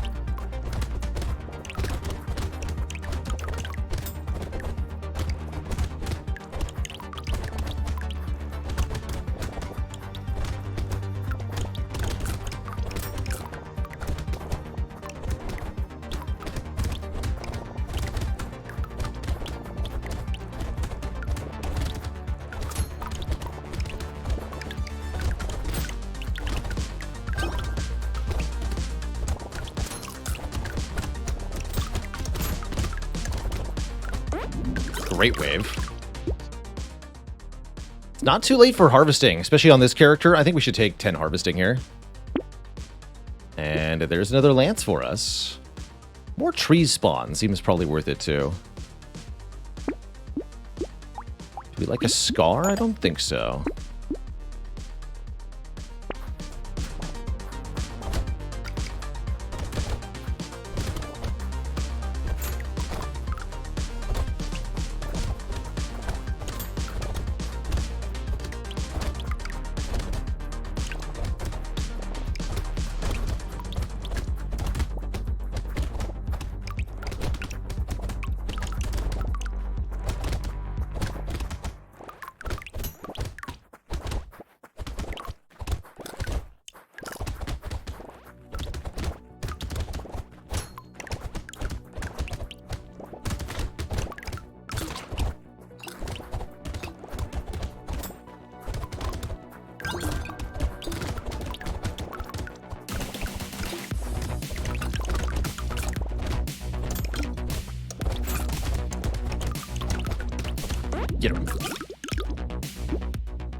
More dodge or more speed? Speed again scales the base damage of the jousting lances, so let's take more speed.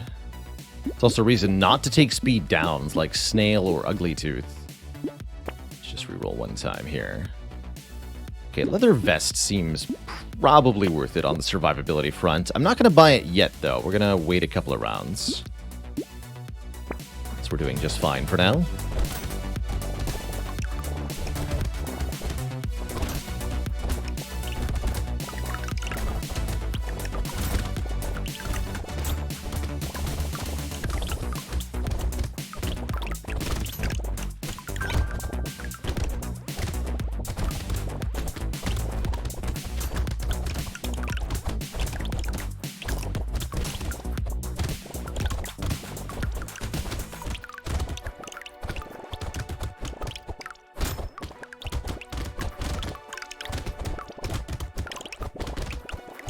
Again, the more unspent money we have, the more each of these attacks does, damage-wise. Value attack speed and range a whole lot, because our attacks are already one-shotting most things. We just need to be able to hit things more quickly, or more of them at the same time. Already gonna wish I bought the recycling machine, I think. Yep. Definitely yep. I guess I'll take 1 armor for 2 max health. 15 luck. Let's try it. Coffee. I think coffee's extra worth it on this character because we're trading a stat we have lots of surplus on, percent damage, for a stat we don't have lots of surplus on, attack speed.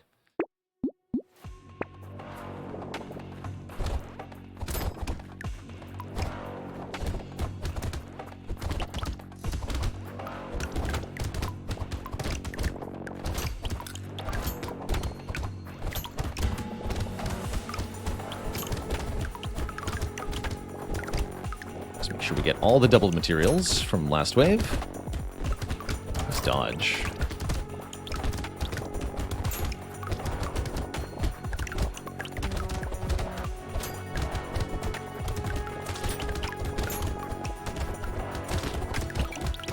I don't have that much good healing though, nor that much max health, so don't get too overconfident. Generally, the middle waves, 11 and 12, are going to be some of the toughest for Saber. This is before your damage bonus really starts to kick in, because you haven't saved enough yet. And the waves are still pretty threatening.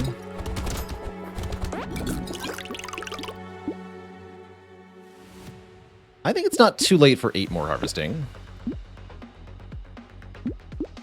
Have an elite coming up. I'm going to buy the leather vest for this wave. Silver bullet, huh? What if this multiplies or adds to our percent damage stat? Let's take it. Let's see if this lets us kill the elite.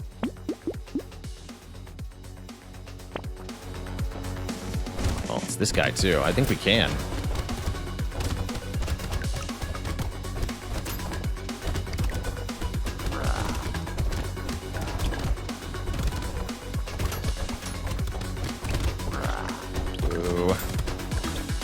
Careful, careful.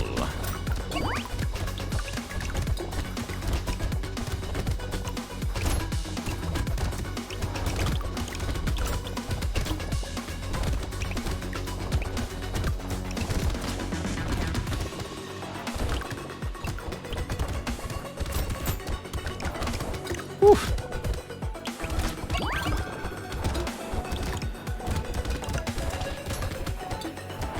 No! Oh, dang it. I was so close to working. Ah, that stupid mummy got me at the very end there. Shoot. GG. So it ends. So it ends. I think that was a really good start to a Saber run, though. Had we prevailed in that wave, I think we would have won the whole thing. One shot away. Classic death. Dying to trying to kill the elite. Happens every time. Let's do a new run with a new character. So it goes. Well-rounded. Starts with just a little bit of some good stats. Max health, speed, harvesting. Nothing amazing, but it's nice. Try something weird today. I'm in a weird mood. Let's do a taser start. That's not what you're supposed to do, but I'm doing it. This character can build in any direction, so it's really up to you what you do.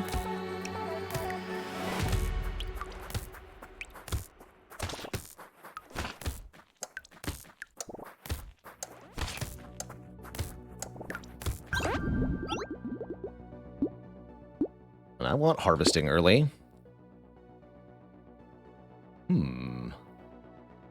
Ghost Axe plus Taser. I'm down.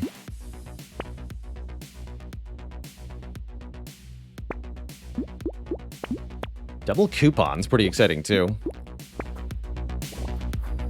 Look at him, he's angry.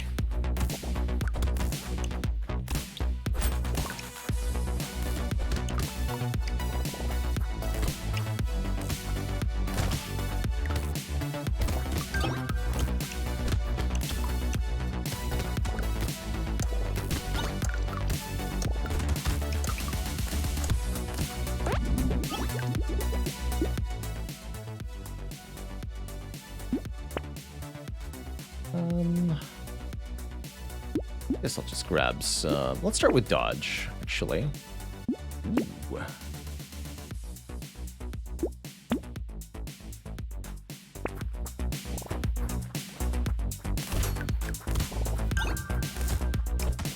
Taser got a buff recently, slight damage increase. It's not a big difference, but every little bit helps, I suppose. Ow.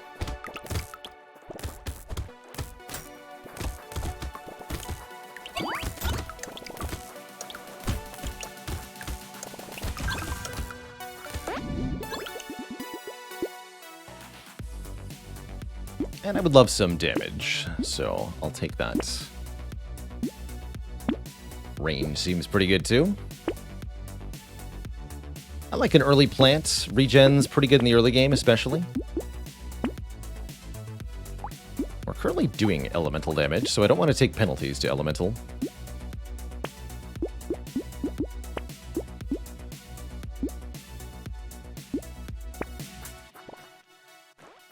Looking pretty stressed there, Mr. Potato. Long night?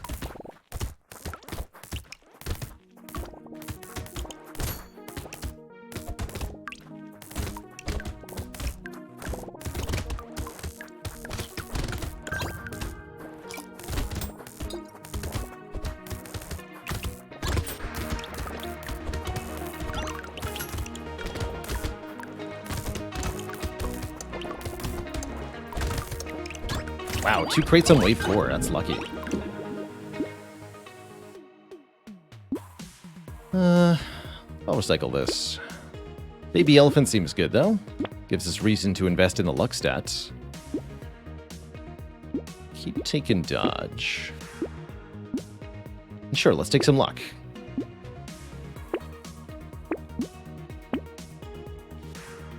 Cute Monkey's nice healing for a build that's not doing range damage. We have melee and elemental, but not ranged. Sure, gets us a free reroll, too. If you buy all 4 items in the shop, your next reroll is free. Only at 33 harvesting stat. That's pretty good.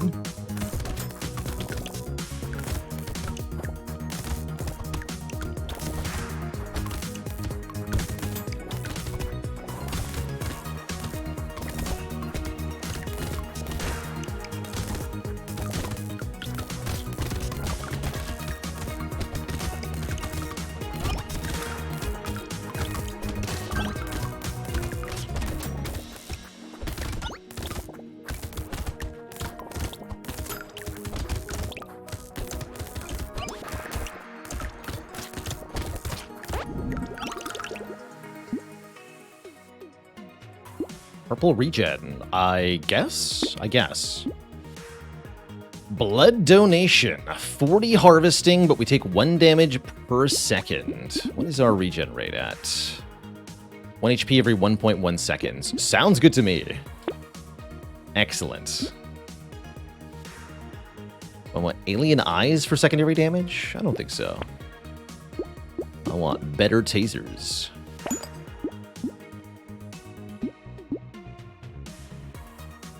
Do I take the Ghost Flint? No, I don't think so. Ugly Tooth I probably should have taken, though.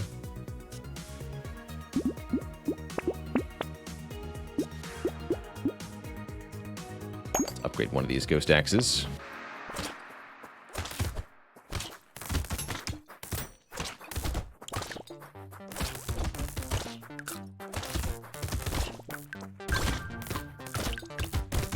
kind of fun countering blood donation with the regen. Uh-oh. Definitely can't take any more hits, though. So we are slowly losing health. There we go.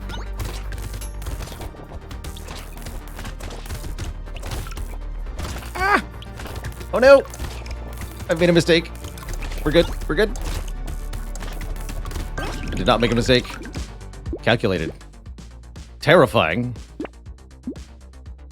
Let's get some more luck stat, please. And some more regen. We need the regen to exceed the damage. There we go. Okay, now 15 HP regen. We should be better. Point every 0.69 seconds. Nice. All right, that'll work.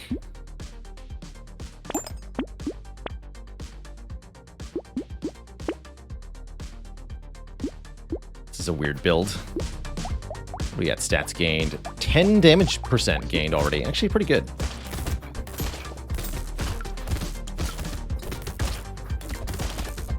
And we have 79 harvesting, which is tons. So our econ is going to be through the roof here. Whoa. Mind.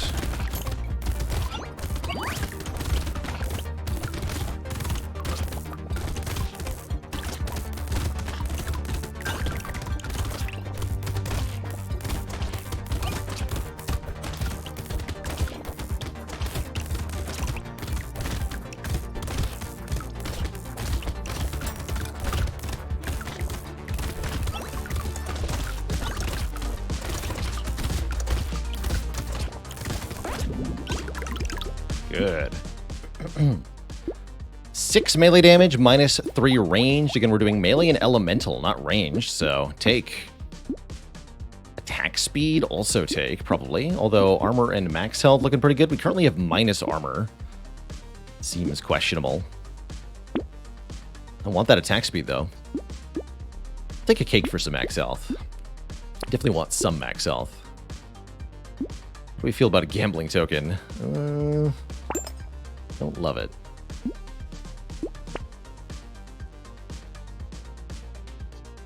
Energy bracelet is not bad. Sausage is kind of good. Let's take a sausage. Sausage energy bracelet, sure. Just take minus range from all sources.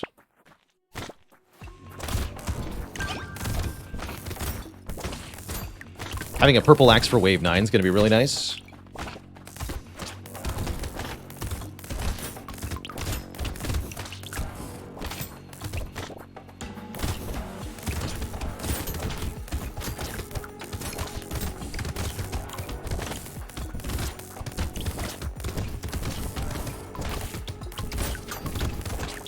Burn.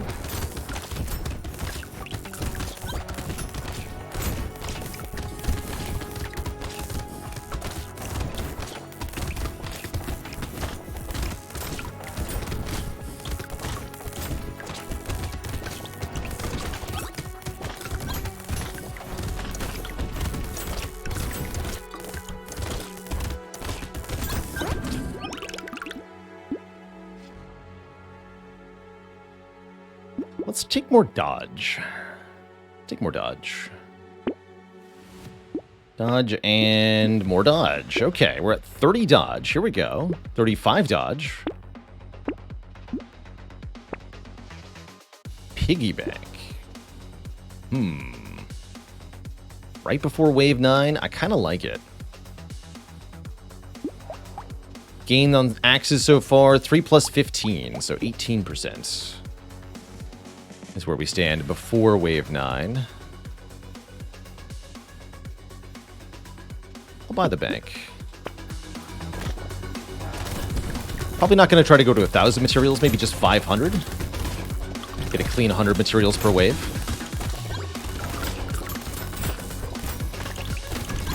It's actually an oddly good weapon combo. It's almost like the tasers are clustering the enemies up with the move speed down so that the axe can kill them all in one swing.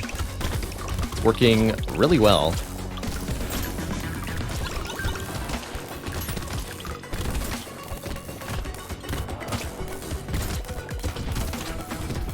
Ouch. Whoa.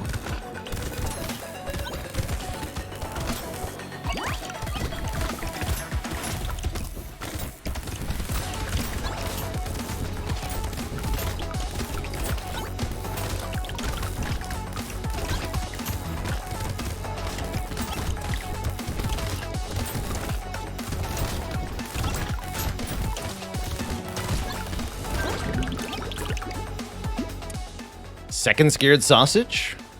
More burning. We're now up to 8 plus 26. So we get another 15-ish% just from that wave. And I'm going to take more move speed. And more attack speed.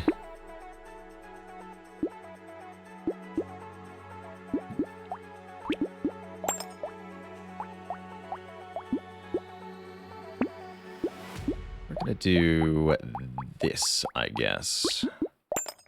18 by 4.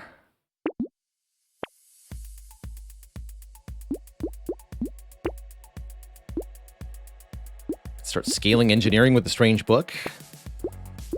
Not today. Take a black belt, though.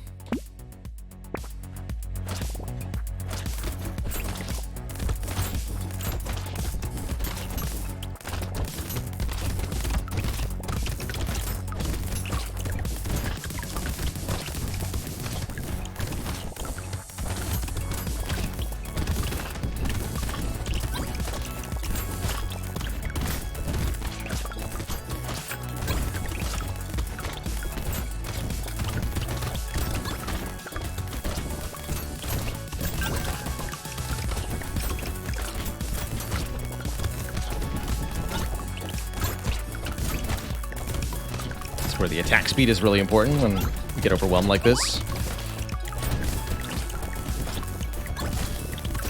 Again, that clustering for the axes.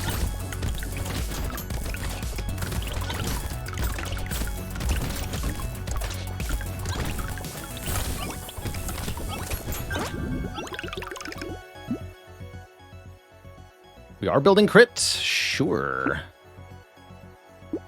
I can add more crit, more attack speed, or more dodge. I'm going to grab more attack speed, but I feel like I probably should have grabbed more dodge. At least Tentacle seems good. Some good weapon upgrades. Another energy bracelet. Rare that I see the energy bracelet be so good. Warrior helmet could solve our survivability woes. Campfire's oddly good. Well, yeah, aren't I supposed to save some money? Prior to a horde wave, I'm going to go with no. I'm not going to do that. Take the hat. Don't want negative armor.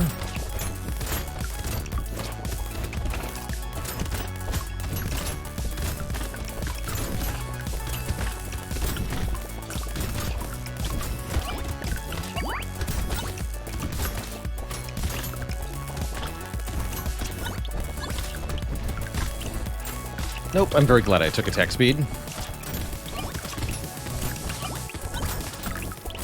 Very glad. Hello. Try not to kill me.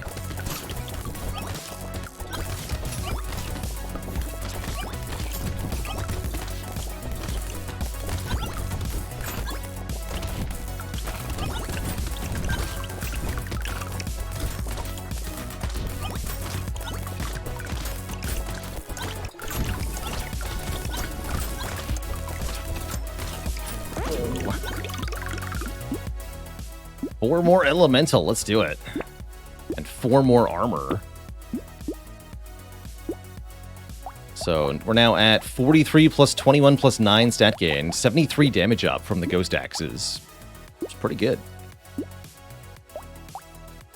Let's combine these and go to 4 tasers.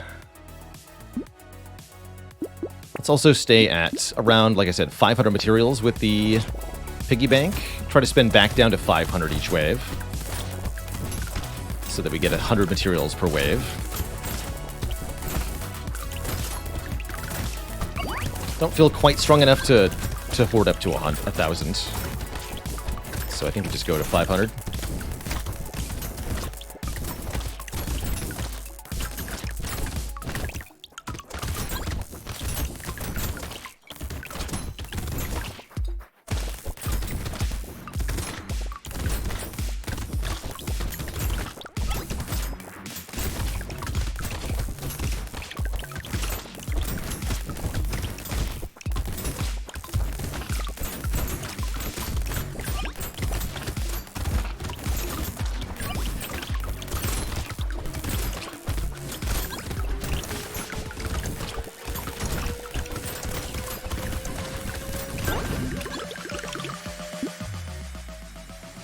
Hey, this item's actually good for once. And I noticed. I'll take it.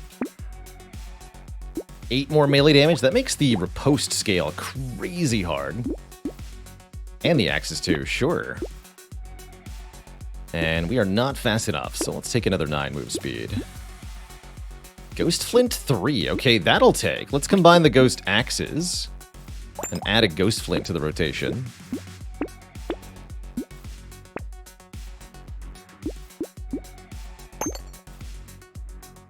Valuing my range quite a lot. I'm not going to take that worm. Good enough.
Add more damage. We need way more max health. We're behind on that.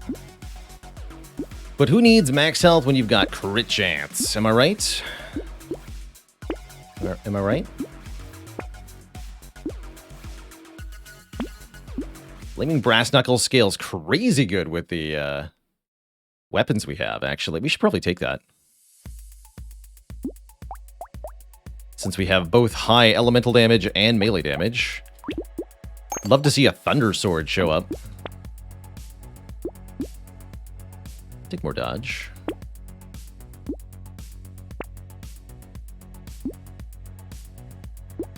Take more armor. Definitely take Ugly Tooth.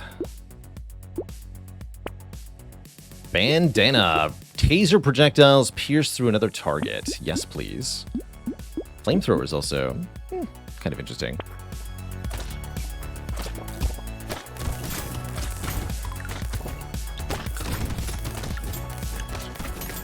Taser doesn't have a lot of range, mind you.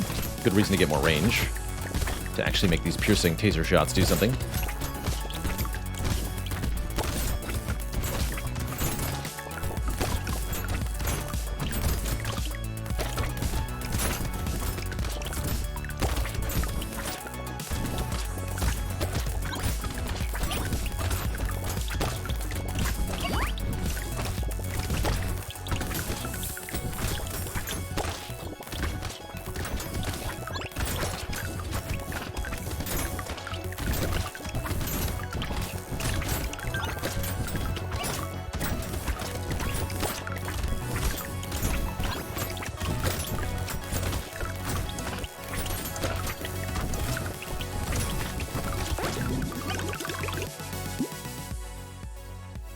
Attack speed for -6 damage.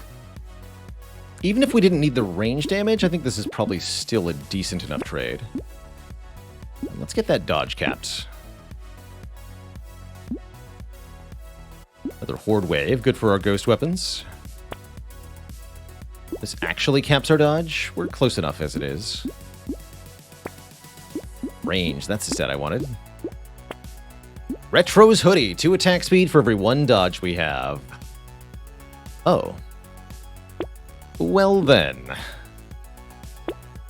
Let the nonsense begin.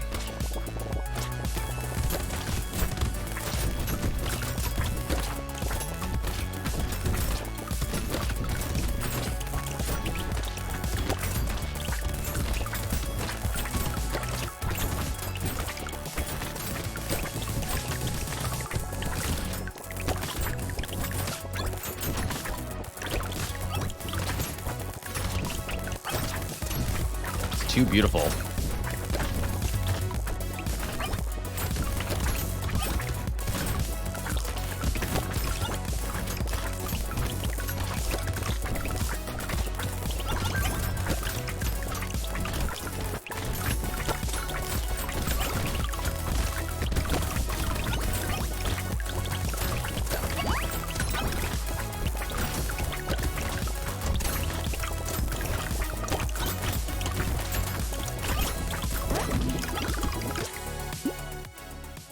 Sure, I'll take some more enemies. And there's the range we want to get back from Retro's Hoodie. Perfect. Back to basic range-ish.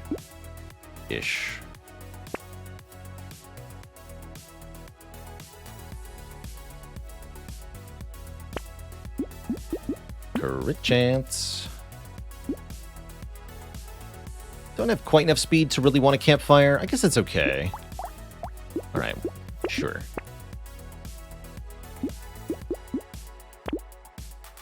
Wish I could buy these white tasers we keep seeing. Bonus damage to the elite, I like it. More luck, more harvesting for a little bit of attack speed and crit chance, sure. Alright, stop there with a piggy bank. More blappening.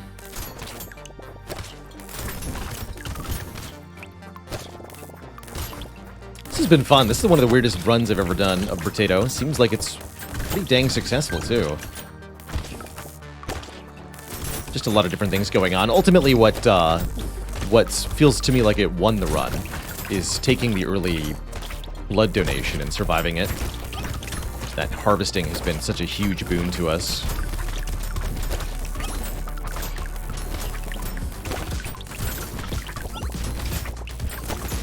Oddly impressed by this weapon combo, though, too. Who knew tasers and ghost weapons go together like bread and butter? Like peanut butter and jelly.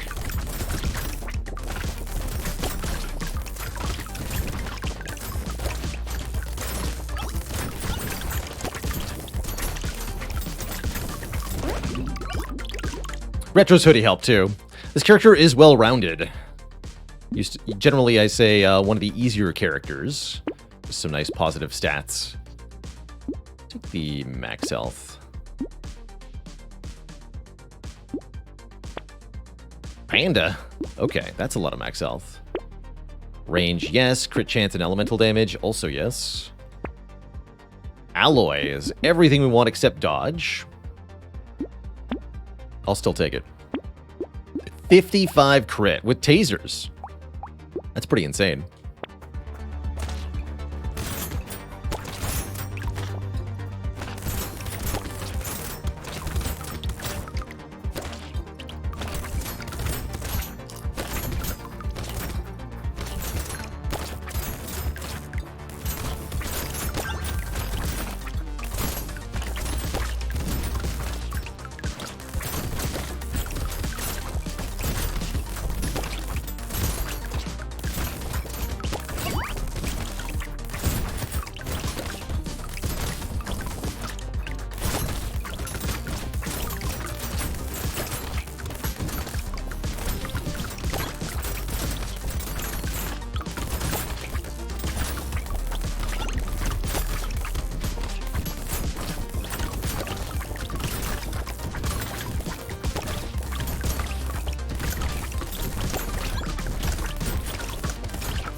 Another riposte. Sure. Speed up sounds good. We're actually below 20% still. Let's fix that. feel like I already have a silver bullet. Let's buy another one.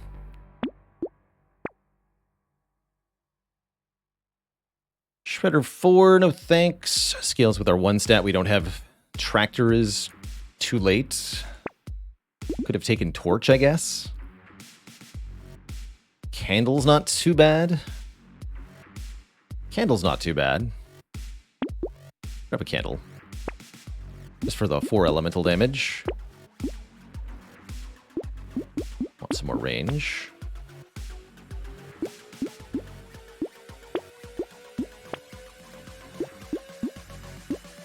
Sword 4.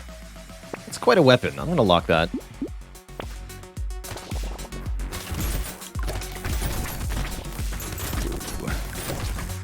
Our healing is not so good. Holy crap, the taser damage. Look at it. That elite got toasted. Wow.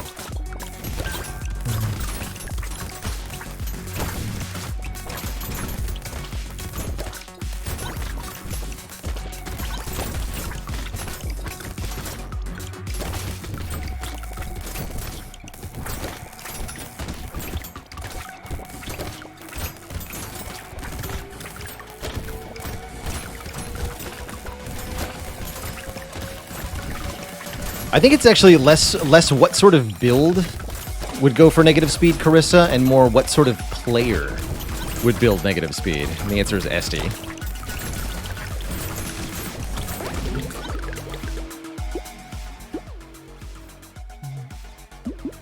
Recycle that. Cape gives 20 dodge, which is 40, count it, 40 attack speed. Although we lose 2 of each damage type, still worth it. And there's 60 more range, I love it. Oh, yes. It's a pretty good rip and tear, too. Dang, this is a fun run. Got 99 damage off this Ghost Axe. Guess I'll recycle the Flaming Brass Knuckles. Who needs to save money? Not me. Certainly not me.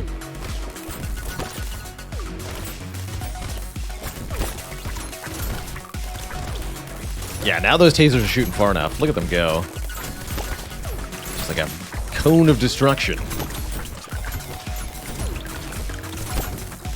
It's like playing a Charged Bolt Sorceress build. It's cool.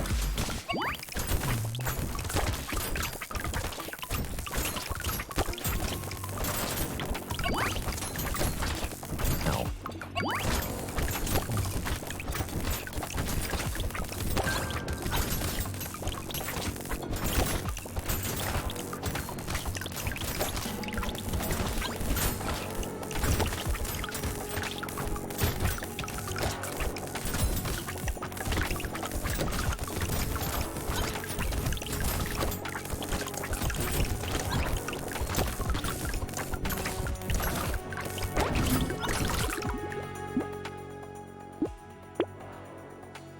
Too late. Although that was attack speed up. This I'll take. It's level 26. 12 more attack speed. Sure. We take 1 damage per second, so tardigrade does effectively nothing. This is 10 more attack speed. Still gain the attack speed even if our dodge is capped when we get more dodge. So, for example, this is another 12 attack speed. The alien worm, actually. That's minus attack speed. Double rip and tear? Let's do it. Go wave 20. Oh, he can't even move! Look at that! We've paralyzed the bosses. They're stun locked.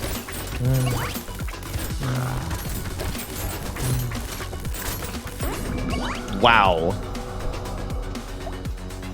Wow. Tasers really did the work there. I was not expecting that build to succeed, let alone so dramatically. What a cool run.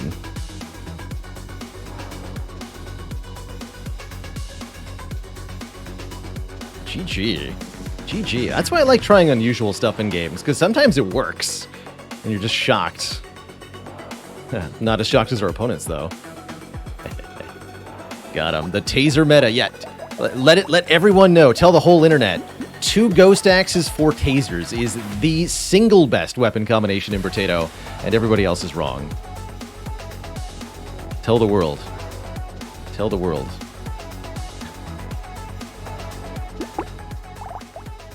All right. Well, there was our well-rounded difficulty 5 run.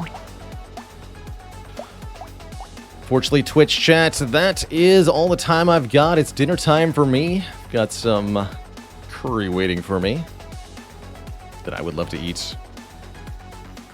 We will be back at it tomorrow, not later than noon Eastern time. A little bit of Spire, a little bit of something else.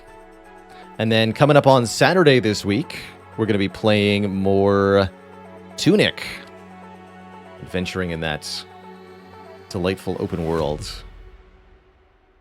A little bit puzzle, a little bit RPG. What a delightful game Tunic is so far. See you later, Blank Epilogue Page, Omega Urza, Angels May Laugh, Eternal Dine, Pianeko-chan, Abigaliz, Carissa, and all my lovely lurkers. Thank you so much for tuning in. Till next time, this is Baylor saying, stay cozy, my friends, and have a good 'un. Toodaloo, everybody, and good night.